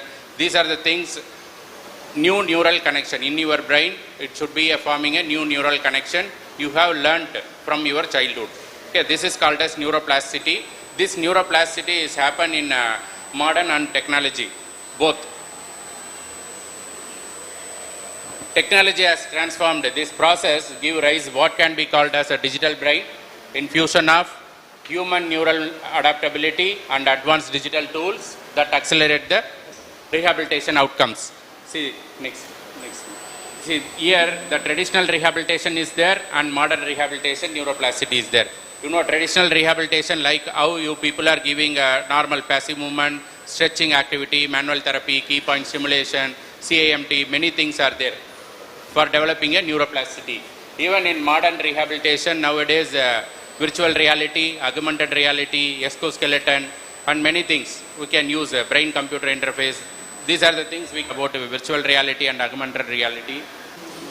Synaptogenesis, the new formation of the synapses, okay, new connection is what very important as MRP says, okay.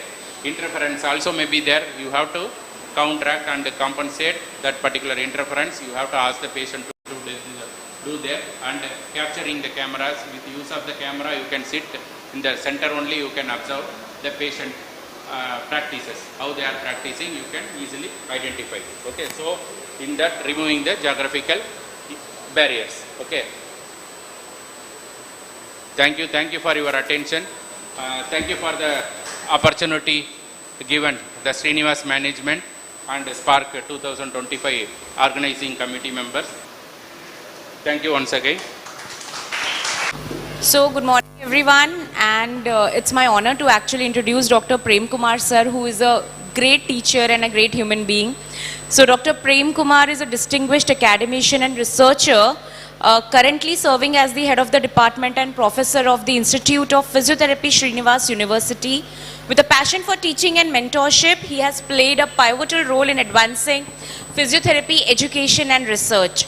His research credentials are notable with 53 publications, including 18 Scopus indexed and 5 Web of Science indexed papers, along with an H index of 3.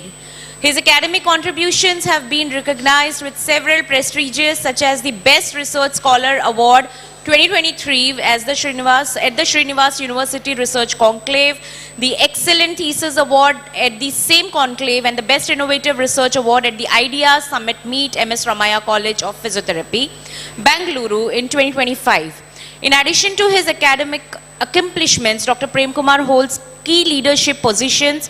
He is the President of Physiotherapy Professional Confederation, Madurai, Tamil Nadu, and convener of the Indian Association of Physiotherapy, IAP Madurai branch, where he contributes significantly to strengthening physiotherapy practice and professional standards.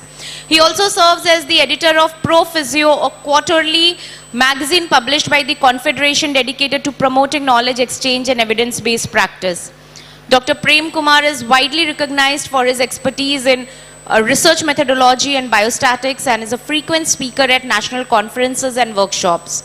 His contributions have guided emerging researchers and strengthened evidence-based practice in physiotherapy. So it's my honor to actually welcome sir over here, and his contributions are amazing. So I now hand over the stage to Dr. Prem Kumar to enlighten us with his expertise. Thank you. Dr. Samana Syed ma'am, and equal respect to you, because you are also a big contributor in cardiorespiratory rehabilitation and physiotherapy, and the moderator, my colleague Dr. Krishma ma'am, and the participants, gather here. Ponmadi ma'am, who came for her presentation from Sri Ramachandra University, and Kuldeep sir. I hope next 30 minutes we will have an interesting discussion on the title, Cardiac Rehabilitation. All of us, we know that because once physiotherapy started, cardiac rehabilitation is there in the field of treating cardiac diseases, particularly post-disease status. Once the disease came, the person is not knowing about his limitation before that. After that, they are struggling to find normal day-to-day activity related life, particularly ischemic heart disease. That is the activities psychologically also. Then I had a discussion with him. I told that, sir, it is not like. Studies are telling that, the evidence is telling that revascularization process or procedures, either it can be a PTCA, CAPG or medically managed. If neoangiogenesis and the circulation is increased after the intervention by the surgeon or anybody, people are having double the effect of heart. It is so nice. Sometimes we have to voluntarily go for surgery. After 60, 70 years, if you are having 40, 50% of block, we can go. How many of you know that many doctors, not only cardiac physicians, many doctors used to take statins in their night. The tablet taken for lipid lowering. I am not blabbering or lying. I talked with many doctors. As a precaution, they are taking statins. Because statin is having two important effects. One is it is lowering the lipid, and second one it is increasing the viability of the vessel wall. That has been proven. Imagine, preventive aspect. So in that sense, we should be very competent enough. We have to get the referral. I am thinking, I am a person can tell that because I worked as chief physiotherapy rehabilitation officer in a cardiac rehabilitation unit run by Aravind Eye Hospital. They actually jumped into this business also. I treated 180 patients in a year. It is not simple number. Because for that enlightening session, now I open the stage for any queries or you have to interact with the speaker regarding this topic. First, I'll start with ma'am because ma'am wants to interact. After that, I'll give you the mic. yes, ma'am. Yes, so I was actually very excited for Sir's session. I told him yesterday.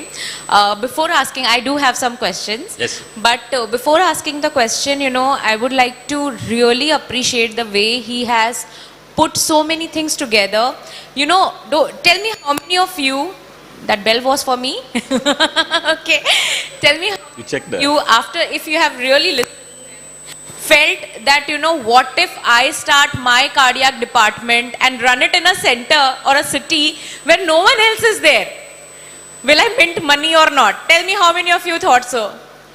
Didn't you feel? Because actually that is what he mentioned, running in the crowd, being a part of the crowd will not fetch you anywhere. If you will, stand out, it will be troublesome for some time. That's what he meant. But after that only you will make that position. Maybe you will be the first one in your state or city to start with it. And I think that's how I can summarize Sir's lecture. Beautifully said, beautifully. Now there is just one problem, sir, which we also, observe when we go to various cities is, because we all know that cardiopulmonary is divided into cardio and respiratory. Yes. And respiratory is a very low budgeted department. Yes. Now cardiac rehab is a high budgeted department. So, of course it is for me, for them also. What do you think can be a solution of that? Because you need to spend at least 15-20 lakhs for one equipments when it comes to that. No, you told the answer in your question only. Apart from the budget, all factors are same. Yes. Exactly. Because the credibility of physiotherapist, referral from pulmonologist, everything is same. Yes. So my equipment is more and your equipment is an incentive spirometry, you can do wonders. But the thing is, your question is very great question. Still it is very difficult, rather cardiac rehabilitation to execute pulmonary rehabilitation.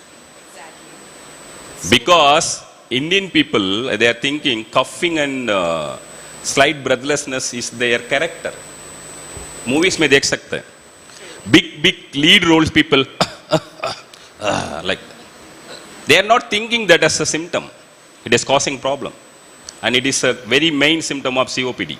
If you're having 2 years of cough, continuous 2 months, you're having already COPD. Any interested physiotherapist, please do a survey like that. What is the respiratory status of COPD and how many people are having really pulmonary problem in India? ICMR may be giving the fund also. If any problem is there, means I am always there to help you, because we are not having the data. So in that sense, I took little more time for your answer. In that sense, pulmonary rehabilitation is double the more difficult, but you are doing a wonderful job in that. So as he said, so I can say that, sir, the more I think the young generation will start the awareness, we can actually reach the insurance company, the lack what Yes. sir mentioned. You can reach the government if you spread the awareness. But go with your protocols. The government will not give like, sir, I am a cardiorespiratory physiotherapist. I am ready to serve cardiopulmonary rehabilitation. True. Go with your protocol. You have. Through your metal, they will give. It is not like they will not give. You will get in crores. I am seriously telling anybody, take video and keep a witness and ask me if you are not getting. You will get crores.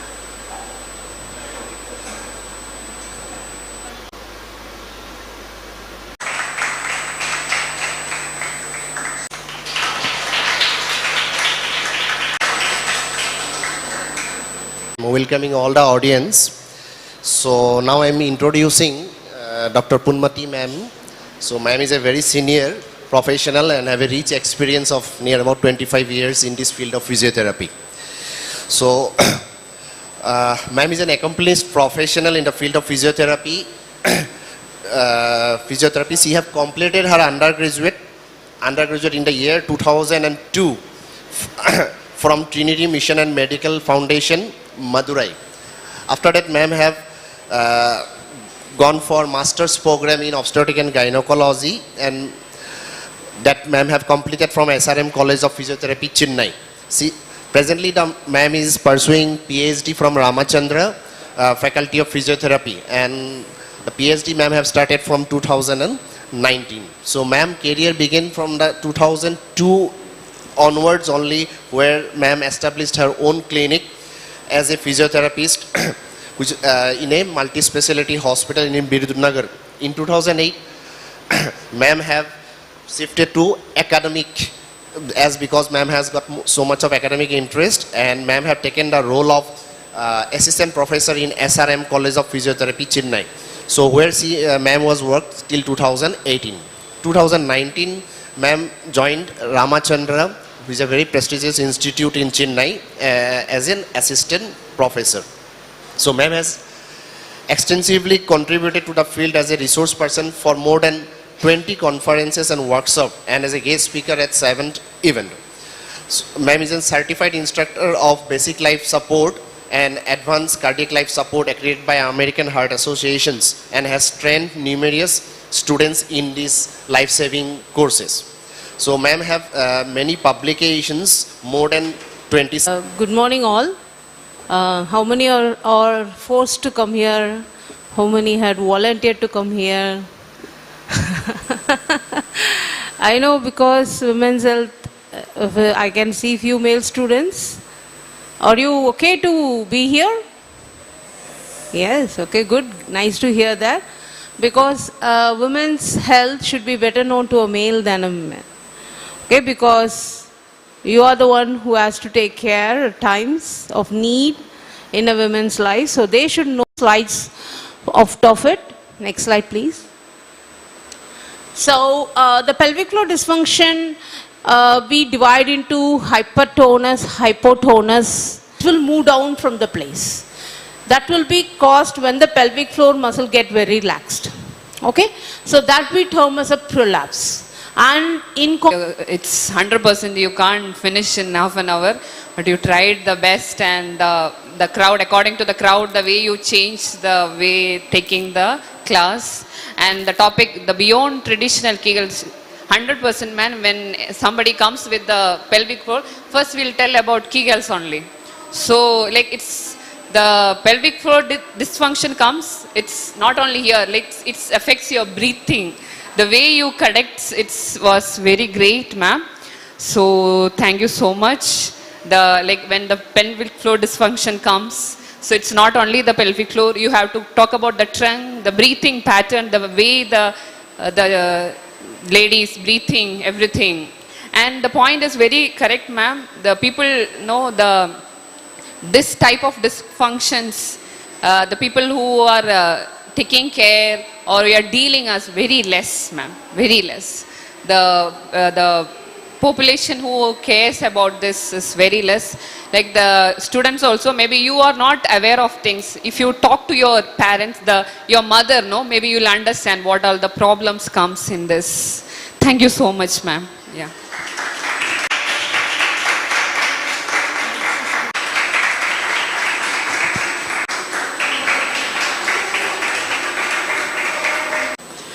Good afternoon, everyone. And it is I'm honored and privileged to introduce the speaker of today's session, Dr. Charisma De Silva.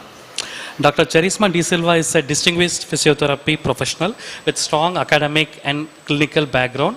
She completed her BPT from RGHS and earned her MPT in cardiorespiratory physiotherapy from prestigious MAHE. She is currently pursuing her PhD from NITE University. With over 15 years of professional experience, Dr. Charisma currently serves as the principal and senior clinical physiotherapist at the Father Muller College of Physiotherapy. Her area of specialization include onco rehabilitation, critical care physiotherapy, and research in respiratory and oncological condition. She is widely recognized for her research contribution and has several credible publications to her name. She is actively involved in numerous academic and professional bodies. Notably, she is an academic council member of RGHS, the district coordinator of IAP Women's Cell in Mangalore, and an active member of both Multinational Association of Supportive Care in Cancer and International Society of Oral Oncology. She has been a proactive participant in various national and international conferences, workshops and webinars. If you here, are you all tired, hungry? Looks like that, right? Yeah, it's not a time to listen, but let me make it as quick as possible. And today's topic is all about early mobilization in ICU. Okay, so how many of you all have been to ICU? All of you have seen an ICU? Great. Okay. So what is the concept of early mobilization in ICU? Do you all agree with mobilizing early? Do you all practice early mobilization?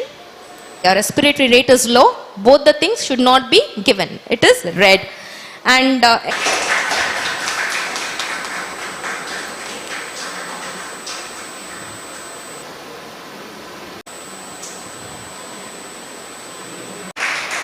Kumar, Professor and Head of the Department, Srinivas University Institute of Physiotherapy, and moderated by Dr. Glenisha Ansita de Souza, Assistant Professor at Srinivas University Institute of Physiotherapy.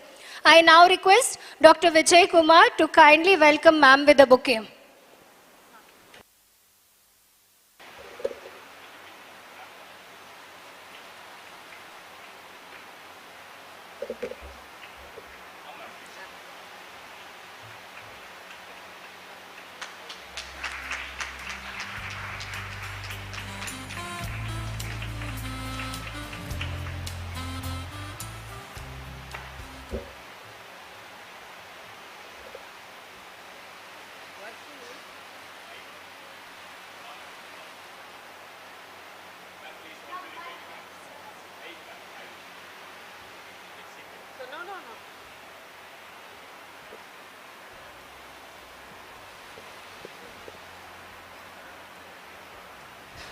Hello. A heavy good afternoon to all, because if stomach is full and you are heavy, please listen ma'am's points. She is a wonderful teacher as well as a researcher. You will get many things to get it. Dr. Sujata Kumari and our esteemed speaker for this session. She is a professor and the director of research and development in Srinivas University, Karnataka, India. She holds a PhD degree in biochemistry from Mysore University, along with Diploma Nutrition from IGNO and PG Diploma in Bioethics from Enapoya University. With over 40 years of teaching and 34 years of research experience, she has nurtured and mentored numerous undergraduate, postgraduate and doctoral students. Her contribution to academics and research have made her a respected figure in the scientific and medical community. Her research interests are diverse and pioneering, covering areas such as radioproductive bioactive compounds, cancer biology, cytogenetics, cell biology, nutrigenomics, lipodomics, molecular genetics, natural compounds, radiation-induced cytotoxicity and genotoxicity, and memory studies. She has also undergone advanced training at Wake Forest University, USA in fatty acid analysis and proteomics, and has completed specialized training in ISO 15189 2012 Medical Laboratory Quality System. A prolific researcher, Dr. Sucheta, has authored over 600 publications, and her scholarly impact is reflected in an H index of 55 plus, I-10 index of 247, and more than 13,500 citations. She has successfully led 30 plus national and international funded projects, including from NIH, ICMR, BRNS, DRDO, VGST, ICAR, CPCRI, and Indo-Japan collaborations. Under her mentorship, more than 28 PhD scholars have completed their research. Her outstanding contributions have been recognized with numerous prestigious awards, such as the Dr. P.P. Jacob Award for the Best Scientific Paper 2018, Best Researcher Awards, Women Researcher Award, and Lifetime Achievement Award twice, among others.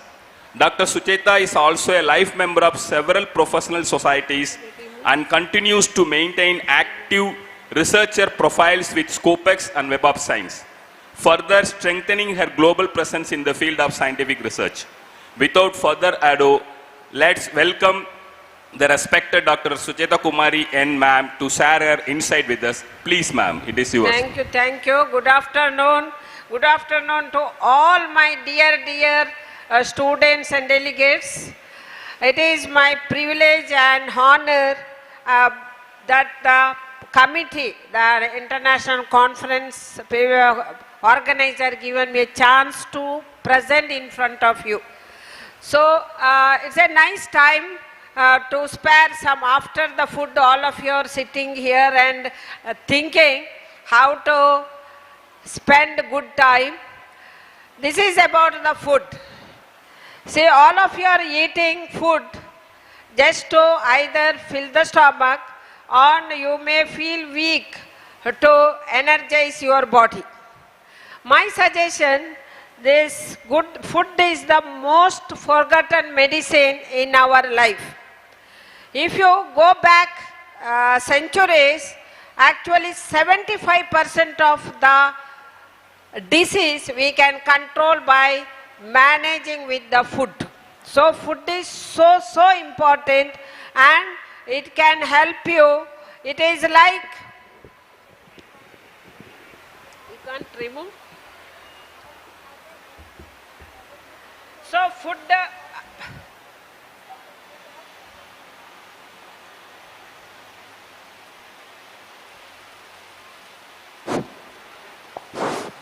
see, here is a very eminent scientist, father of Western medicine. Must be everybody, Hippocrates is father of Western medicine. He was keep on finding medicine and finally what he understood, let food be the medicine and let medicine be the food. Means food you take so much, but see that all the requirement for the body should present. See, our body is like a car and the driver is our soul. So driver to function, you have to, the car required energetic diesel or petrol or any fuel, and then all the movement you required oils. Like that, this car also require all the nutrients to function each and every part of the body. So physiotherapists are giving exercise and all whatever thing to strengthen and movement of each part of the body. But every molecule of the body regenerate. It has got a lifespan. For example, all of you know the RBC lifespan is 120 days. Means it is not xeroxing. You have synthesized one cell. All the nutrients are very important. That is fatty acids important, protein important, micronutrient like vitamins, minerals, water, energetic nutrients, carbohydrate, fiber, everything is equal. It has got a major role in the body. So you don't think once you grown up, once you become adult, that is the end of your growth.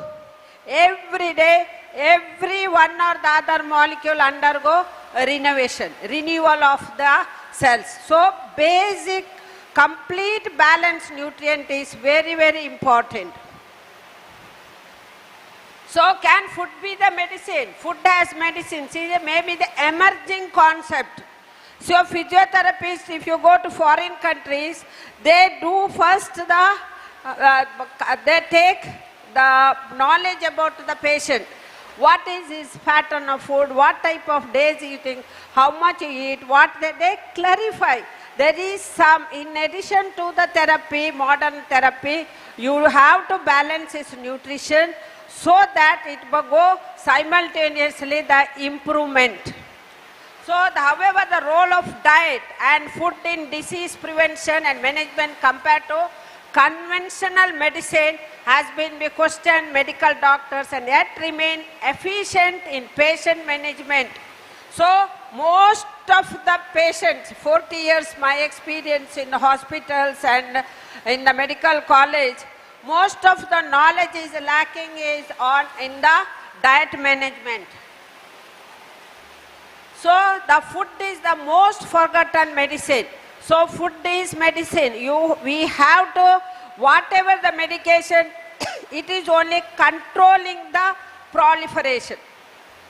But whether you do surgery, whether you are a diabetic, whether you are a hepatic problem, renal problem, everything, once you suppress with the medicine, further all it is controlled by the diet. So diet is very, very important. Food and balance. We have to balance the diet. How much you do. In the olden days, we take a lot of carbohydrates. Why we take carbohydrate? It's a wrong concept. We are addicted to eat carbohydrate, means cereal products. See, we are grown or evaluated from an ape. Ape was living in the tree, eating nuts. But when we came to the land, we become very lazy and we started to eat the grains. So all these cereals are nice, sweet products. We love it. We all addicted to various types of sweets, ice cream, chocolates. It's addict. Alcohol is not addict. Like that, alcohol addict or smoking addict or so many other things addict. Eating sweet also, one of the biggest addiction in our life. Because that is very, very dangerous. It increases the inflammation and leads to all the metabolic syndromes like diabetic, PCOD, atherosclerosis, gout. All that is because of the sweet. So, like the ape, it was eating nuts. We should improve our diet with the proper lipids or the oils. What was in the nuts? It contained lot of unsaturated fatty acids like omega-3, which helps to prevent the inflammations. But what we eat is all fried items which contain omega-6, which enhance the inflammation, enhance. So whatever that treatment you do, unless you are prevent the diet modification, inflammation is not under control and your treatment, whatever rehabilitation will not come under control. It just shows the suppression. So 75% you have to give the concept of diet. So what is nutrient? All of you know the nutrients, but we are not focusing on that. See, dietary fiber which is present in the plant products. The plant cell wall that are made up of cellulose, which are not able to digest in the intestine, which is called dietary fiber. These dietary fiber act as a scaffold for the growth of the probiotics. Maybe all of you heard about probiotic. Probiotic is very, very important in the gut to improve the short chain fatty acid like butyric acid, propionic acid, which connect all the gut-brain axis or gut-skin axis or any part of the body. It is the anti-inflammatory role. So it prevents cancer production, diabetic production, everything it controls. How many of you are giving importance to dietary fiber? How many of us are increasing the scaffold for the growth of the probiotic? Very, very, very important. So here afterwards you have to increase the intake of vegetables which improve the dietary fiber. That's very important. And vegetables contain green vegetable, yellow. It has got very prominent importance. If it is the purple color, xanthine, these containing very, very xanthine, which is an antioxidant, carotene, yellow fruits and antioxidant. So all these colored food is very, very important. It has got specific part for to prevent the free radical produced in our gut and by metabolism. So take lot of vegetables with the different colors, vegetables and fruits. Then come to take nowadays ghee has prominent role. Take ghee which contains short chain fatty acids. Take coconut products, coconut oil and product which contain medium chain fatty acids. You understood? And then you take less about meat, fish and other things, and carbohydrate cut down to less than 40% in the diet, so that we will improve from all the types of diseases. See, malnutrition, any one nutrient is absent. Recently I came to know hypothyroidism, very common factor. But nobody bother. Hypothyroidism means immediately T3 they give, thyroid hormone. But there are two micronutrients, 3, iron, iodine, selenium is the major micronutrient which affect on the less T3 formation, hypothyroidism. So please concentrate on your diet, modify your diet, come up, otherwise thyroid will be a permanent disease. So this part we have to reduce. So the malnutrition is very, very problematic, develop the inflammations. So if you see here, healing through the nutrition, essential diet tips, what is required? Improved sleep, you see the improvement of the sleep, and see the stronger of immune system, better digestion, reduced depression and anxiety, increased the self-esteem, improved and more balanced diet. So nowadays depression is a common factor. Depression is one of the reasons due to the faulty food. We should not take a food which is not able to digest, not is important to the body, which leads to toxins produced and leads to depression. So eating nutritious food is very, very important. You see why diet and nutrition matter during physical rehabilitation. So very, very important for the physical exercise. So protein, see muscle wasting is very common in the old age, senior citizens. So how do you manage to give them proteins? Because protein contains 20 amino acids, 10 are essential, which are not synthesized in the body. We have to supply through the diet. So the protein diet for a vegetarian, mixed diet is important. For a non-vegetarian, 1 glass of milk and 1 egg complete the protein requirement every day. So this concept we have to keep in mind. Anti-inflammatory role. See, always give the importance to turmeric, ginger, berries, leafy green vegetables or fish oil. Very, very important. This you have to make a habit of taking all these requirement in your diet. So even your old age or your parents or anybody suffering from the disease, see that this type of food is mixed in the diet, which reduces the inflammation. Hydration. See, for everyone I'll tell you, you have to take 2 to 3 liters of water. Water, not water alone, or buttermilk, or tea, coffee, or fruit juices, whatever, around 3 liters.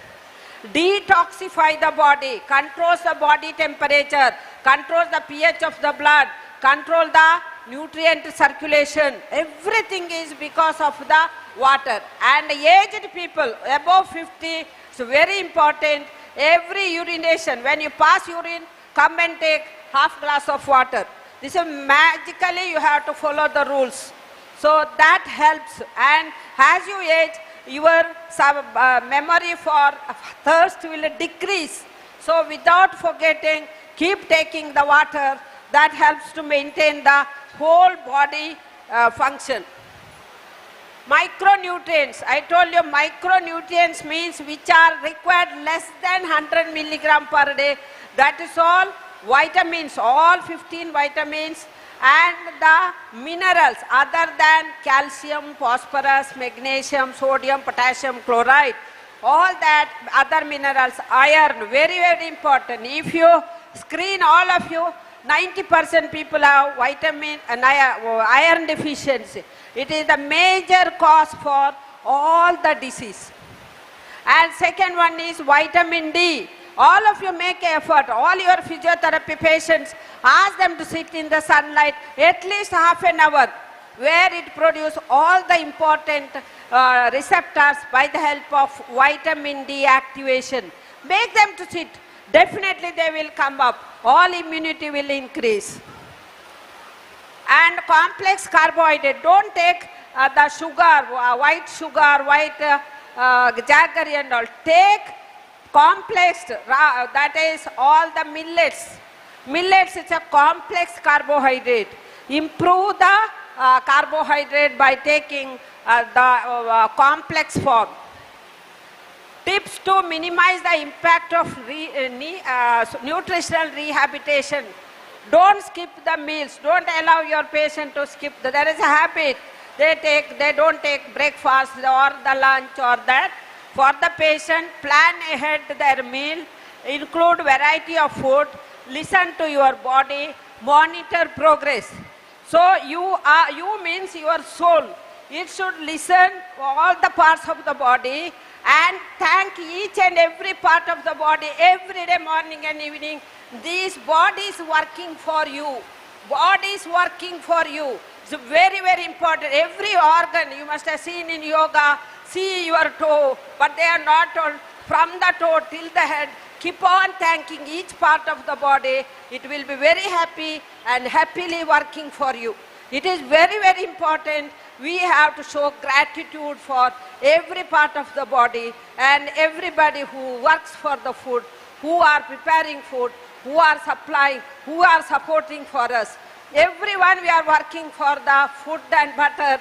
So please thank each and everybody's contribution. It is also one part of the life to improve your life. How does nutrition relief and rehabilitation support? Recovery is not just a physical, it's a mental and emotional. When you recover from the disease, mentally you are happy and physically you are happy. So that happiness makes each and every part of the cell feel happy and you become more healthy mentally and physically. That is very, very important. And mood regulation and cognitive clarity will be there. Omega-3, as I told you, it is very, very important anti-inflammatory role. This is a short notes on support to recovery, that while diet and nutrition provide internal strength, access to professional care is just a vital. You see in Kolkata they have done this type of work. They have found this is the food manipulation is very, very important for the diet management. pain management. These are things. When paired with personalized nutritional rehabilitation, such as professional care offers a full circle solution for healing. So any disease, not physiotherapy manipulation or any disease healing, diet you give maximum importance. 75% of the control is by diet management. Summing up, healing is not a passive process, it's deeply active and intentional. Your body is not just a bouncing back, it is building, releasing and regaining the strength. So don't think just having some rehabilitation, body become bouncing back, become normal. The normal diet, along with that, it will be more strengthened. And the role of diet and nutrition in that journey is far more powerful than most people realize. So diet, all of you have to give importance to the diet. Diet is the most important forgotten medicine. So prioritize a healthy nutrition diet, embrace nutrition relief and rehabilitation and surrounded yourself with the right professional guidance, because real recovery starts with the inside and it starts with what you eat. So whatever you do, that is because of the eating habits. So what is the best nutrition? Carbohydrate, I told you all these parts. And this also I explained you, I can share the slides. What is the good protein support, omega-3, vitamin D, antioxidant.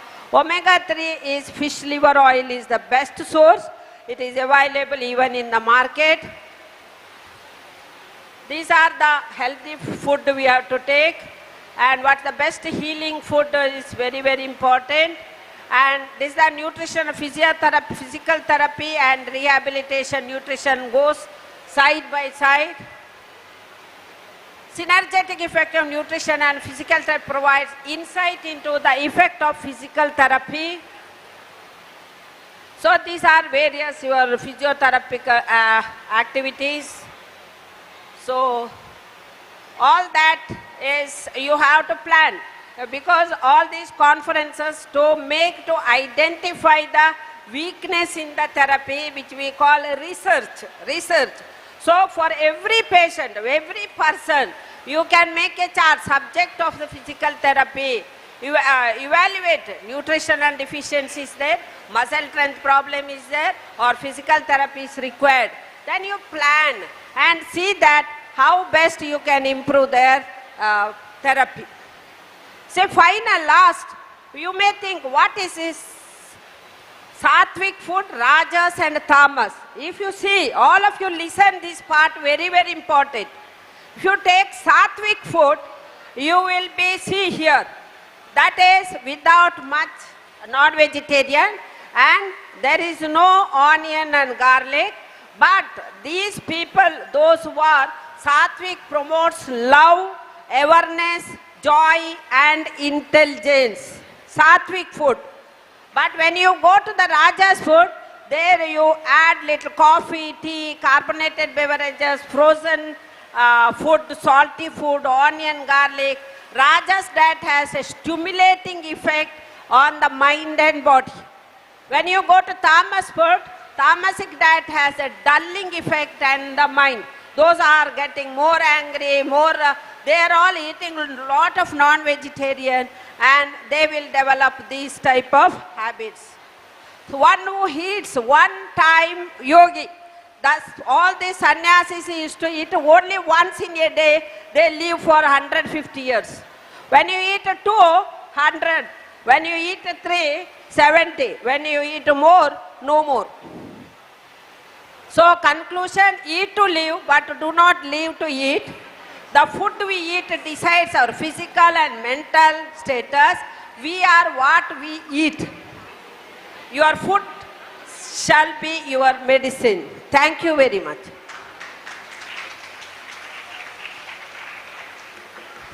Thank you, ma'am. Thank you, ma'am. It was really a wonderful and an elaborative session. Audience, now the session is open. Does anybody want to ask any questions? I know it's post lunch, but I think y'all can start being a little excited now. Does anybody have any questions? Okay, ma'am, I have a question for you. In one of your slides, you mentioned that it's not about rebouncing, it's all about rebuilding. As physiotherapists, we often at times, in very different times, it can be before food, it can be after food, without eating food. But most often, the patients don't understand the importance of food. Similarly, even physios sometimes are not aware about how food is pivotal in the post-recovery. Once you exercise for the post-recovery, food becomes a very prime importance. So could you just elaborate on that a little bit? Yes, this is very nice question. How we rehabilitate with the food? See, whatever the patient's disease, first you have to see what is his status, whether he is a diabetic, hypertension, or any other metabolic syndrome, whether he is under medication, all that history you take, properly monitor his blood for hemoglobin level and all other requirement.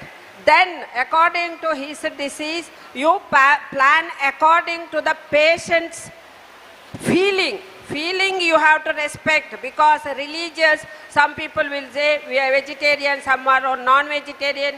Even vegetarian, they don't take certain food. Non-vegetarian also, they don't certain food. Give respect to the patient, first thing. Second, you give to the finance condition. Don't ask patient every day eat one apple, one glass of milk, one milk. That is not possible. You have to once again consider financial state and see that where you are staying, what is available nearby, how comfort he is to take that prescribed food. So physically, mentally, we should help him to feel happy and adjust your diet plan. That's very, very important. Second, then you plan according to the need. You have to convince him. You have to spend some time.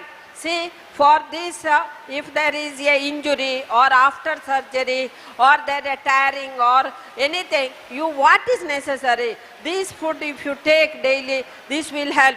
So for iron supplementation, vitamin C supplementation required.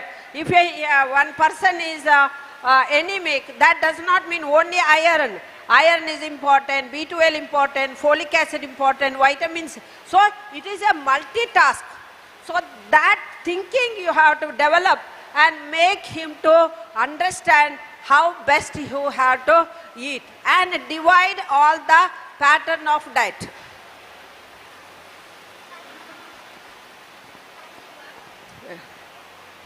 Thank you, ma'am. That was really a nice answer. I think I'll pass the mic to the chairperson.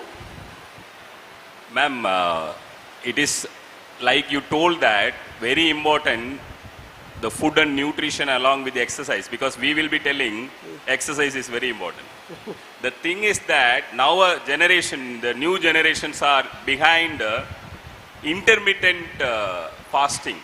16 hours, 12 hours, but I am not a believer in that. I am not accepting that. It is very correct. What's Intermittent fasting, I'll tell you. Fasting is very important to give rest to the intestine. Every part of you require rest. What do you mean by rest? You think just sleeping is rest. Okay, your soul get rest, not to think or anything. But what about your car? Car has so many parts, it also requires rest. You eat sufficiently and sleep, all the parts of the body start to metabolize. So it requires some rest to rebuild all the enzymes, all the digestive juice to produce, everything it has to require some time. You are not giving time, you are simply eating. For that, at least minimum 8 to 12 hours of rest is required. That is why you have to give rest. Take food before 7 and take after morning 8 o'clock. At least 8 to 10 hours rest is required for each organ to get a chance to reproduce the requirements. So that is why rest is very important for the intestine. So rest is just like you are taking rest to the soul to sleep. You have to give rest to each organ so that the organ lifespan will increase. It is like a water pump. You know, one pump is running for 24 hours. It will live for 1 year. Like that, your kidney is running 24 hours. Instead of 60 years, it will die by 40 years. So simple. Yes, ma'am. Thank you very much. Actually, ma'am is doing a very expanding research in a very deeper aspect of all our biochemical system. You could have understand that the research areas is doing and the citations and all the publications. So it is the time we have to give her a very grand applause, because we have to replicate her in the point of research aspect, because she is the role model, what to do that. So thank you very much for your wonderful session, ma'am. Thanks. Thank you so much, ma'am, for the inspiring session. I request the chairperson, Dr. M. Prem Kumar, to kindly present a token of appreciation to Dr. Suchetra Kumari.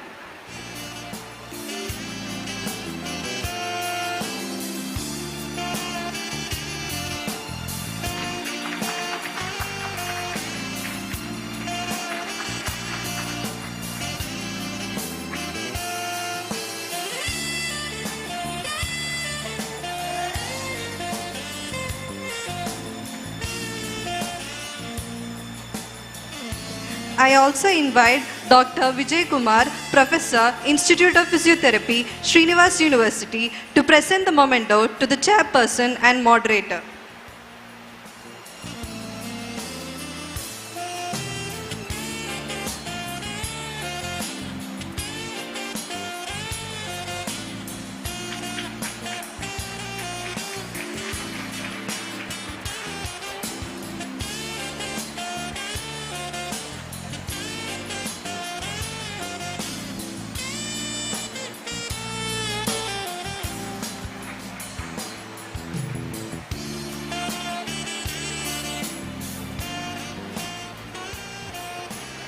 I kindly request participants from Pondicherry College to kindly report to the front desk immediately. If not, you will be disqualified.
Ladies and gentlemen, may I please have your attention, please? We are at a very exciting phase of this conference. It's time now for one of the most exciting segments, the quiz session, which is curated by Dr. Shyam Krishnan, Assistant Professor, Selection Grade, Department of Physiotherapy, Kasturba Medical College, Mangalore. This session promises to challenge your knowledge, spark fun competition, and keep you on your toes. To tell briefly about Dr. Shyam Krishnan, he is an Assistant Professor, Selection Grade in the Department of Physiotherapy, KMC, Mangalore. He has completed his post-graduation in physiotherapy in community-based rehabilitation and occupational health from Manipal University in the year 2007. He has an experience as an academician, clinician, as well as researcher, which is spanning for 17 years. He has over 40 national and international publications, of which 35 are Scopus Index. He has published patent and has 3 copyrights to his name. He is currently pursuing his PhD from Manipal Academy of Higher Education in a collaborative project with IIT Goa and NITK Surathkal. His areas of interest lies at biophysics, biomechanics, exercise physiology, ergonomics and occupational health, as well as application of robotics and machine learning in rehabilitation. Let us please give a round of applause to Sir, everyone. Come on, get your energies high. I think we need a bigger clap. Louder, everyone. Yes. Shyam sir, over to you. Good afternoon. I want all the participants to basically submit your mobile phones, any digital device which you have at the front desk here before you come onto the stage. Any phones, any headphones, any smartwatches you have with you, kindly submit it to the front desk before you come onto the arena. See, I am going to basically run a format of quiz which is called as an infinite bounce. It is not like the regular quiz which you would have seen, or some of you might have actually seen. Here every team has an opportunity to answer all the questions. So it is not that some team got an easy question, we didn't get an easy question. That kind of points do not arise. Everybody has equal opportunity for all questions. And there are 4 rounds because there are 4 teams. And then finally there will be a bonus round, which is something like a jackpot, where whoever answers can score maximum. At the beginning of each round, I'll tell you the way the scoring happens. So, there are plus marks as well as minus marks. So I'll basically, when I start with the quiz, I'll basically tell the rules of each round. Where are the people?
I please request the participants to take your places.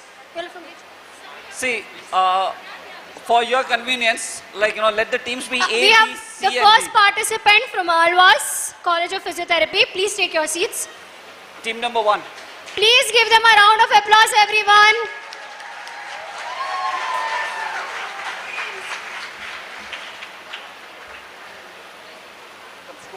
The second team is from KG College of Physiotherapy. Let's give them a round of applause. Next.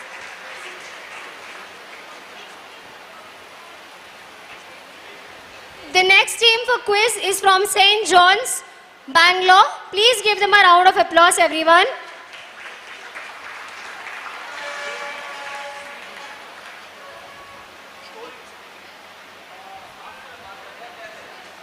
The next team, the last team for the quiz is Institute of Physiotherapy, Srinivas University. Please give them a round of applause, everyone. Over to you, Shyam sir.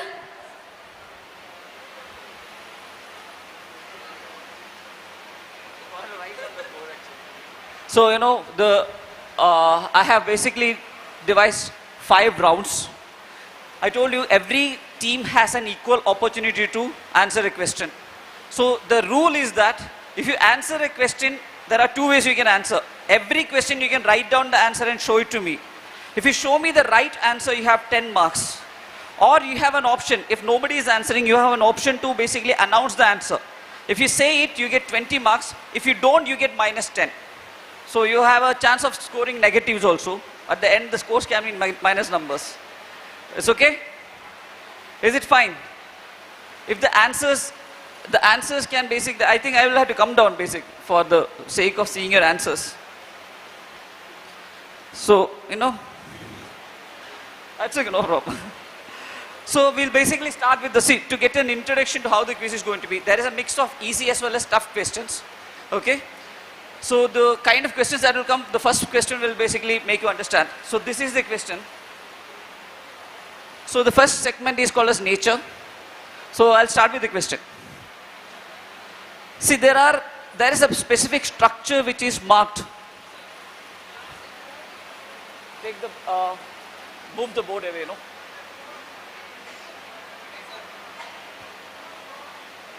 Please move the board away a little bit this side. Move the board that side.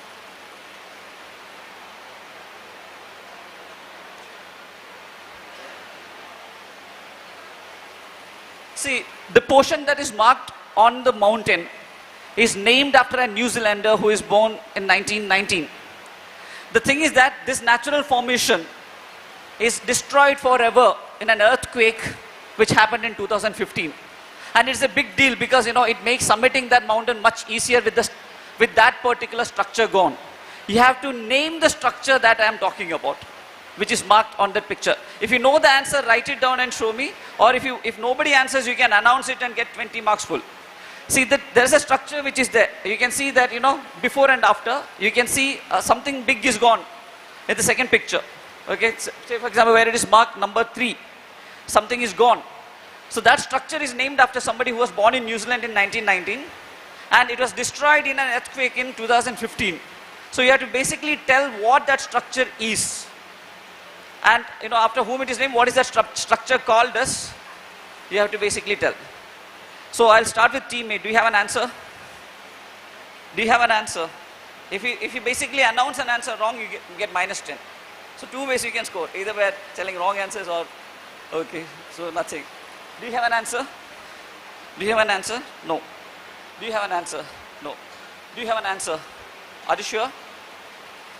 You have no answer. So none of the teams get any mark for this. So it is basically like, after the first question it is 0 marks. See, this is basically named after this man on the left. Do you know who that is? That is Edmund Hillary and Tenzing Norgay. It's named after Hillary and that formation is called as Hillary Step. Hillary Step is the final obstacle towards the summit of Mount Everest. And since 2015, after an earthquake, it has been lost. So, I think the next question will be easier for you guys. See, audience, I don't think time will be there. Yeah, I'll pass on the question to the audience if you from now onwards. So this basically shows, a land between 2 continents. It's a 60-mile wide area which is filled with swamps, which is filled with mountains, rainforests, etc. It basically comes, the term for that particular piece of land comes from the native people's word for a river in the region. So this particular piece of land is very famous, or this particular connection is very famous. So I want you to name that particular piece of land or real estate or land, what is there. If anyways, the question is, I will start from here and rotate. So team B has an answer. Either you can write down or you can announce. That's your choice. Any answers? Team C? No. Do you have an answer? No, you can't ask me any doubts at all. After this, I will clear it. After the program. No. Rules is basically you can write and show me if it is wrong, no negative marks. If you announce it and show it wrong, then there is a negative marking. If you write and show me right, then you have 10, otherwise nothing you lose. Absolutely no. See, this place has been in news very recently. Can anybody in the audience identify? Oh, sorry, you have one more team. You have any answer? No. Anybody in the audience has an answer for this? Anybody in the audience has an answer? See, do you remember about a month back, people were sent back from US shackled in airplane who basically took an illegal route to reach North America, that is United States of America.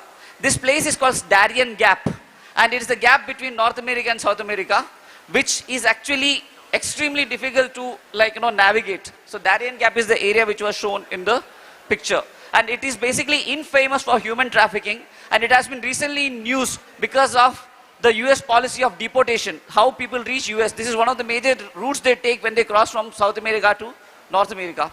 So that the area was basically Darien Gap. We'll go to the third question. Unfortunately, nobody has scored yet. So next question basically. So this is basically a map, but what is of interest is not actually the map itself. See, there is a line which is there on the map. You can see there's a line which is vertically bisecting the map into 2 regions. And it is basically named after a person called as Alfred Russel Wallace. Okay? I want you to basically tell me, what does the Wallace line do? What does the Wallace line do? That is the question. So, it comes to team C. Do you have the answer? Nah.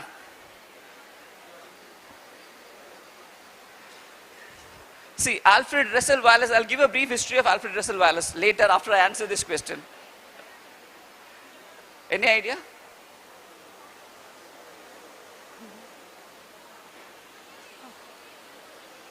Do you have an answer? Do you have an answer? Yeah. I'll basically give 10 marks to team A.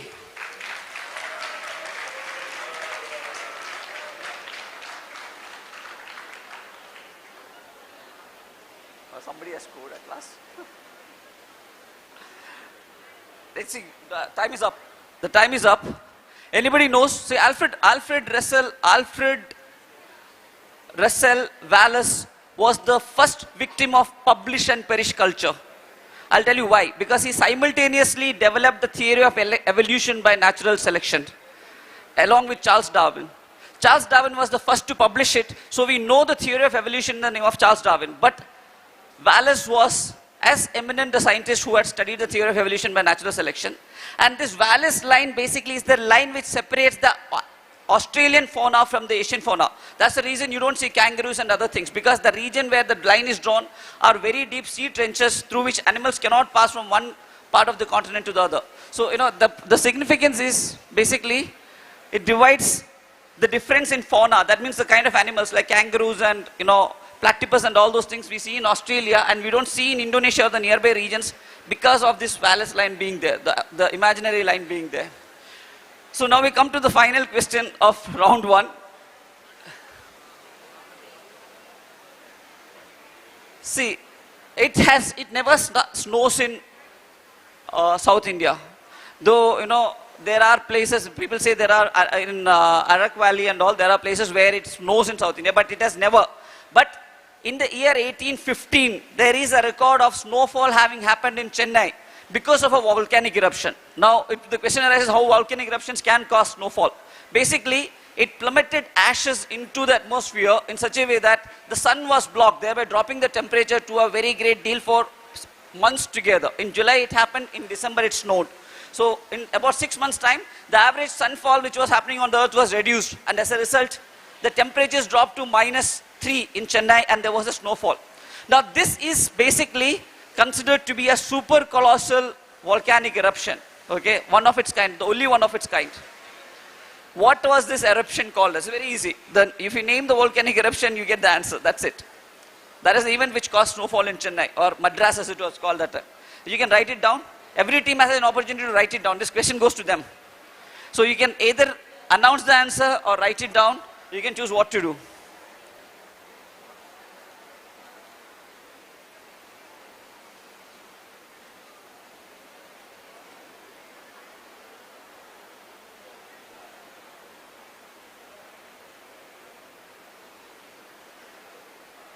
Any idea? Answers? Answer? You have an answer with you? I'll see this. You have any answer? Yeah, show me. No, it is not. You are very close, but it's not. Anybody knows the answer?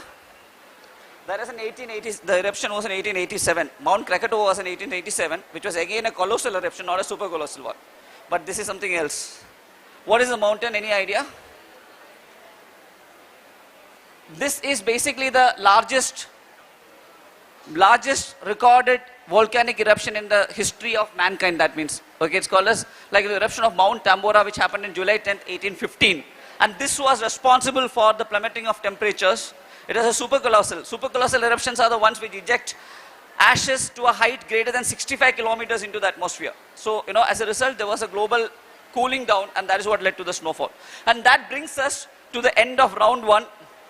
There is nothing much to announce in form of scores. So, we have team A with 10 marks. Team B is yet to open their account. So is team C and team D. So, this brings an end to the first round of the quiz. Okay. So, we'll go to the second round now. The second round is basically science and technology. So, the questions are again, this is going to be very simple. Only thing is you just need to have some kind of lateral thinking. So, I'll start from this side now. Okay. So, you have a chance to basically score 20. Fine. I'll start with the first question.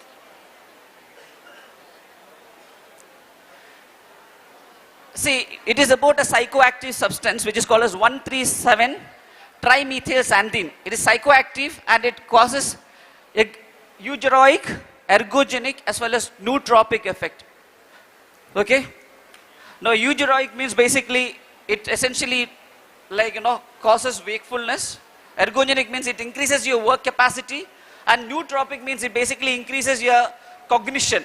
So it's a substance which is abused or it is used by a lot of people. Okay? And it is essentially it is 137 trimethylxanthine. So you basically write down the name of this substance, or you can announce the name of the substance. Please, you can, 1 second.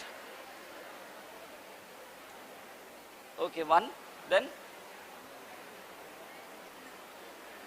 Do you have the answer? No. Huh? I'll give 10 marks to team D. Yeah. Anybody in the audience?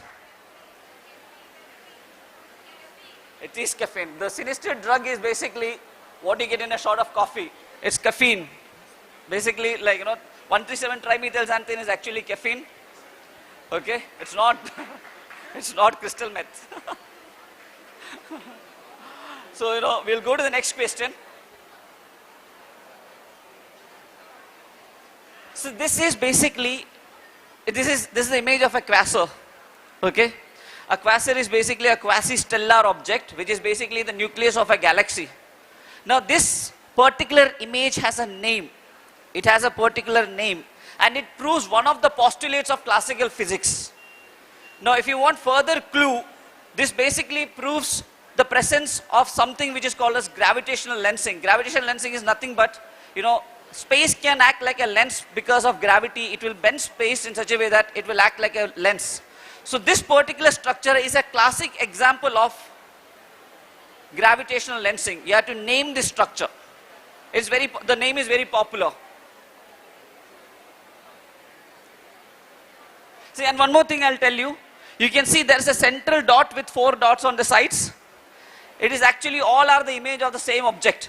They are not distinct objects. When we look at it, it looks like this. But in reality, there is only one object, okay, which is lensed because of gravitational lensing, and you're observing it like this. Can you name the object? It's a celestial object. Can you name it? You are the next team. You have an answer? Yeah, sorry. No, man.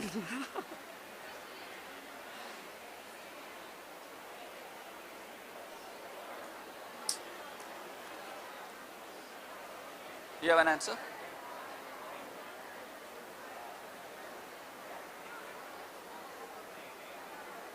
No.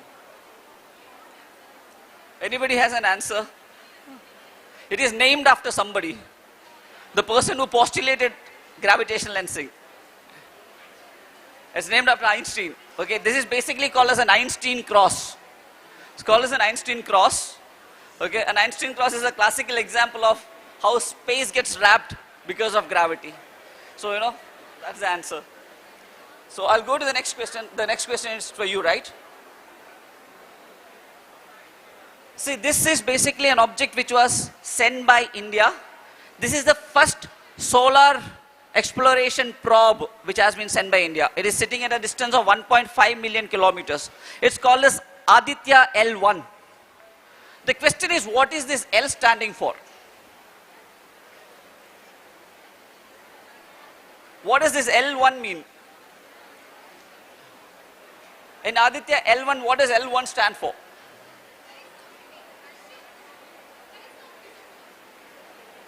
Very quietly discuss.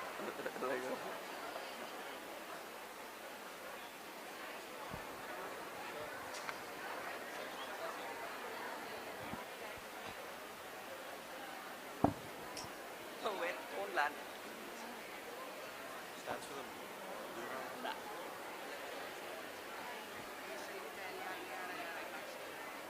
No. Anybody?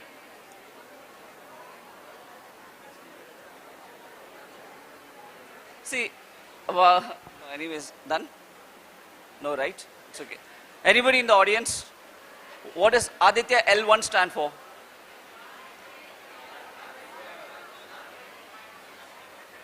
You want say it loud? No, it basically means, L1 basically is that particular point at 1.5 million kilometers. It is called as Lagrange point. Lagrange point is the point between Earth and the Sun, where the gravitation of both the heavenly bodies is going to balance out the satellite without needing extra thrust. So that's why it's called as Lagrange point. It is stationed at a Lagrange point which is called as Lagrange point 1. So this is our solar probe. So you're expected to know what it is. So this is basically Aditya L1, which we had sent like 2 years back. The question next one is for you. For you? For you. This is for third question, fourth question, right? So this is Lagrange point. This is the scientific notation of the Lagrange point, where it is located, where Aditya L1 is located at this point of time. See this. Zolexma is basically is actually a gene therapy drug, the first approved gene therapy drug for a disease. Now, it might look very random to you, but this has a very big significance in Indian history. So, or the current history of India. So, I want you to basically identify the disease for which this drug is. I want you to identify the disease for which this drug is.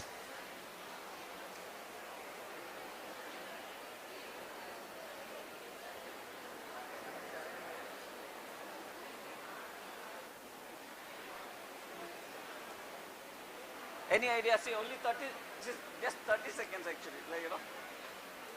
You have an answer? Do you have an answer? See, because anybody has an answer? Write it down. If you tell me, I will reduce your marks. No. No. Dude, if you give me 2 answers, I will reduce marks. -10, -10 I will take. Both are wrong.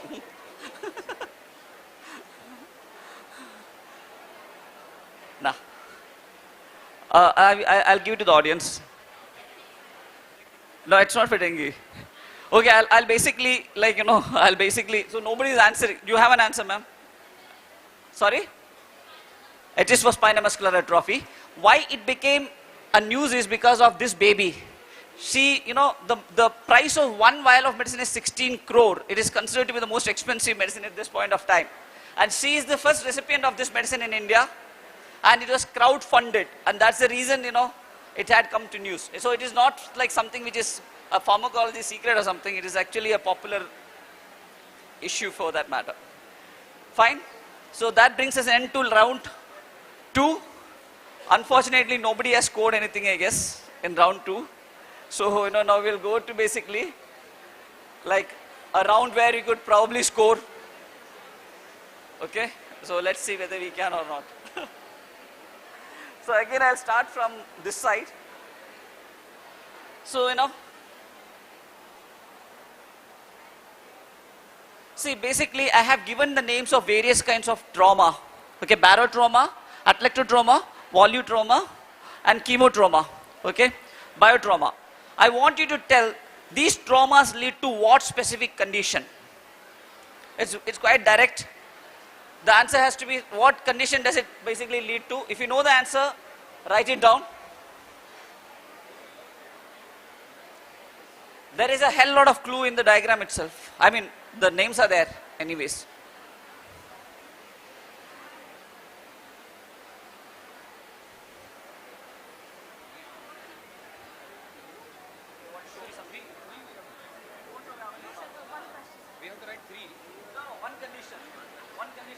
See, it doesn't cause 3 conditions, only 1 condition it causes. Yeah, you have only 1 chance. Okay? Yeah. Only once you can show me a written answer. No. Nah. Here's the answer. Sorry, no. No. Anybody in the audience? Sorry? No, not atlet axis. See, just think of it. There is an alveoli and you are talking about barotrauma. Baro means a trauma because of pressure.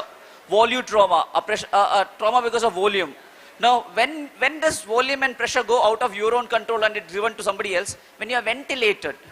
Okay? So this is basically the primary causative factor for ventilator associated lung injury. Valley. Got it? Otherwise, a precursor for ventilator associated pneumonia. VAP. Okay, so that's what this was. Okay. So, fine. You are the second question. So I'll go to the second question now. See, this is a very common phenomenon which you would see. It is there from Norkins, not my own question. Okay. So, basically the picture shows a ballet dancer in a step which is called as a pirouette. They'll have their hands wide apart, and when they bring it close, they spin faster. You have to tell me what physical law they are following, and you have to tell me what is that I and W there. What is L, I and W there? You can see that L, I and W. What are they?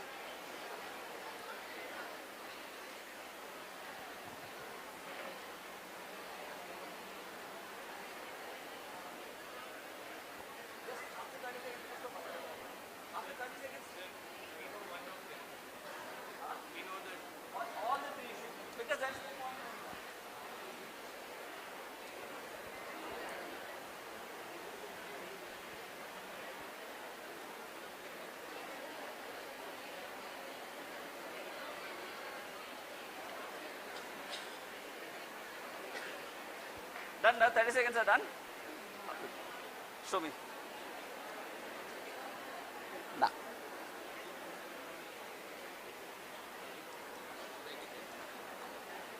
Right, no problem.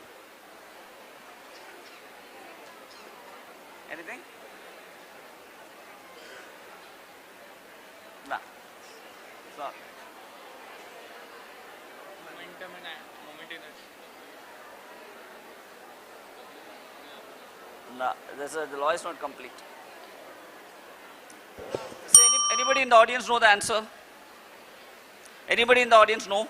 Why do we spin faster when you come, or when you are rotating something in your hand? As you basically bring it closer, it rotates faster. Why does it happen? It's not because of inertia. See, it is basically a basic postulate of physics which is called as law of conservation of angular momentum. Okay, angular momentum is basically moment of inertia into angular velocity. Like for linear acceleration, momentum is mass into velocity.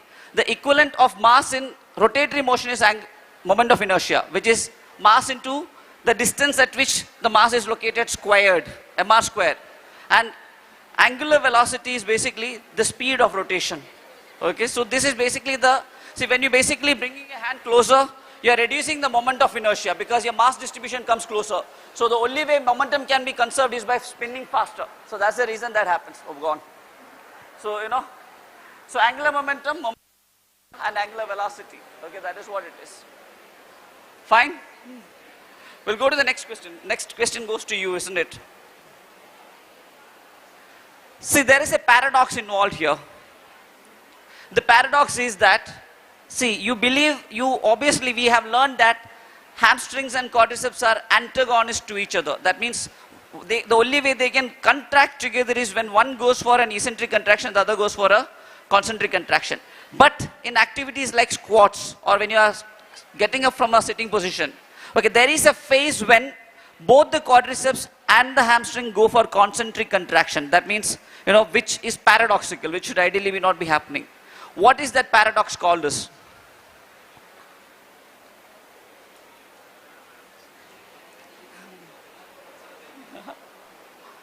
You know the name of the paradox?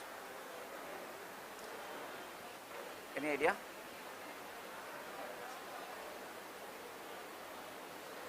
Oh my God.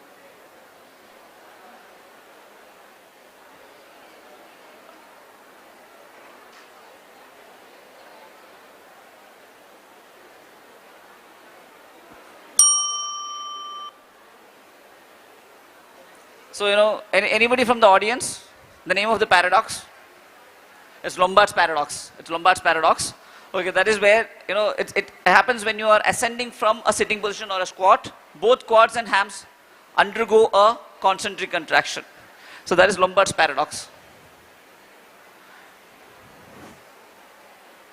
Okay.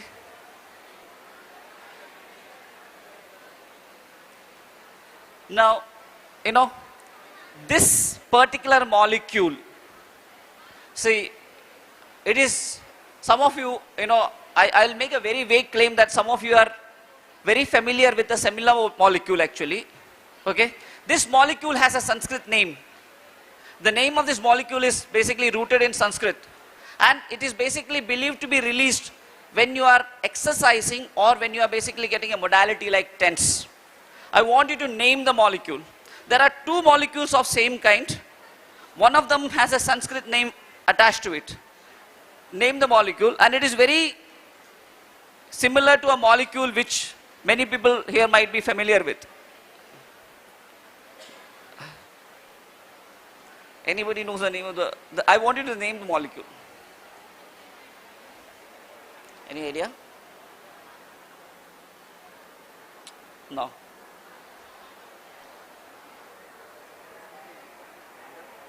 I see, endorphin, enkephalin, it looks like Sanskrit to you. Huh? Anything? Come on, dude. Endorphinum, what is it actually like in Sanskrit? Okay, see, it basically stems from the word for happiness in Sanskrit, anandam. It's called as anandamide.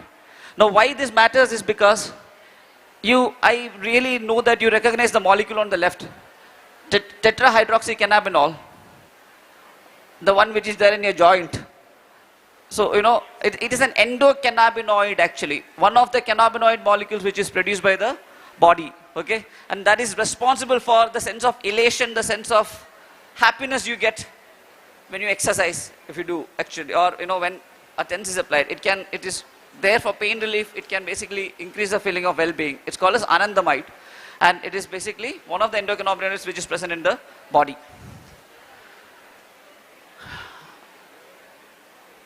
So, that was the end to that particular round.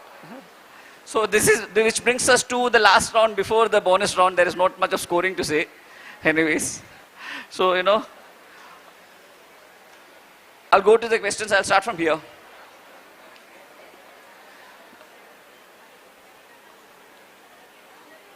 See, this is a martial art which is called as Thang Ta. I basically want you to see, there are martial arts which are originated in Kerala, which is Kalaripai. There are arts from Thailand, Muay Thai, Wushu from China, Karate from Japan, like that. From where has this martial art originated from?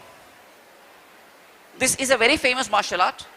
You need to look at the person, the people, everything is a clue for you. You basically tell from where it has originated.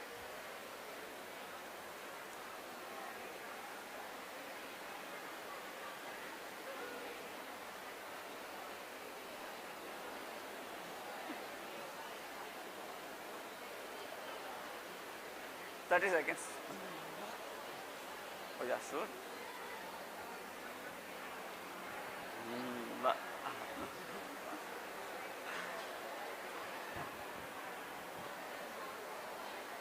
No, that's me. Okay. Any answer? Man, what is yours? Indonesia, Thailand, Korea, Shanghai. That is Chinese, and yours is Indonesia. See, you cannot recognize a fellow Indian actually. It is from Manipur. Okay, just because, see, this is so racist.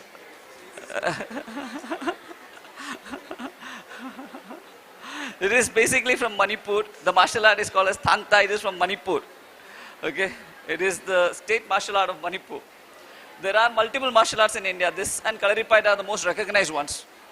I'll go to the next team, the next question. See, these are called as the vultures of Jungle Book. Okay, their names are Bussy, Flap, Ziggy and Dizzy. in the cartoon, that is the English version, not that Jungle Jungle Baat Chali Hai, but in the English cartoon, they had a thick Liverpool accent. I want you to tell me after whom they are fashioned. These vultures basically represent real people. Whom are they fashioned upon? You can look at the hairstyle and all those things. I'll come and see. You know, vultures, you see.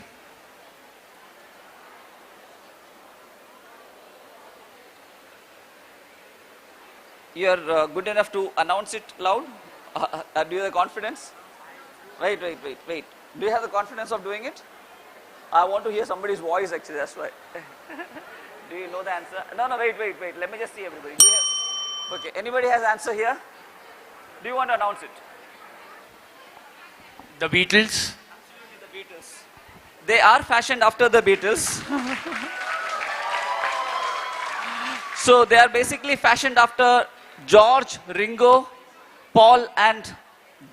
John, Ringo, Paul and George. That is in that order. Okay, they are fashioned upon the Beatles. That's why the thick Liverpool accent the vultures had. Okay. So, 20 marks for team D. Sorry, team A. Team A gets 20 marks. I'll go to the next question. Who is the next question for? For you, right? For them.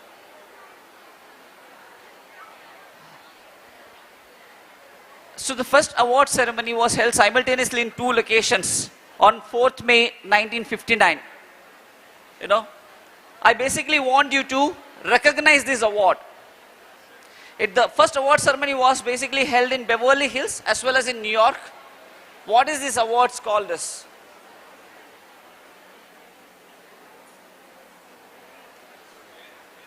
You are done, show me.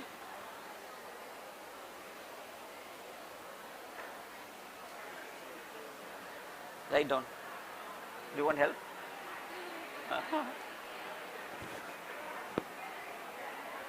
No. See, team A, B and D get 10 points each. What is the answer? It's the Grammys. There is a gramophone there, so it is basically the Grammys.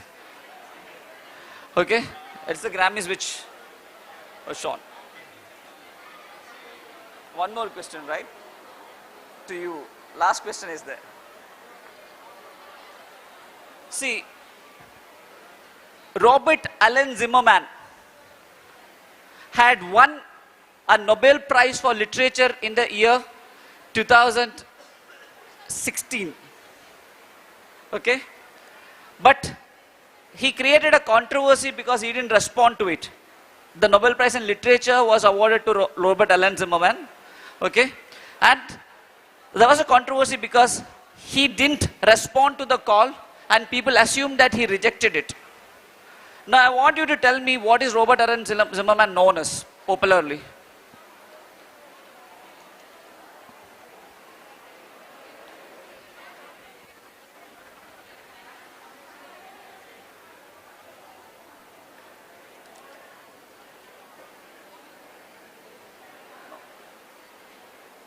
See, the Grammys was for literature, the Nobel Prize was for literature.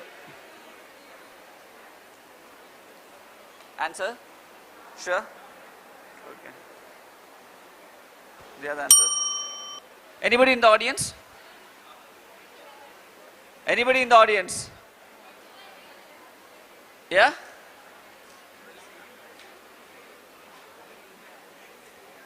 Any idea who this is? This is Bob Dylan.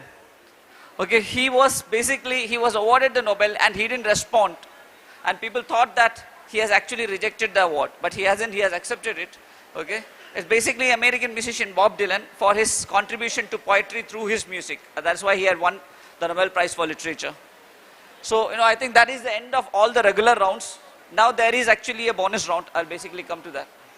See, in this round, I'll give you one clue after the other. There are 4 clues actually. Okay, it's open to everybody. There are 4 clues. If you guess the answer from the first clue, okay, you get 100 points. But if you basically like, making a mistake, you lose 100 points too. That means a plus 100 or a minus 100. Okay. In the second clue, if you guess, you basically get like 75 points. Okay. If you miss 75, you lose. If you get, you get 75. Okay. Third clue 50, fourth clue 25. Okay, that is how it is. Okay. See, you can write down the answer if you get the answers correctly. I'll come and see at any question, if any team has got the answer right, I'll give you the marks for that. But like, if the answer is wrong, I'll reduce your mark also. Okay. So, I'll start. So, you try to basically guess the answer. Okay. And if you, from the first clue you get it, you get 100 marks directly. Ready? This is your first clue.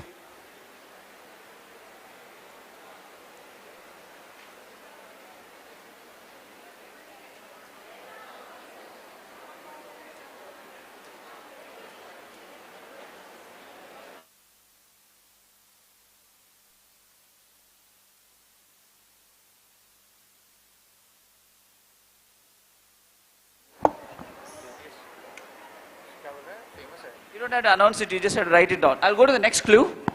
This is the second clue.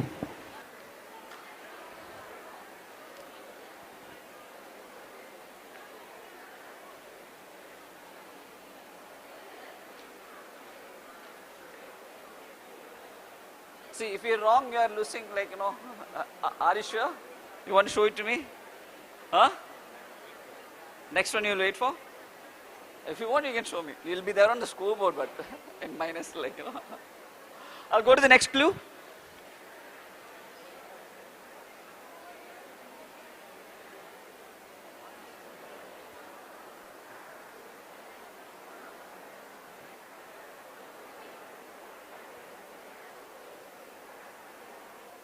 Discuss within yourself, don't announce it. If you write it down and show it to me if it is right, if you get the answer.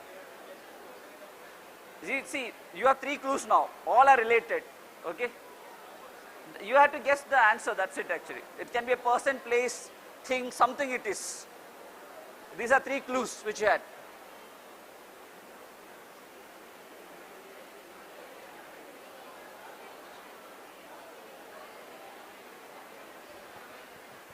Any idea? You got an answer now? Okay, I'll go to the last clue. This is the last clue.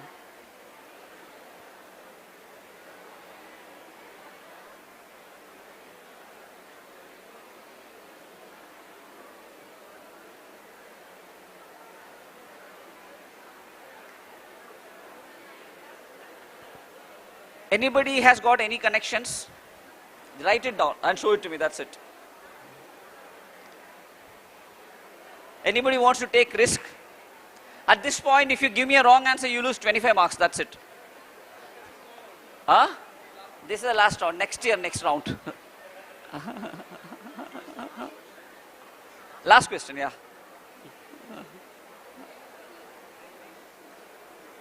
Anyways, time is done, I guess. See, इसके बाद कोई question नहीं है, बस हो गया.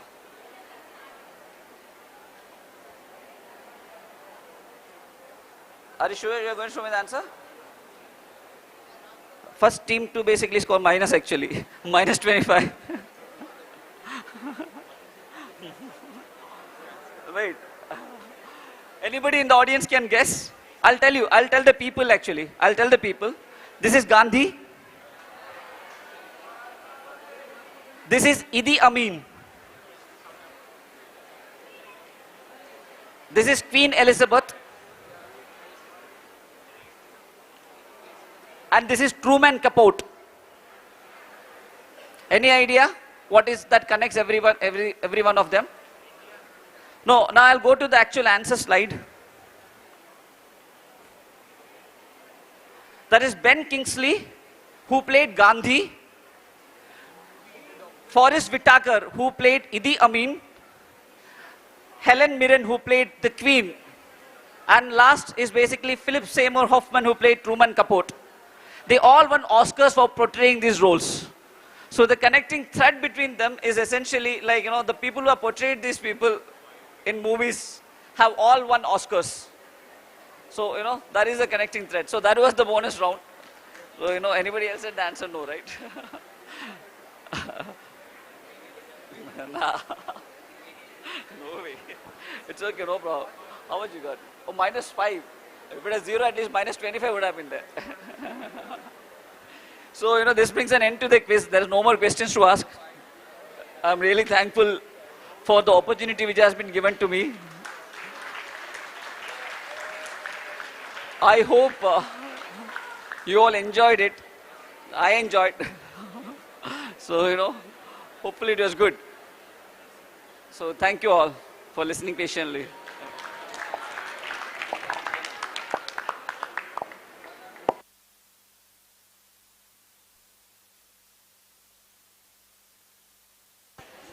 Thank you, sir. It was really brainstorming and definitely enjoyable session. I'm sure everybody thoroughly enjoyed it. How did we? So the winner of the quiz is Group A. Where's Group A? That is Alva's, right? Alva's College of Physiotherapy.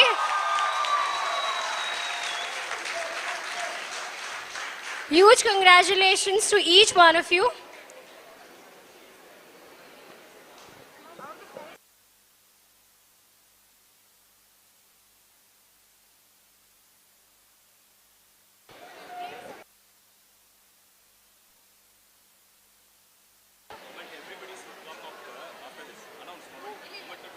Okay. Participants? Participation certificates will give. Winners will participate in their hand we will give. Okay. Thank you, participants. Your certificates will be given to you all shortly. Thank you so much.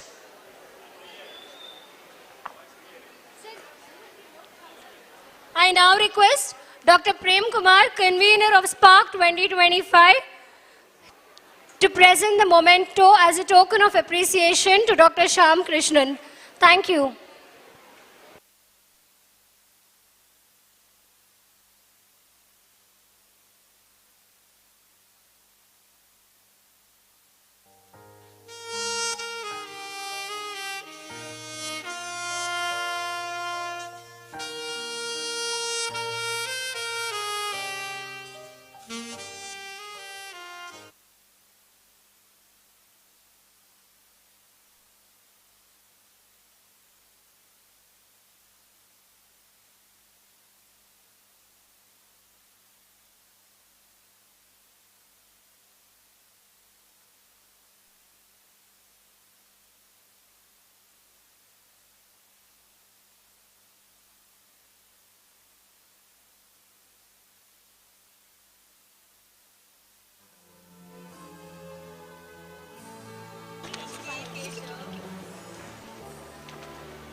Ladies and gentlemen, it is now our pleasure to introduce the final segment of the conference prior to the valedictory, that is the panel discussion.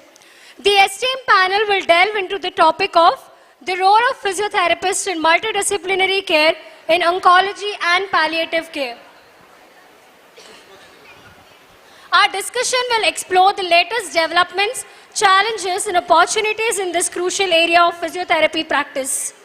Please join me in welcoming our distinguished panelist, Dr. M. Prem Kumar, Associate Professor, Institute of Physiotherapy, Srinivas University, Mangalore; Dr. Kuldeep, Assistant Professor, Department of Physiotherapy, Kasturba Medical College, Mahe, Mangalore; Dr. Pavitra, Assistant Professor, JSS College of Physiotherapy, Mysuru; Dr. Aishwarya Nitin Sonwane, Assistant Professor, Institute of Physiotherapy, Srinivas University, Mangalore.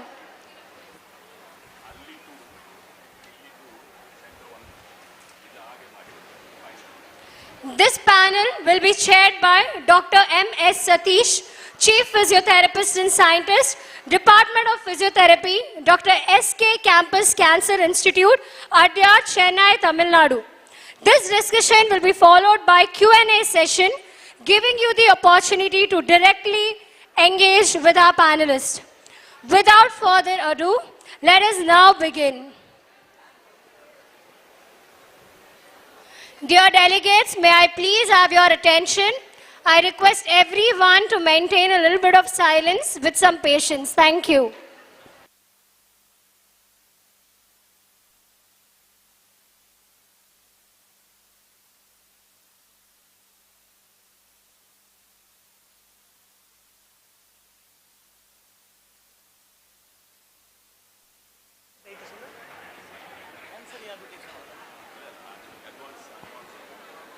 May I please request one representative from the Alva's quiz competition to please come to the MC desk. One representative, thank you.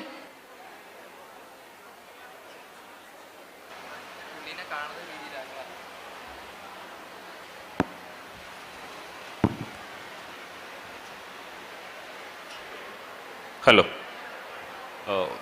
Sir, respected, not this.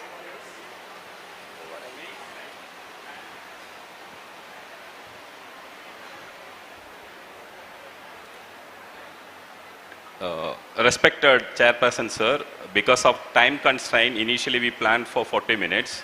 So one chairperson, one panelist could not come today. She is having some official work. So we will try to finish within 25 minutes. So I just request you kindly help us. Thank you.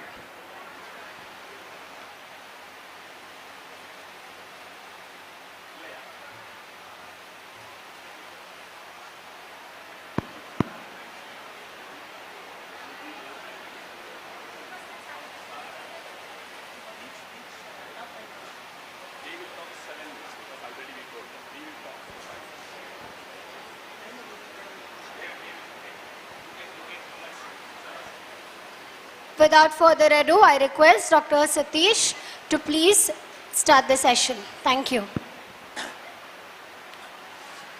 Yeah, good evening, one and all. So, topic. Okay. This panel discussion is on cancer rehabilitation, the advanced techniques and concepts. And I would request the first speaker, Dr. Kuldeep. Dr. Kuldeep to present his presentation. So timing is for 7 minutes, sir.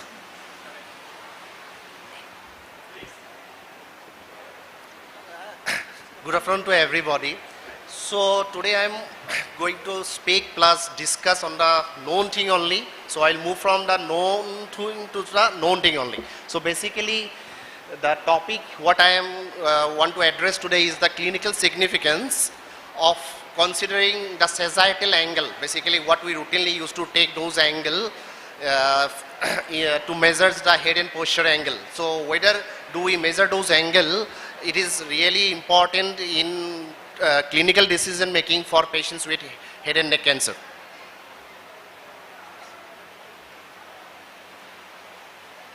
So first a brief intro I will give it to the head and neck cancers. The head and neck cancers, the prevalence is more throughout the India, and it is a heterogeneous. The cancer of the lung, the tongue, cancer of floor of mouth, then buccal mucosa, the pharynx. So all of those are heterogeneous. The different areas may get involved, and most of the cancers are basically the squamous cell carcinoma.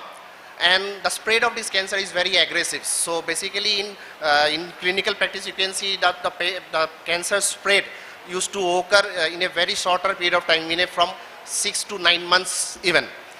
And mostly the time when the patients will get diagnosed with this cancer, they will have very minimal symptoms. Something's unhealed wound, something will be there, or some pain or difficulty in swallowing and all. But following the diagnosis and the treatment, the real pictures of the after effect of this cancer will come. Basically with the treatment, like basically the surgery and the radiotherapy are the main line of treatment, and those treatment itself will cause maximum morbidity to the patients. So because of those treatment, after effect and ill effect, the patients will present with dry mouth, fatigue, pain, sarcopenia, even their mental functions will also get affected. So from physical therapy point of view, what we have to address both the physical and the mental health of those individuals or the sufferer. So most common presentation, usually they will have difficulty in opening mouth and shoulder and neck dysfunctions. So, next slide.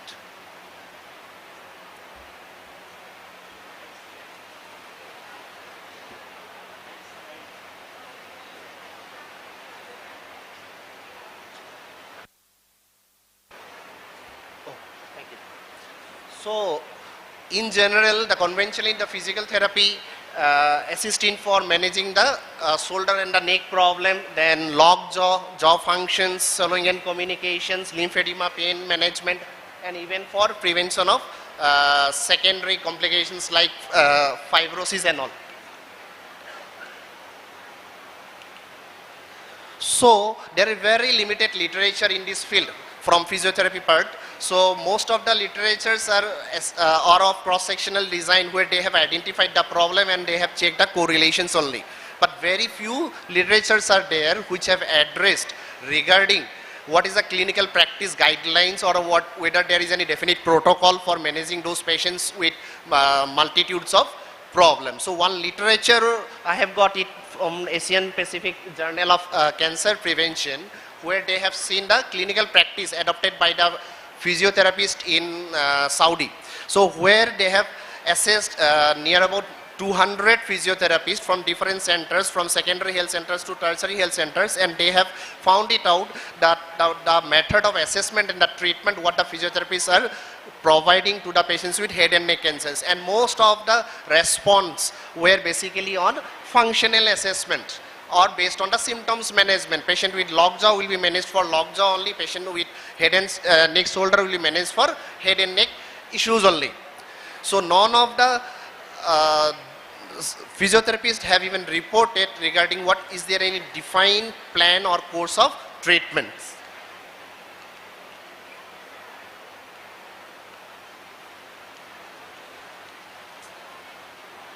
So in our routine practice, basically for normative populations, what we used to do postural assessment. Routinely the postural assessment will be done on direct observation and the plumb line, but will never take into a definite considerations how the severity of those postures are there. And those basically the sagittal angle such like sagittal head tilt, then craniovertebral angle and forward shoulder angle.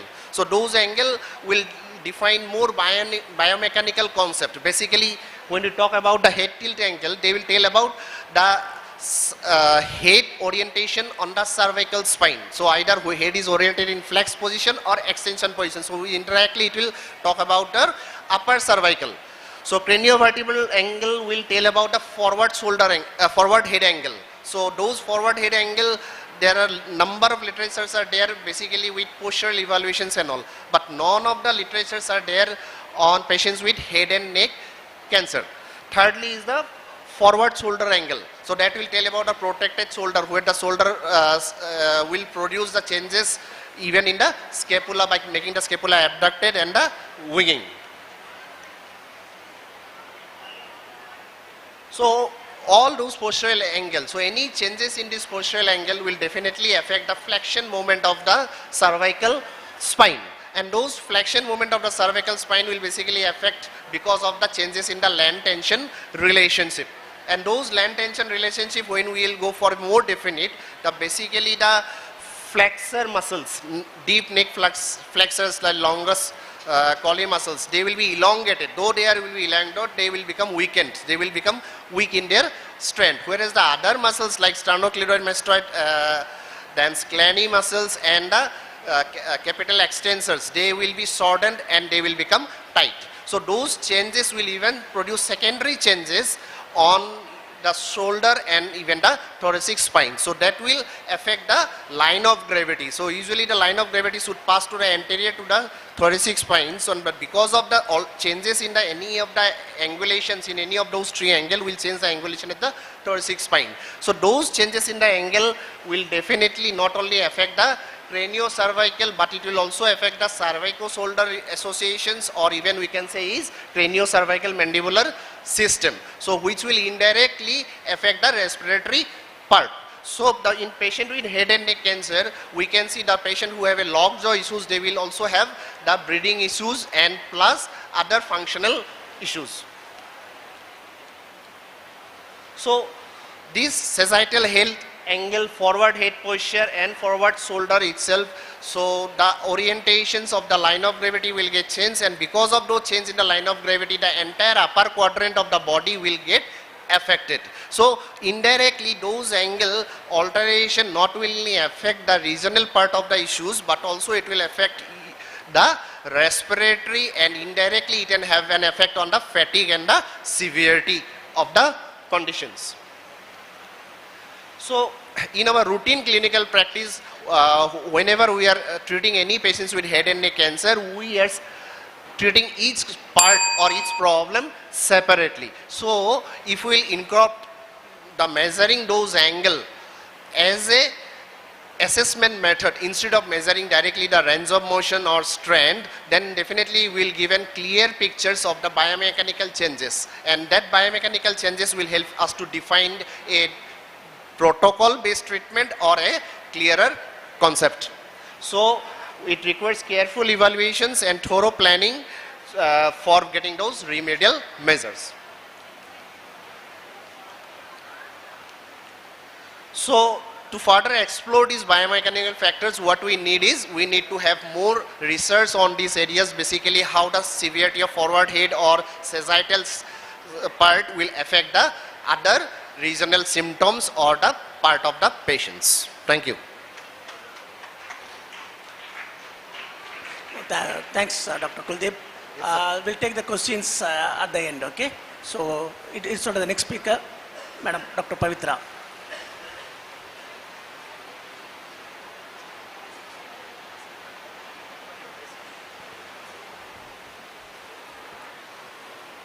A very good evening to all. Today in the topic of pediatric oncology, I am going to share my experiences and the few guidelines of the pediatric oncology rehabilitation.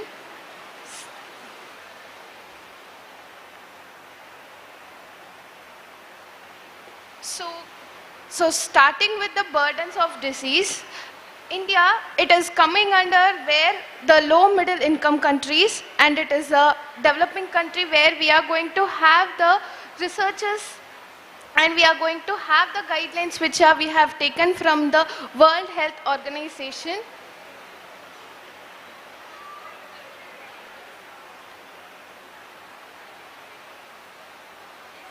So in India, where leukemia is the most incidence and the mortality rate is higher, where our rehabilitation part in the leukemia is going to be very minimal, and we are going to treat for the conditions of the kids who have sarcomia and the amputation post-surgical managements only we are going to have.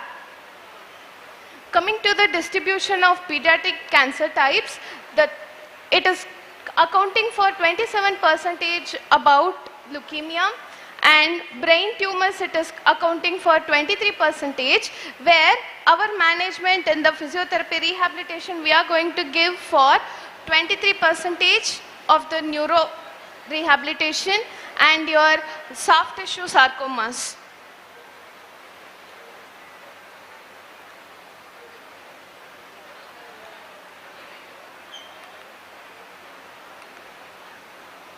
So what are all the reasons that the pediatric rehabilitation would be given? The reference are where the child have gone for a surgical correction or amputation, peripheral neuropathy, altered mobilities, weakness, deconditioning. Where what is meant by deconditioning is where the child with any of the cancer types, they will going to have 1 to 1.5% of deconditioning in the muscular system. That is accounting for 10 to 15% of muscle weakness per week.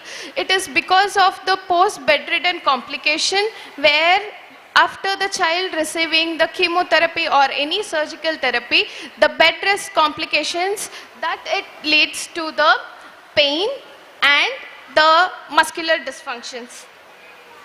So in spite of having the reasons of rehabilitation, what are all the reasons that the child is not receiving a proper rehabilitations are? It is because of the inadequate funding, because the time where the child crosses the chemotherapy and the surgical therapy and the the psychological and the emotional status of the child and parents, that it is going to lead a rehabilitation phase towards an end. And lack of availability of the research or the spaces, lack of rehabilitation professionals, and few other administrations in the child with the cancer. So where we have very minimal centers that exclusively for a pediatric rehabilitation, and patients referred to the rehabilitation for program is not for the oncology specified, where in our country it is a low middle income country, where after the chemotherapy or after the surgical correction only they are going to come, and there is no proper rehabilitation references, and lack of evidence for the support, and a small pediatric oncology population. So coming to the assessment, in the assessment, so where we are going to form the ICF format assessment, where it is going to tell about the body structure, function, and activities and participation, where the child with oncology, they have the problem of deconditioning and limited in the participation. Documentation regarding the consenting factors. So what are all the contextual factors that is going to contribute in our rehabilitation is your personal factors, environmental factor, where personal factors, age, gender, the reliance, motivation, confidence of the child, goal, and adherence, where what type of, it is based on the type of the oncology that the child is undergoing through and the method of treatment what the child is undergoing through. Coming to the environmental support, where family, social and school support, it is not going to help only in the child and the physically, but it is also gives a psychological support for the child, in whether the child is going to be an inpatient or an outpatient, and the cancer center research how effectively the child is receiving the holistic approach. So coming to the assessment, so what are all the assessment we are going to take is the neurological assessment. Neurological assessment, it is based on the development, like your whether the child have achieved the milestone or age appropriate, the domains of development, whether the child have achieved communication, feeding, oral motor, participation, dependent of living, that is basically your quality of life. So what are the guidelines we have? The guidelines, the guidelines we have are condition specified. The condition specified guidelines we have acute lymphoblastic leukemia, central nervous system tumors, Hawkins lymphoma, and bone cancer guidelines we have. And impact specification, the impairment specifications are fatigue, neuroconductivity functions, chronic pain, long-term follow-ups, and adolescence, and additional rehabilitation recommendations. So the management of the pediatric oncology is going to have with the efforts. So what are all the efforts that what the management we are doing is, first one is your fitness or fatigue. Next comes your functioning, family, friends, fun, and your future. So these are the basic terms or the concepts we are going to work. Fitness, it includes the endurance, energy, agility, balance training, coordination training.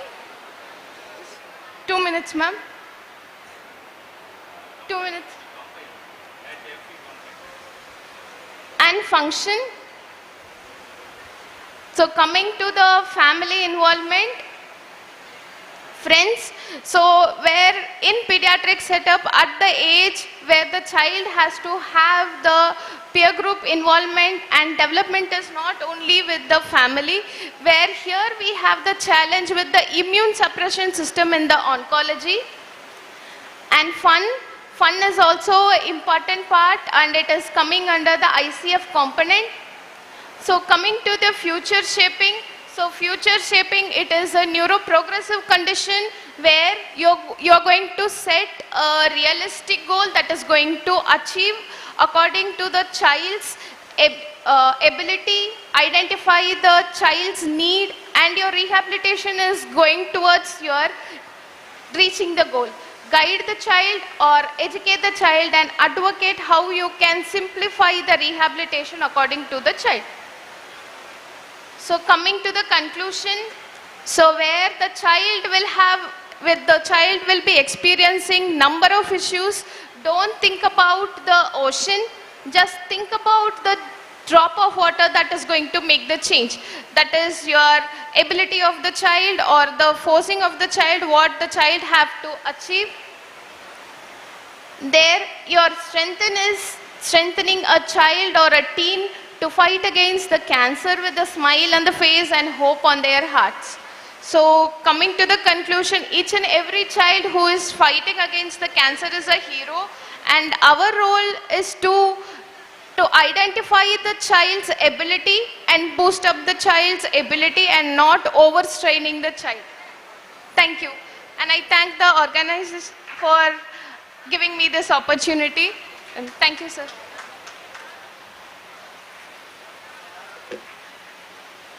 Thanks, Dr. Pavitra. Now on to the next speaker, Dr. Aishwarya.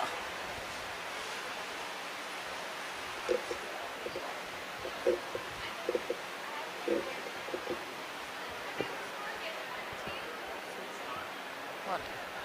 I'll just check. It works.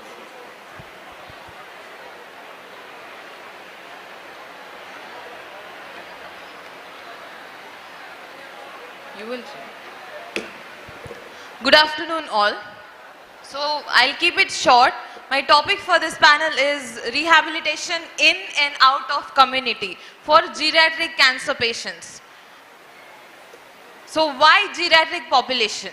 Firstly, they are the growing population and the incidence of cancer among them is higher. Secondly, they have a dual challenges. Firstly, aging, where they are already deteriorating into the systems, plus they are caught with the cancer. So it is necessary to highlight this. And thirdly, when we give a rehab, it improves their function, independence, dignity, as well as quality of life. So rehabilitation, when we talk about in-community rehabilitation, it is a indoor or a community-based where we give home-based physiotherapy, caregiver education and support, whereas community health workers that contribute for the cancer rehabilitation, tele-rehabilitation, digital platforms where they don't have to actually involve into the rehab, but tele-rehabilitation will be given.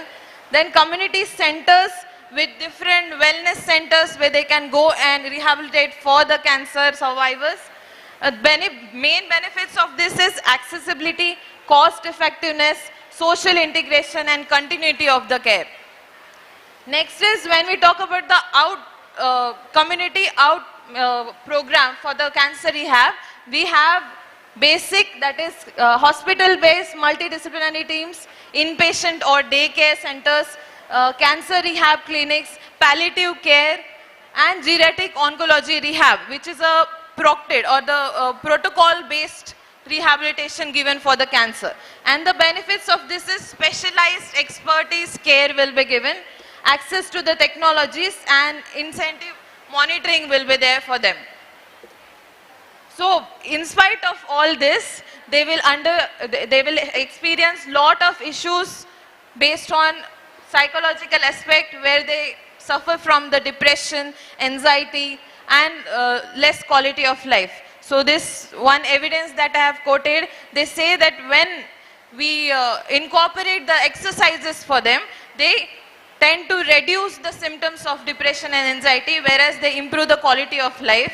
But as a physiotherapist, we face lot of challenges when we are talking about exercises and making them do the exercises for the cancer survivors. Next evidence is about the tele-rehab. It has a controversy. It is a 50-50%. they have welcomed, the cancer survivors welcome the tele-rehab because it is in their comfort zone, they can sit and take a rehab. Whereas the improvement that was seen was not that much into the tele-rehab, whereas they preferred more for the inpatient or the individualized treatment where they go to the therapist, take a counseling and perform the exercises for the treatment. And the third and last was reasons for non-participation into the cancer rehab. So most of the patients, they prefer not to take any public support or public involvement into the cancer rehab. They told our family and friends are enough for us to take the rehabilitation or give us support. From your side, we don't want it. That's how the reaction towards the cancer rehab, the cancer survivors showed, especially the geriatric population. But in spite of this, whether we are giving a individualized care or a community-based care, when we focus on to the community-centered rehab, that time we have to focus actually how they perceive the cancer and how we have to focus on the rehab for them, especially when they perceive it in a negative manner. Thank you. That's it for me. Thanks, Dr. Aishwarya. Sir, thank you for the introduction. Actually, I will take 2 minutes because it should not be abruptly finished. Their valedictory function going to start. Go with my slides. Actually, cancer is a very challenging condition to treat, particularly in a rehabilitative aspect. And in that, cardiac cancers are again very, very huge task for physiotherapists to do our role. I am asking all the audience, go to next slide. The cardiac cancer, the prevalence is rare. Primary and secondary, it is almost secondary, and benign and metastatic, it is metastatic. I am asking one question because all you attended the quiz, why it is rare, cardiac cancers? Cardiac muscle, cardiac, that organ, the cancer related to cardiac is very rare. Okay, I will tell the answer. The first organ matured in the fetus, it's cardiac, and it is having a half-life period for long, and the mitotic changes happens. It's not happening like in any other cells like in heart. So that, sir, I will discuss with you. Yes, yes.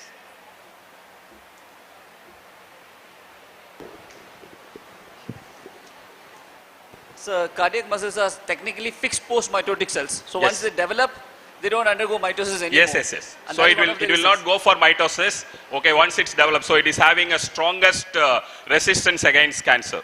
Next slide. So I am going to quote 3 studies. Next slide. One is about prevalence and what are all the kinds of cancer. Second one, slide next. The exercise induced protective effect on anthracycline damage, and one more thing, one more slide. Protective effect of exercise on molecularly targeted therapy damage. Okay, the final point is, I have gave my topic like that, whether in reality we need cardiac rehabilitation for cardiac cancer or it is overhyped. The answer is, it is indeed need based on 2 physiological changes, the studies done on animals, that gives you that the biochemical changes happens at cell level and mitochondria. The exercise is giving you the resistance in 2 aspects to improve the calcium channel activity, and it is helping to resist against the cancer cells. So exercise is helping any kind of cancer, including cardiac cancer. So in that sense, in reality, this is a need and it is not overhyped. We don't know, after some time, people will come for cardiac cancer rehabilitation also towards you. Thanking you. We are going to, my session is finished. Thanks. Thank you. So as we are about to start the validatory function, I don't think we have time to take the questions. So it was a nice interaction and panel discussion. Thanks.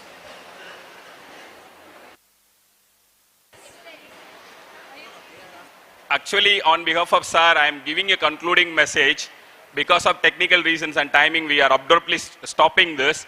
But cancer is the main mode of way for the challenge of physiotherapists, because so many people don't know you are having cancer rehabilitation MPT courses also. MPT in cancer rehabilitation. But I don't know what they are really reading there. Okay, so it should be evolved and it will be the challenge coming years. In that sense, we kept this panel. We will once again come and with a great experience of Dr. Satish. He's working in Adaya Cancer Institute more than 25 years. He's having so many case experiences. So we will come again for the panel presentation if the next conference to conclude this. Thank you very much. I now request the chairperson, Dr. M.S. Satish, to present the mementos and certificates to our distinguished panelists.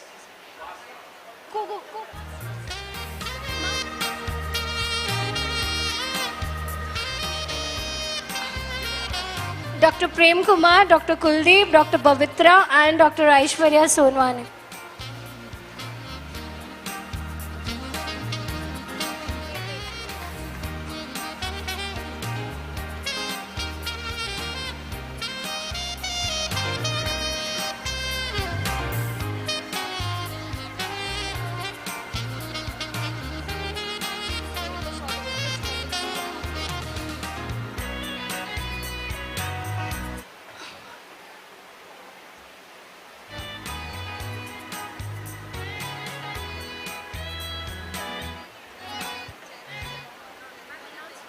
I now request Dr. Kamala Kannan.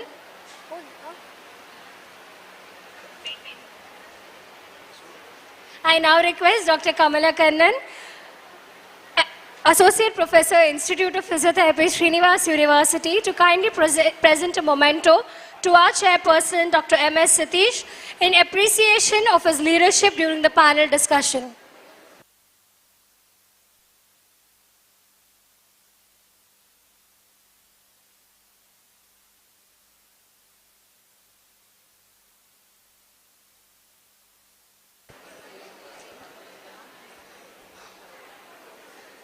Dear delegates, may I please have your attention? Ladies and gentlemen, we will now begin with the valedictory function very shortly. So I request everyone to be kindly to be seated quietly. Thank you.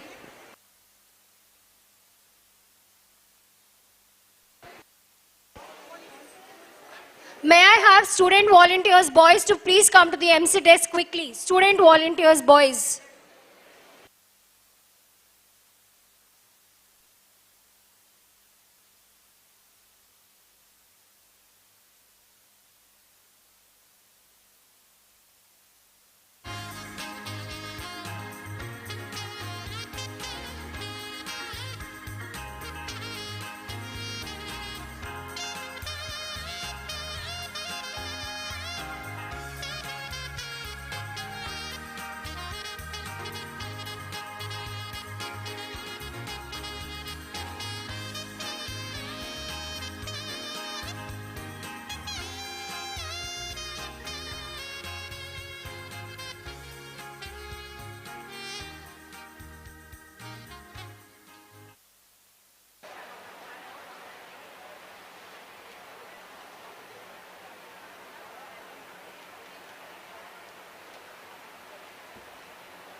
Sir, here only, no?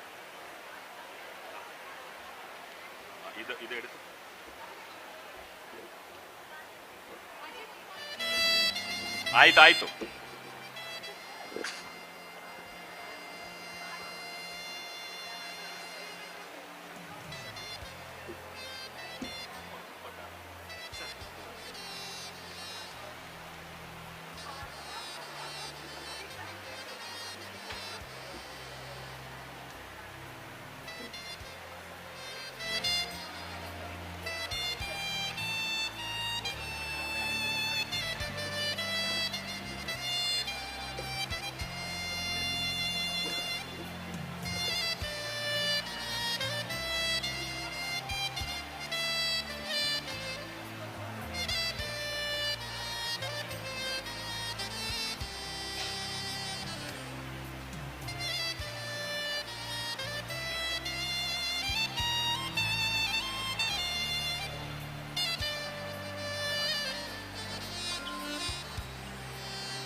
Good evening, everybody.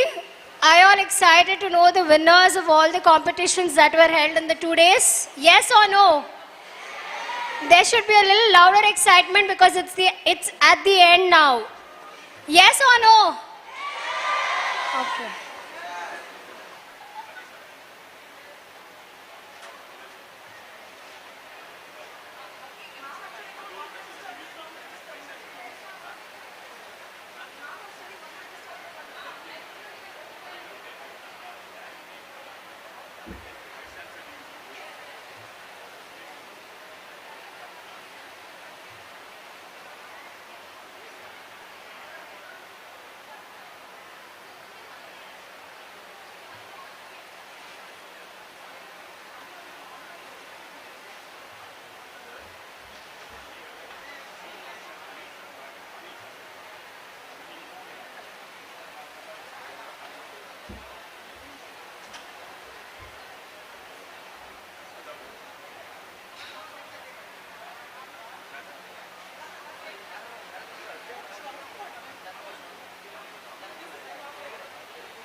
Good evening, ladies and gentlemen.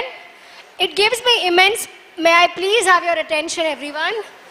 It gives me immense pleasure to extend a very warm welcome to all of you on behalf of Srinivas University Institute of Physiotherapy as we gather here for the valedictory function of our prestigious international conference, Spark 2025, Srinivas University Physiotherapy in Advanced Rehabilitation Conference with the theme Revitalizing Rehabilitation, Shaping the Future of Physiotherapy. Over the last 2 days, we have witnessed a confluence of brilliant minds, thoughtful discussions, exchange of ideas, and a reaffirmation of our collective commitment to advancing research, clinical practice, and innovation in the field of physiotherapy. As we conclude this intellectual journey today, this valedictory function is a moment not only to celebrate the success of the conference, but also to express our heartfelt gratitude to all those who have contributed to its grand success. Respected delegates, I request you to kindly come together for the commencement of the valedictory ceremony, which will begin in a few moments.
I request all the participants to remain silent.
I request the audience to kindly maintain silence.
Industry-oriented specialized courses of UG, PG and research levels. The Institute of Engineering and Technology is a constituent college under Srinivas University located at Mukka, National Highway 66, Mangaluru. The college campus is developed in a lush green environment with well-qualified and experienced faculty. state-of-the-art laboratories and research facilities in the field of engineering, technology and management science as per international standards, with the aim of creating technically sound engineers and decision makers who can establish themselves successfully in the industry and global market. Robotics, artificial intelligence and machine learning, cyber security and cyber forensic, data science, cloud technology and information security, and blockchain technology and distributed computing. The College of Engineering and Technology is on the threshold of a quantum leap. Institute of Allied Health Science. Srinivas University serves with medical facilities too. The college's clinical requirement is fulfilled by Srinivas Hospital, which is a 700-bedded super specialty hospital.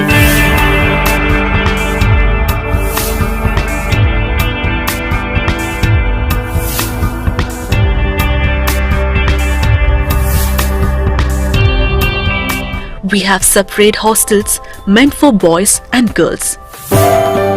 Srinivas University Institute of Nursing was established in the year 2019 with the commencement of the BSc program under Srinivas University, located at the Srinivas University campus Mukka. The Srinivas Hospital is also located on the same campus and offers an excellent opportunity for students to be trained in a medical college hospital. The courses are well recognized by the concerned nursing councils.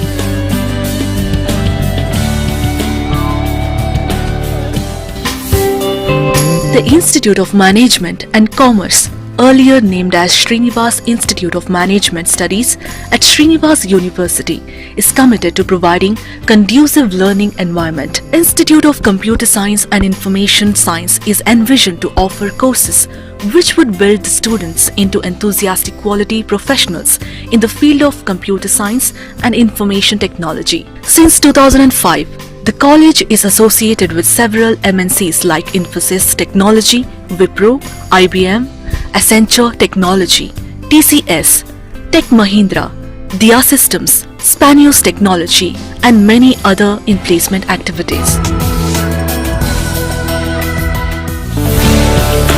All-out undergraduate and postgraduate students get good placement through College Placement Program.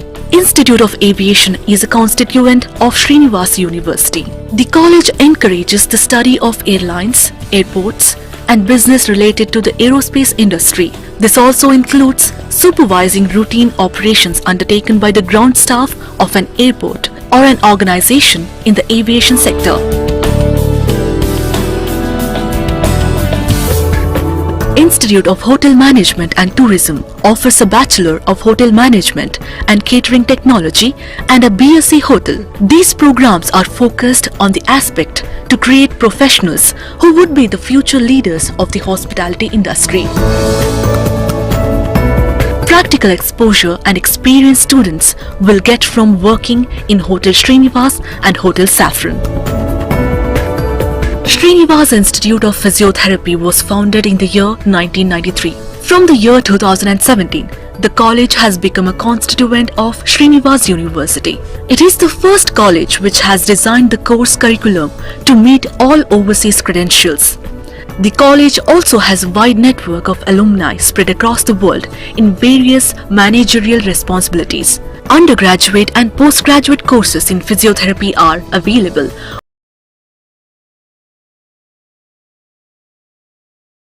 Of this event, Dr. Venkataramana Akkaraju, Chairman of the New Mangalore Port Authority, presided by Dr. C.A. Raghavendra Rao, Honorable Chancellor, Srinivas University, President A. Shamarao Foundation, Dr. A. Srinivas Rao, Honorable Pro-Chancellor, Srinivas University, Vice President A. Shamarao Foundation, Dr. K. Satyanarayan Reddy, Vice Chancellor, Srinivas University, Dr. Anil Kumar, Registrar, Srinivas University, Dr. Ajay Kumar, Registrar, Development, Srinivas University, Mrs. Jayashree Bolar, Assistant Registrar of Evaluation, Srinivas University, Dean of Institute of Physiotherapy, Dr. Trishala Norona, Organizing Chairperson of SPARK 2025, Dr. M. Prem Kumar, convener of Spark 2025.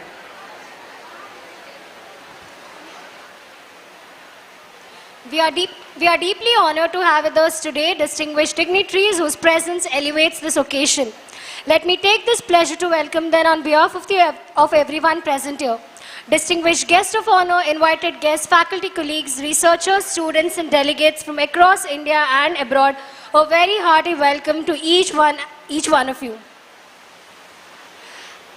May I please have everyone's attention? As we assemble here this evening, to mark the culmination of this enlightening conference, let us bow our heads in gratitude for the knowledge shared, the bonds built, and the inspiration gained. Now, I kindly request everyone to rise and join our fourth-year students as their leaders in prayer.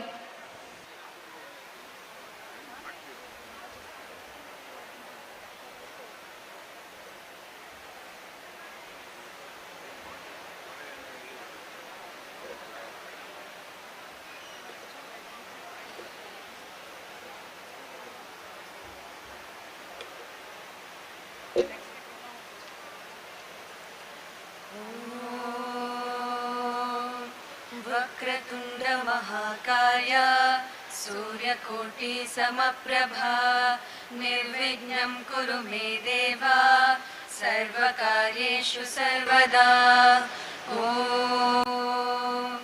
NaMo श्रीनिवासाय प्रदायिने प्रणतक्लेशनाशाय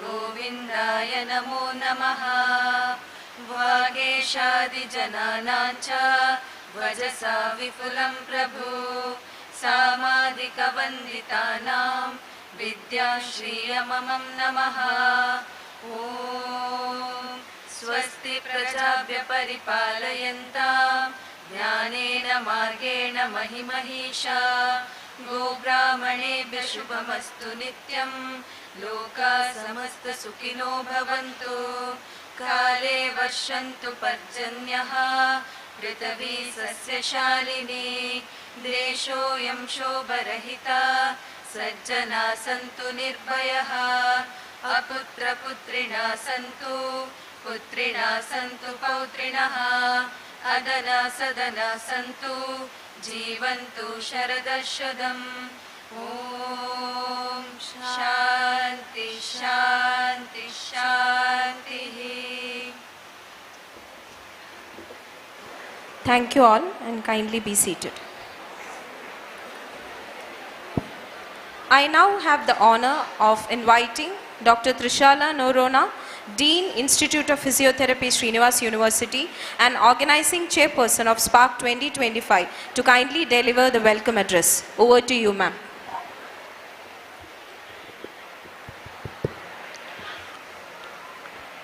Respected dignitaries gracing the dais and those among the audience, our esteemed and eminent speakers who have enriched this conference with their wisdom, and my dear delegates who form the very heart of Spark 25, I extend to each one of you a very good evening.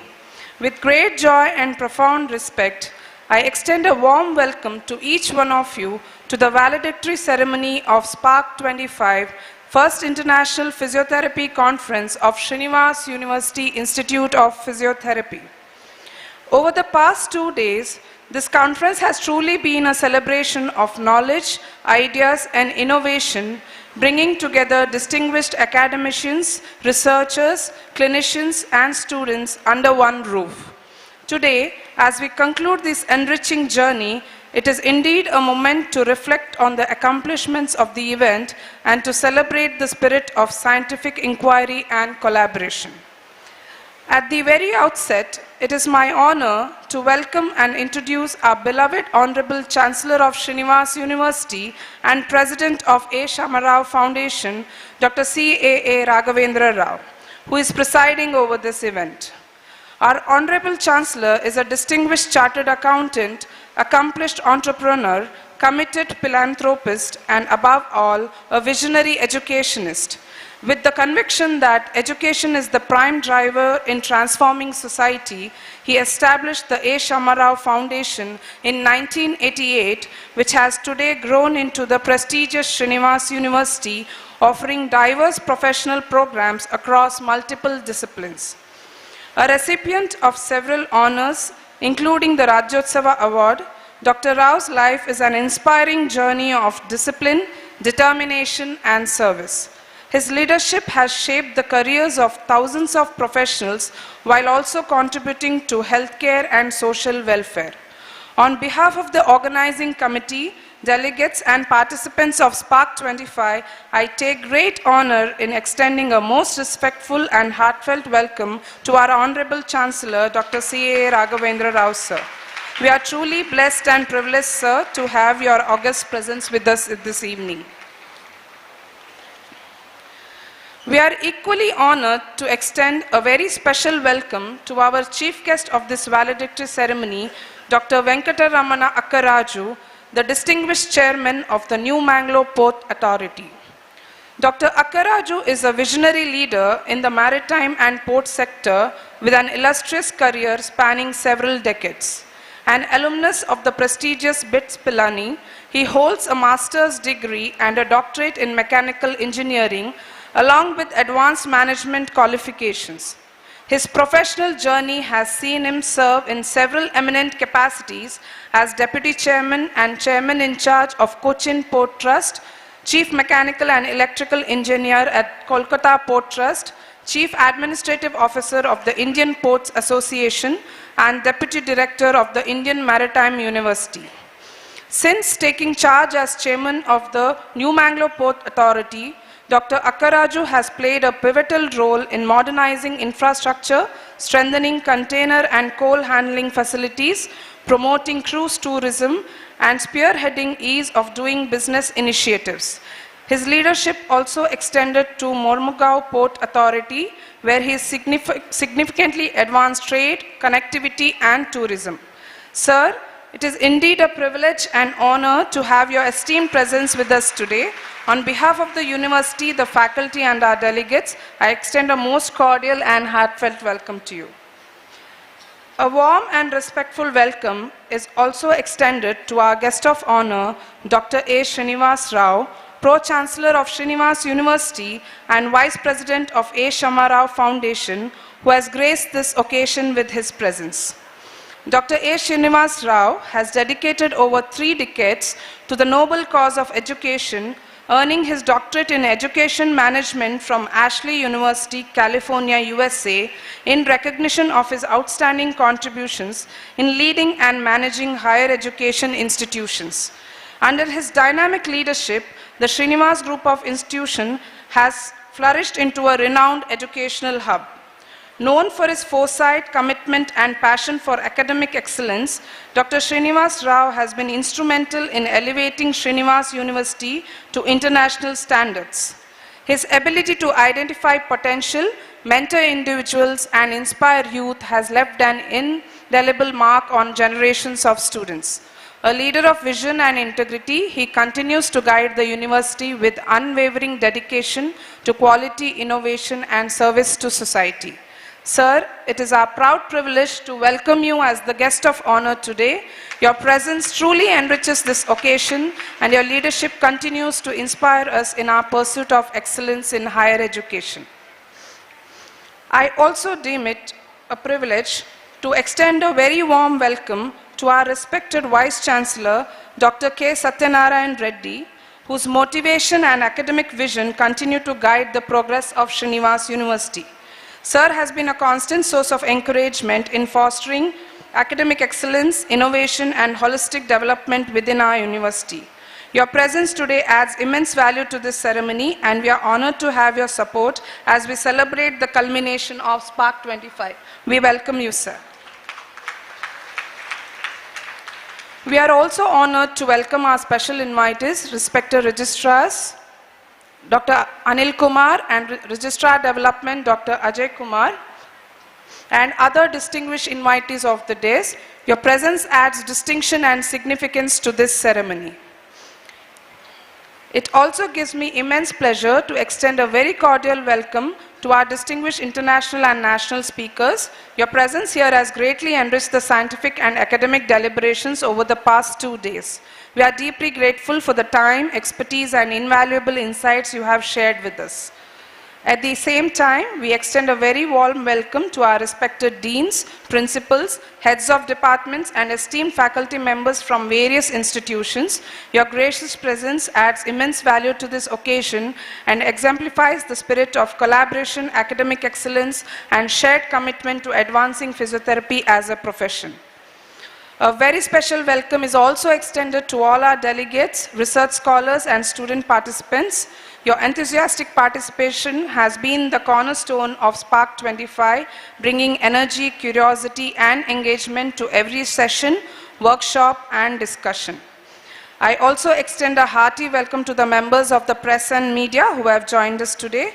Once again, a warm welcome to all of you, and we hope that Spark 25 continues to inspire, enlighten, and motivate each one of us in our journey of learning, research, and professional excellence. Thank you. Thank you, ma'am. At Srinivas University, we believe that every ending is also the beginning of a new journey.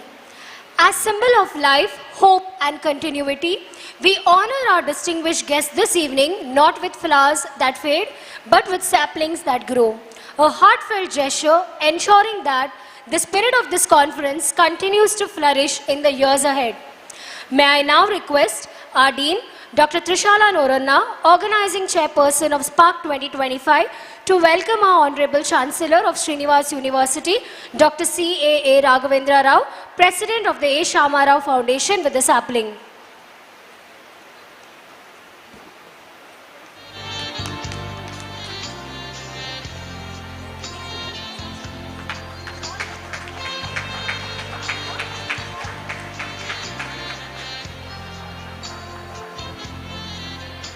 I now request our Honorable Chancellor, Sir, to present a token of respect and gratitude to our Chief Guest, Dr. Venkatramana Akkaraju, Chairman of the new Mangalore Port Authority, for the ceremony.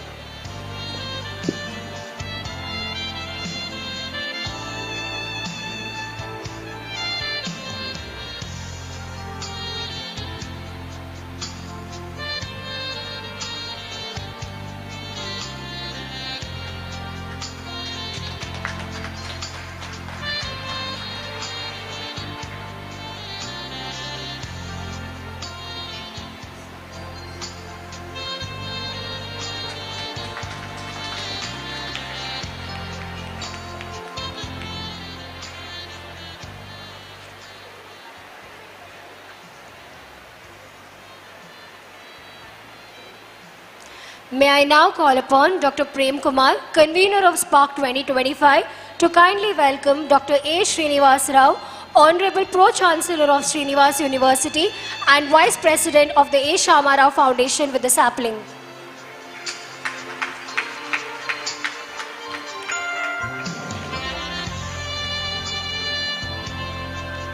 I now request Dr. R. Kamalakannan, Associate Professor, Institute of Physiotherapy, to welcome Dr. K. Satyanarayan Reddy, Honorable Vice Chancellor of Srinivas University, with the sapling.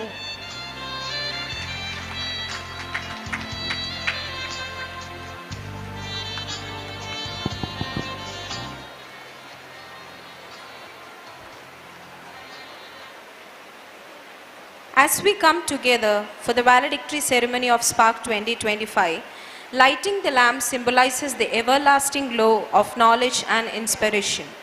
May I now request the Dean to kindly escort our dignitaries to the lampstand for the lighting ceremony.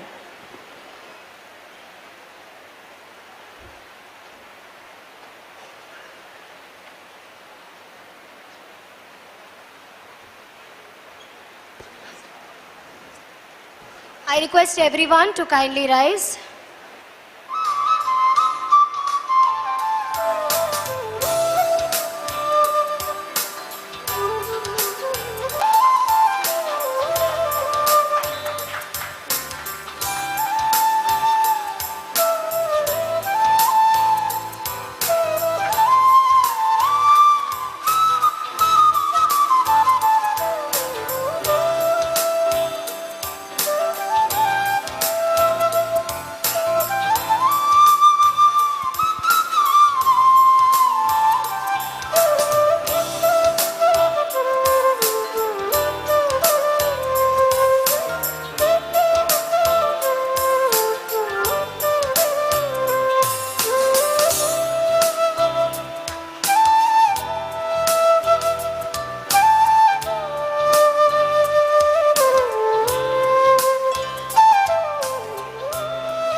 All kindly be seated.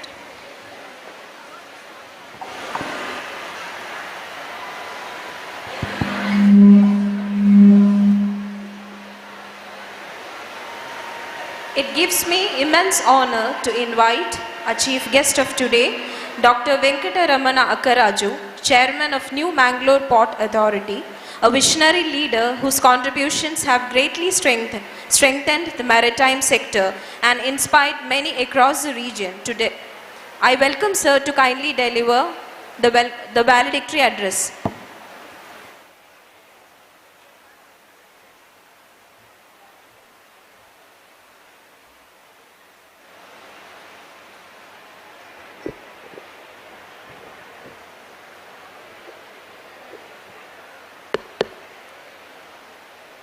The Chancellor of Srinivas University, Dr.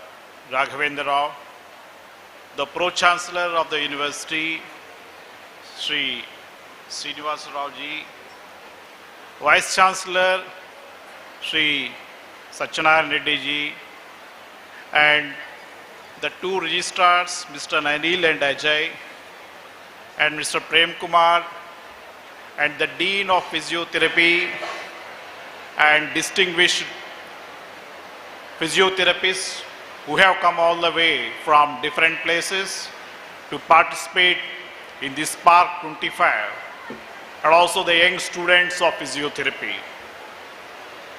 A very good evening.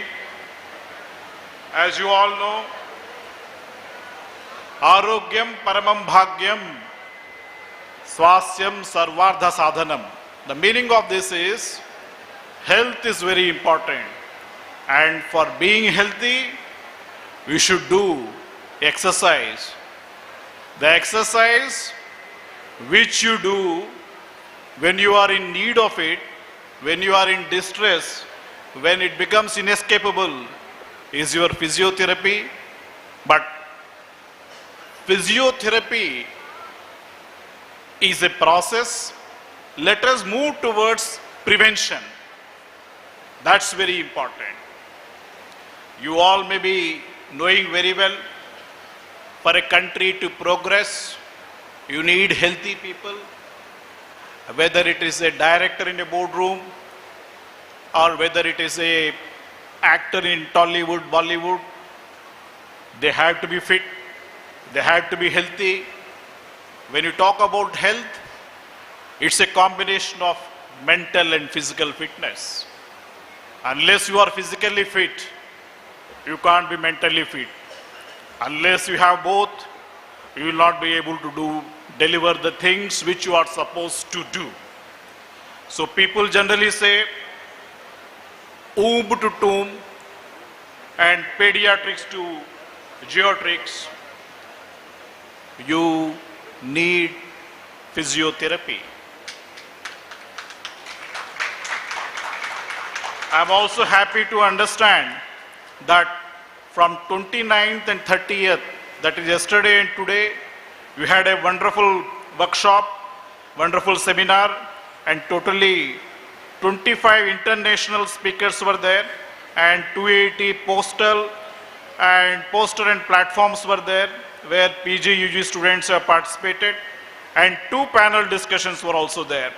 And I am also surprised and happy to understand that you have participation from 5 different countries, including India, Israel, Qatar, Dubai, and Australia. And totally 1,300 people have participated.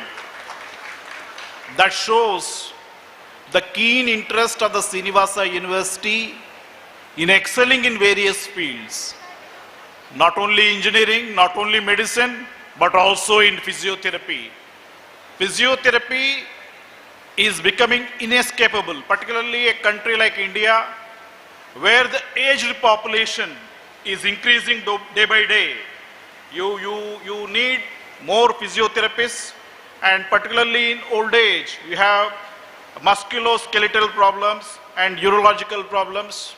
And to address this, you need more physiotherapists and doctors. And physiotherapy, as you know, whenever a calamity happens, Particularly, you must have seen when Turkey, when the earthquake has happened, there was a shortage for thousands of physiotherapists. And at that time, the various authorities really felt the need for telephysiotherapy and also use of artificial intelligence and digital twins in physiotherapy field. And telephysiotherapy is the order of the day. After recognizing the importance of physiotherapy, National Commission for Allied and Health Professionals was established by the Government of India. There is a need for schools, colleges and societies to bring awareness for the people regarding physiotherapy. And as you know, our country, physiotherapy is not something new. You must have seen Rajas and Maharajas fighting various wars. While fighting the wars, they must have broken their heads, legs, so many things. And physiotherapy was in place. Only now we have given a scientific way. That time also it was scientific, but more professional way. We are addressing the issue. And physiotherapy to physiopath, we should move. And unless you have more professionals, you have more scientific approach, we will not be able to meet the requirement. There is a need. See, whenever a person meets with a calamity, whenever a person meets with health problems, the physiotherapist is the person who guides them, and he is the ray of hope. And I am very sure you people will do your job much more dedicatedly, much more carefully, so that country as a whole will get benefited. And physiotherapy, we have to make a hit so that India will become a super hit. And I am very sure for our country to move from $5 trillion economy to $47 trillion economy, we need more healthy people, more young people, more fit people, more all the population who are physically fit, whether they are aged or not. So you have a great role to play, and I am very sure you will be playing. That's all. Jai Hind, Jai Bharat. Thank you, sir, for your enlightening and motivating words. Ladies and gentlemen, now we come to a very special moment, the felicitation of our advisory board members of Spark 25. These stalwarts of physiotherapy have lent their wisdom, guidance and encouragement, which has been instrumental in shaping this international conference into an academic excellence. Though some of our distinguished guests could not join us in person, but it is an honor to announce their names and to recognize their valuable contributions. I also request the dignitaries who are present, the deans who are present here, to please go to the stage as I call their names. May I now request our Honorable Chancellor, Dr. C.A. Raghavendra Rao, and our chief guest to come on the dais to kindly come forward and do the honors as I take the privilege of announcing their names. Dr. Abhilash P.V., Professor, Lakshmi College of Physiotherapy, PRO, AJ Group of Institutions, Mangalore. Dr. Vaishali Srijit, PT, Professor, Dr. M.V. Shetty College of Physiotherapy, Senate Member, RGHS, Bangalore. Dr. Suhail, PT, Principal, Kanachur College of Physiotherapy, Mangalore. Dr. Danesh Kumar, PT, Principal, Litte Institute of Physiotherapy, Mangalore. Dr. Sanjay Ippan, Principal and Professor, Lakshmi College of Physiotherapy. Dr. Gladson, Vice Principal, Dr. M.V. Shetty College of Physiotherapy. Dr. Karthik Babu, Principal and Professor, KMCH College of Physiotherapy, Coimbatore, Tamil Nadu. Dr. Jibu George Varghese, Professor and Principal, Sri Ramachandra Faculty of Sports and Exercise Sciences, Porur, Chennai, Tamil Nadu. Professor Ludraj L, Principal, Enepoya Physiotherapy College, Enepoya deemed to be University, Mangalore. Dr. Subhash Chandra Rai, Principal and Professor, Tejaswini College of Physiotherapy, Mangalore. Dr. Vijay Kumar K, Additional Professor and HOD, Department of Physiotherapy, KMC, Mangalore. Dr. Vijay Sambal, Principal, Sri Devi College of Physiotherapy, Mangalore. Dr. Amar Prakash, Principal, City College of Physiotherapy, Mangalore. Dr. Shama Sushil Shetty, Principal, Alvas College of Physiotherapy and Research Center, Moorbidri. Dr. Charishma De Silva, Principal, Father College of Physiotherapy, Mangalore. Dr. Nitin Chandra Kini, Principal and Professor, Canara Vikas College of Mangalore. Dr. Anisha Rafiq, Principal and Professor, Masood College of Physiotherapy, Saripalla, Mangalore.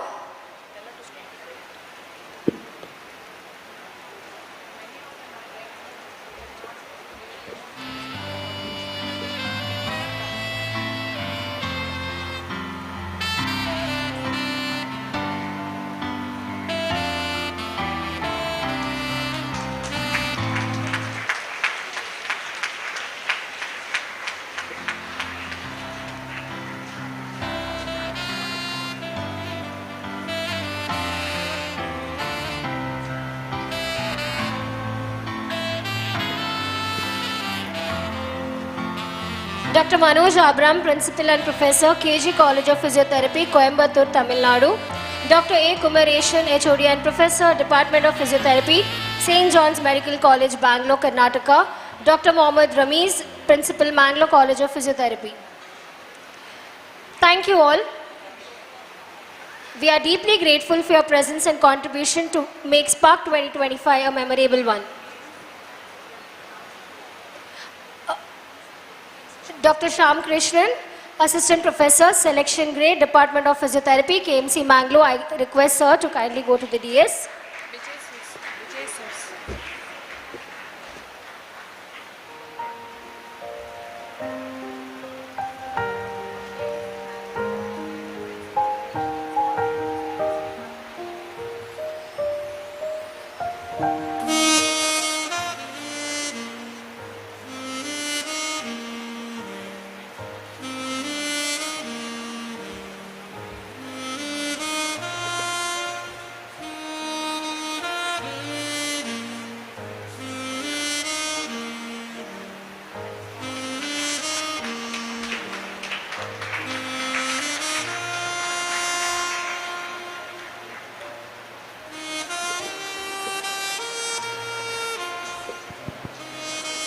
Thank you, dignitaries. It is my honor to warmly welcome our Honorable Pro-Chancellor, Dr. A. Srinivas Rao, Vice President of A. Shamarao Foundation, to address the gathering on this special valedictory occasion of Spark 2025.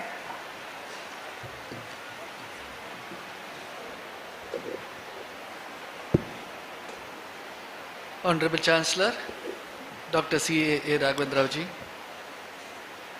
Chief Guest of today's function, Dr. Venkatramana Akkaraju, other dignitaries on the dais, Deans of sister institution, Deans of various physiotherapy colleges, faculty members of our institute and other institutes, participants and students of various streams of physiotherapy colleges in and outside Mangalore. Well, it's really a very happy occasion for Srinivas University because we have now come to the valedictory function of the first international conference in our university. Yes, it's a big challenge they have taken up, and I feel that it has come out very well. Yesterday there was an inaugural, and after that various sessions were there, and today also there were many sessions, and today we are coming to the conclusion of this.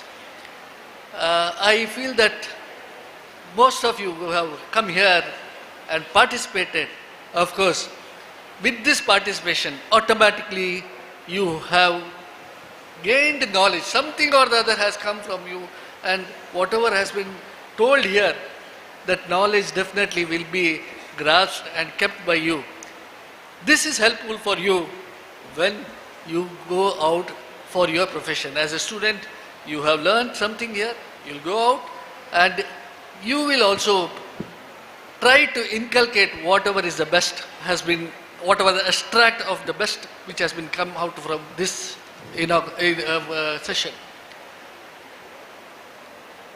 Coming now to our chief guest, he has already told health is wealth, and I am sure if there is no health, then there are physiotherapy who will see that they get the health that is the wealth of the nation.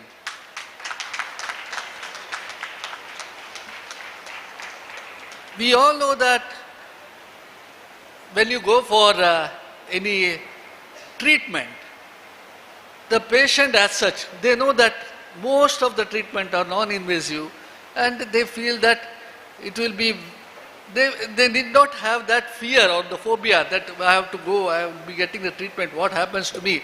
Of course, if it is very, very, very chronic or very, in a very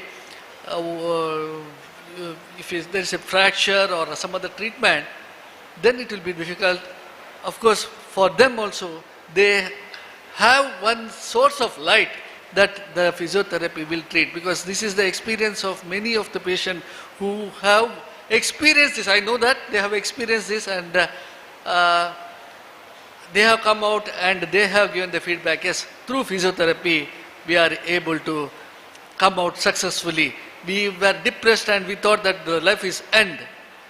But you have shown the light, and this light should be very bright with this kind of seminars and conferences, so that you advance yourself with your profession, your experience in this, and gain more skillful knowledge here, and apply that when you go and treat the patient. With this knowledge, I am sure you are enlightened, you will develop your profession, and you will have a great success when you come out of your graduation. I wish you all good luck. Enjoy your session. Thank you very much. Thank you, sir, for your enlightening words. It is our privilege to have with us Dr. Mohammad Rameez, Principal, Mangalore College of Physiotherapy.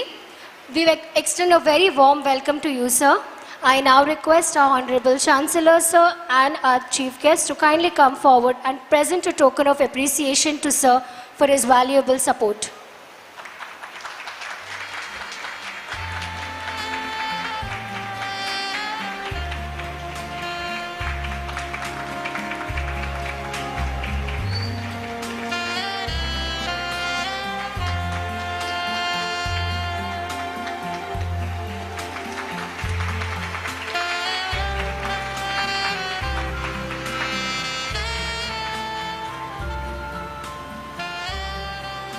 Ladies and gentlemen, no event of this magnitude can be successful without the tireless efforts, commitment and teamwork of the faculty members who have worked day and night behind the scenes. The success of Spark 25 is truly a reflection of their dedication and passion for excellence. At this moment, it is my privilege to felicitate the faculty members of the Institute of Physiotherapy, Srinivas University, who have been the backbone of this international conference. May I now request our Honorable Pro-Chancellor, Sir, Dr. A. Srinivas Rao, Vice President A. Shama Rao Foundation, to kindly do the honors as I call upon our organizing committee of Spark 25, who have been instrumental in this grand success.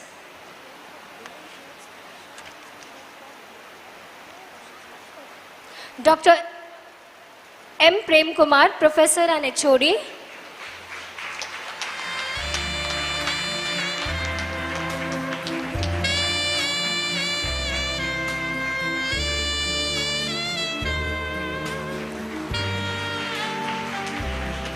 Dr. Vijay Kumar Palaniswamy, Professor at Institute of Physiotherapy, Srinivas University.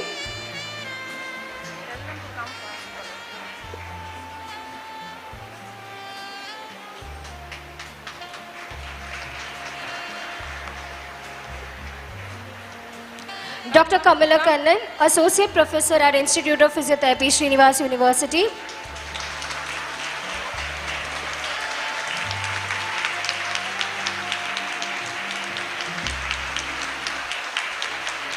Dr. Nandakumar, Associate Professor at Institute of Physiotherapy, Srinivas University.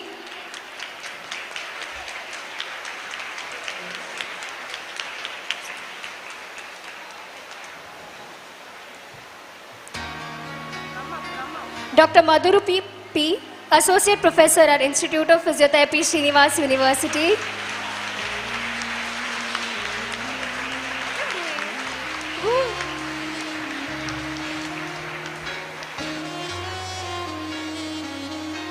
Dr. Radhika Gopal S., Associate Professor at Institute of Physiotherapy, Srinivas University.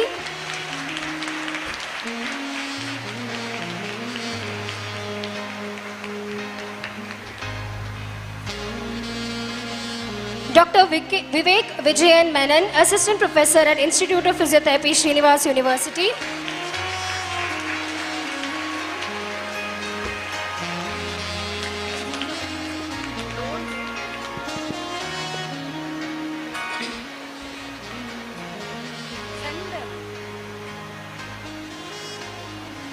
Dr. Tamilalagan M, Assistant Professor, Institute of Physiotherapy.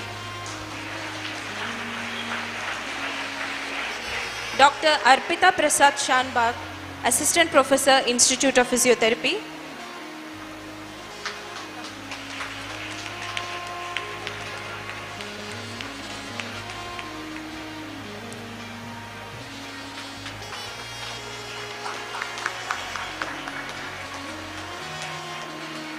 Dr. Aishwarya Nitin Sonwane, Assistant Professor, Institute of Physiotherapy.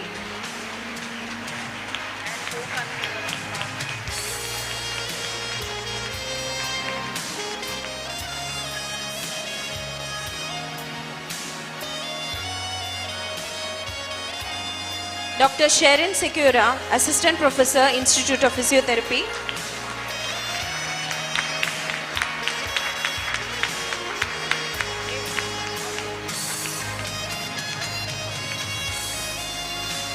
Dr. Akshita KR, Assistant Professor, Institute of Physiotherapy.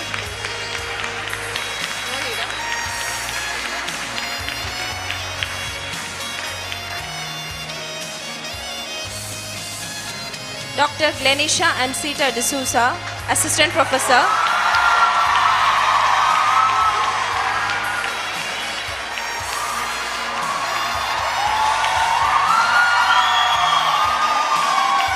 Dr. Ramita R. Suvarna, Assistant Professor.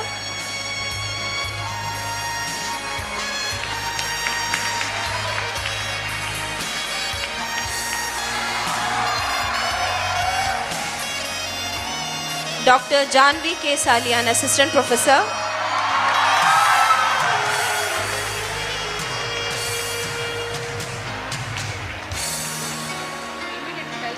Dr. Rachana Girish, Assistant Professor.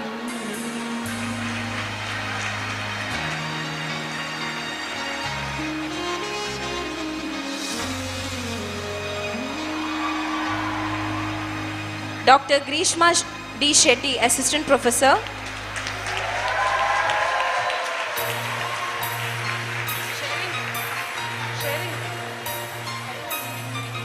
Dr. J. M. Janani, Assistant Professor.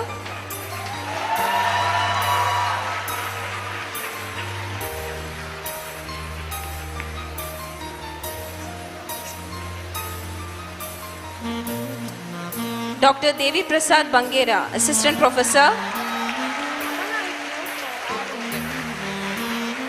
Okay, fine.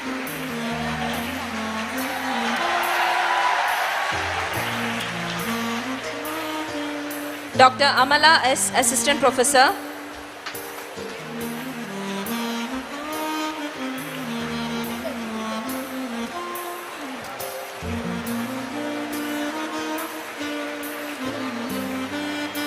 Dr. Tulip Diana D'Souza, Assistant Professor.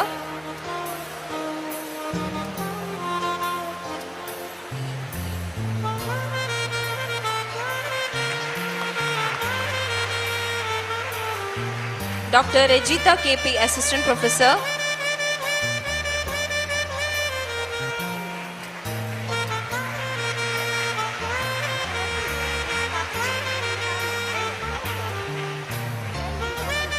Dr. Harshita Kulal, Assistant Professor.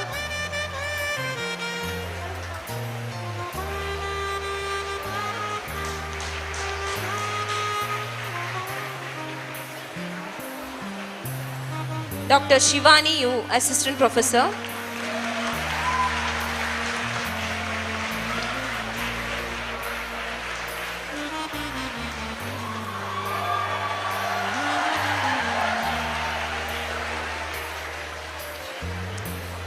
Congratulations to the entire Institute of Physiotherapy Srinivas team.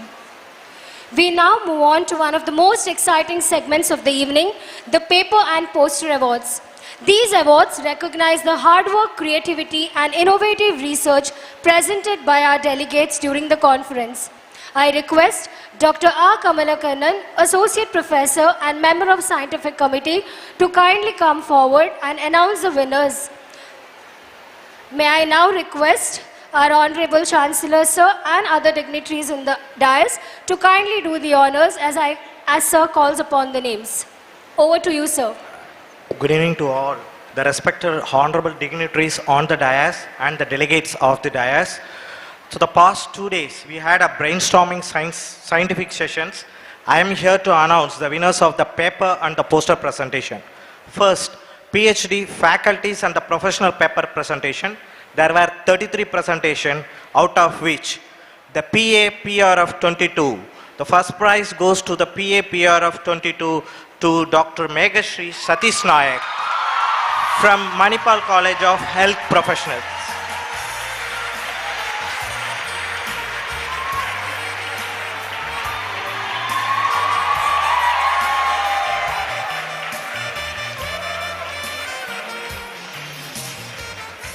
Second prize goes for PA PR of 18, Dr. Shyam Krishnan from KMC Mangalore.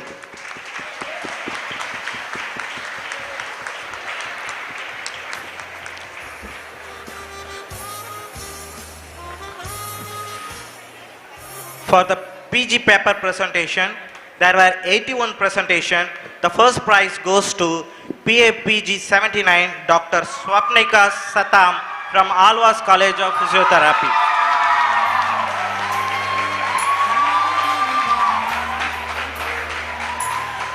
Okay. The third prize goes to PAPG 02, Dr. RTS, KG College of Physiotherapy, Coimbatore.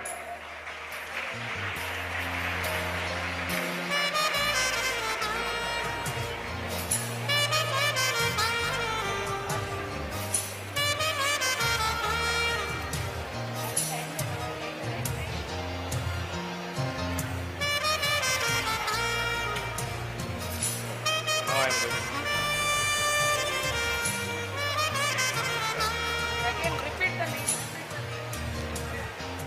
Yeah. Third prize, PAPG 02, Dr. RTS, KG College of Physiotherapy, Coimbatore. And second prize goes for PAPG 06, Dr. Arunima Anil Kumar from Yanapoya College of Physiotherapy.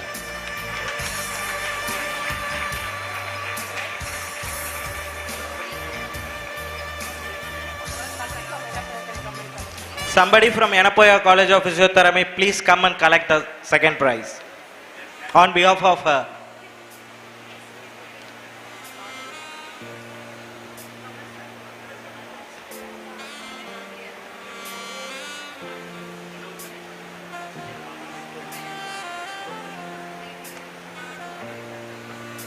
The first prize for the PG paper presentation, PAPG 79, Dr. Swapnika Satam from Alwas College of Physiotherapy.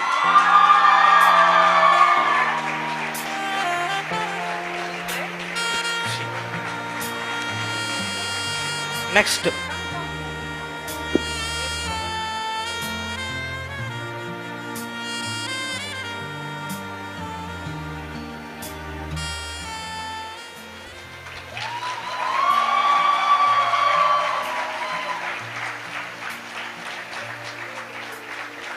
Next, PG poster presentation. There were 24 presentations. The second prize goes to POPG 16, Dr. Purvi Dakshesh Kumar Ami from Srinivas Institute of Physiotherapy.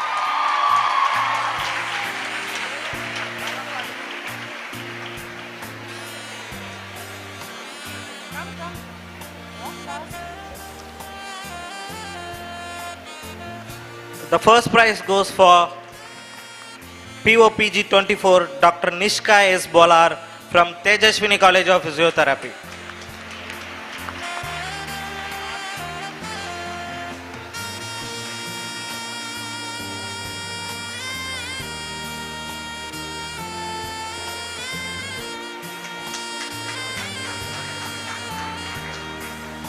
For UG poster presentation, there were 93 presentations. The third prize goes for POEG 82, Ms. Silpa A, Mr. Roshan Anthony and Mr. Rumais from Srinivas Institute of Physiotherapy.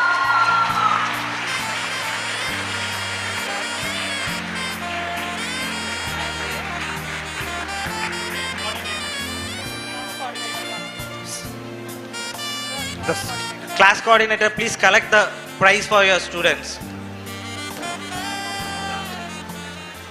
Okay. Second prize, POUG 29, Mr. Jeevan, Anto Sebastian and Miss Harshita from Srinivas Institute of Physiotherapy.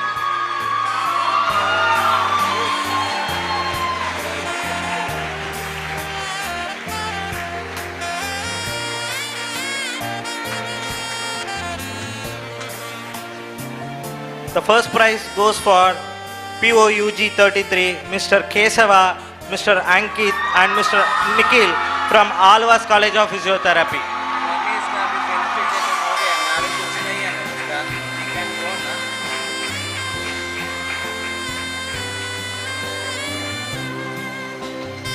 So hearty congratulations to all.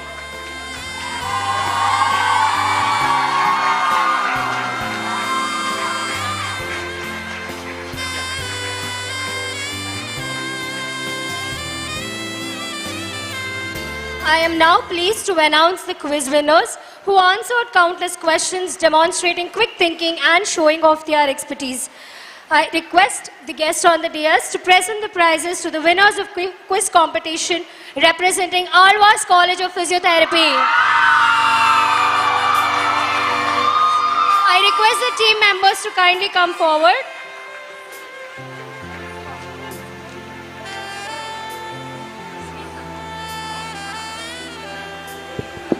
I request the quiz master, Dr. Bhumika, Shyam Krishnan, to please come forward. Keshava, Aryan and Bhagesh. I also request Dr. Shyam Krishnan, Assistant Professor Selection Gate, to come forward, who is the quiz master for this session. So you can just make them.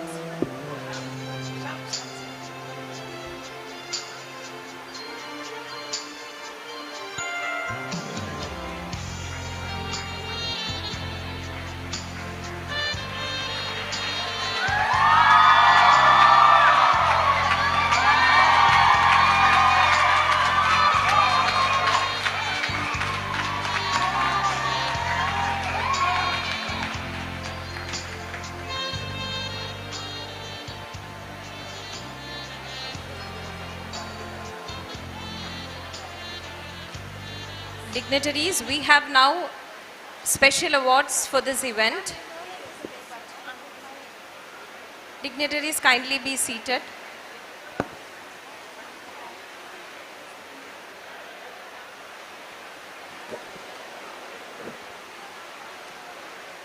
We are extremely delighted to present this special token of appreciation, the Professional Excellence Award, to Dr. Ajay Kumar, Registrar at Spark 2025, in recognition to his outstanding leadership and dedication. Dr. Ajay Kumar's expertise and vision has been instrumental in driving institutional growth and fostering innovation and ensuring operational efficiency. His remarkable contributions in making Spark 2025 a great success. I request the dignitaries to kindly do the honors.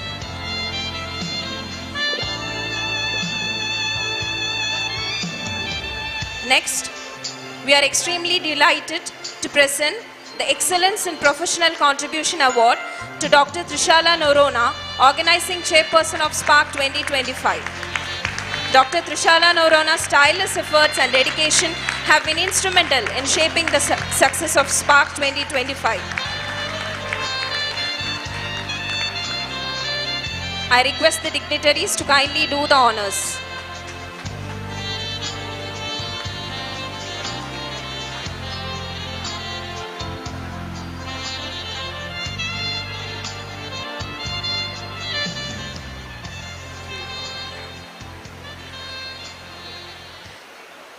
The dignitaries, kindly be seated. May I now invite our Honorable Chancellor, Sir, Dr. C.A.A. Raghavendra Rao, to share the presidential remarks and officially declare the conference is closed. May I kindly request the delegates to maintain silence.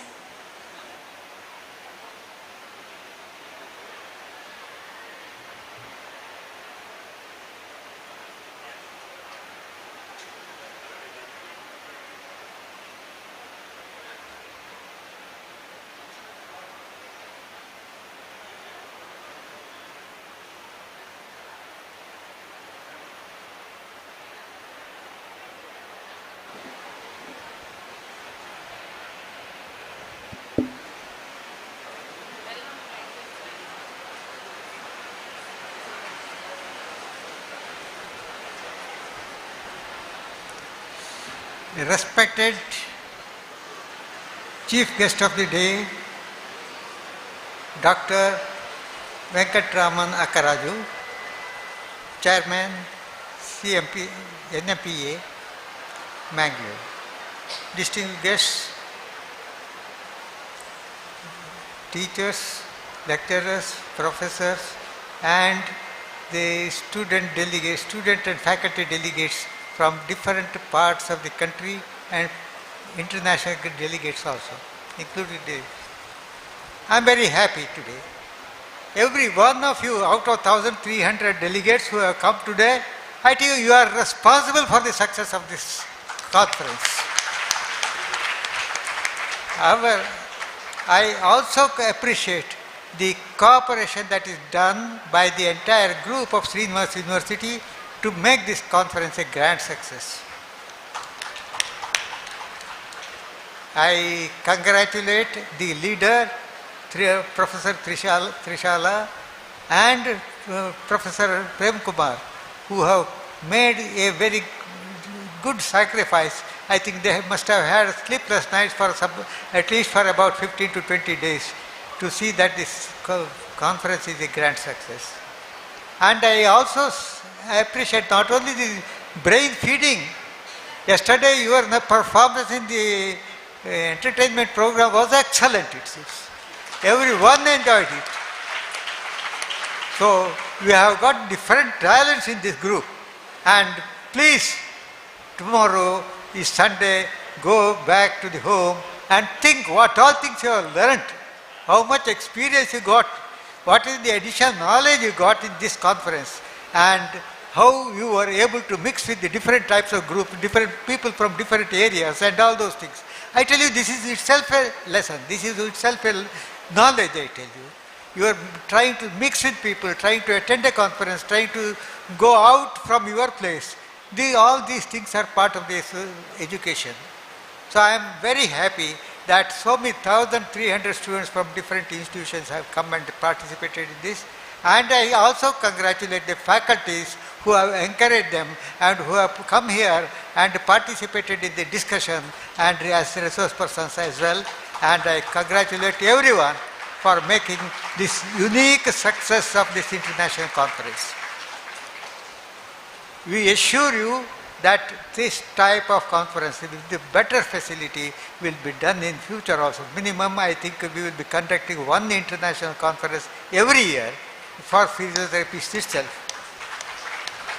And our aim is to see that the advanced knowledge, the technology that is coming up, new technology that is coming up, is more and more used in diagnostic aspects of the treatment of physiotherapy patients.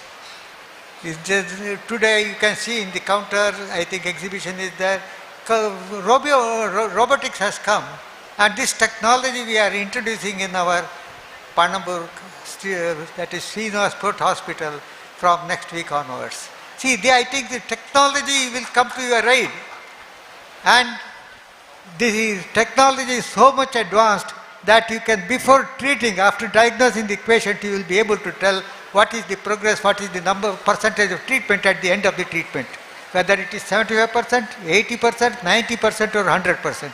This you will be able to assure and give the period for which the treatment is required. See, this is what is required. So make use of the technology that is available to your aid. And I am sure everyone will be very happy, and I think by the end of the day today, I think you will be feeling sorry to leave this center. It's because all of you are filled with the knowledge, but the knowledge, invaluable knowledge you have got in this conference, 3 days. I tell you, I have met some of the faculty's resource persons, they were excellent persons. The people who have come from Dubai and Italy and all that, I tell you, they were top people in the world. And I wish all of you very good success in career and be a top person in the physiotherapy field wherever you go. The experience you get here, please use to build the superstructure. Once you become a graduate, I think the foundation stone is laid. superstructure is very easy to come up in any way you like. Not only as physiotherapists, you can become a politician, you can become a leader of the society, and you can take up any, even taxation department, you can join all competitive examinations, appear, and you can reach the IAS group, you can pass IAS, you can become an administrator of the country. The opportunities are very huge, but the only thing is, during your study here in the physiotherapy institution, you concentrate well on your studies, and once you lay the foundation stone well, try to divert wherever your aptitude is. With this, I wish you all good luck, and I am sure you will be enjoying your future with the knowledge you have acquired today. Thank you very much. Thank you, sir, for your constant guidance, leadership, and the inspiring message. As a mark of deep respect and appreciation, I now invite our Honorable Chancellor, sir, to kindly felicitate our esteemed Chief Guest, Dr. Venkatramana Akkaraju, by presenting him with a symbolic token of honor and gratitude, signifying strength, progress, and perseverance.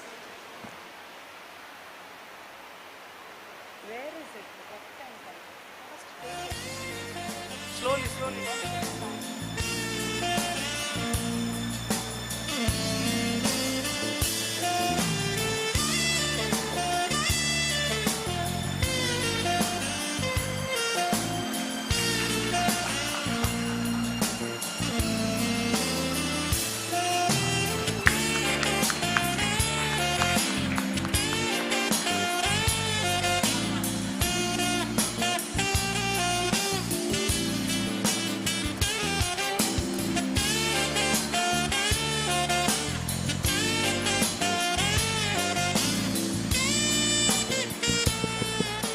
Thank you, sir.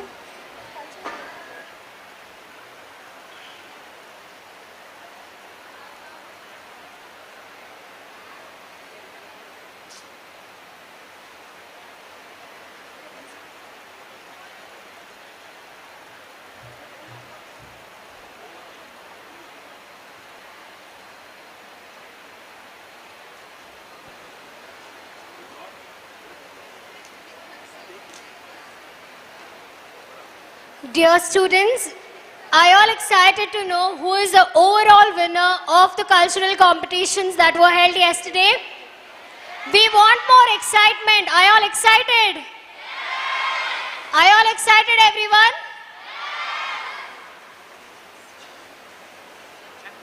The winners of the overall cultural competition goes to Lakshmi Memorial College of Physiotherapy. I request the representatives to kindly come to the dais and receive your prize. I request Honorable Chancellor Sir and the dignitaries in the dais to kindly do the honors.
Congratulations to the team.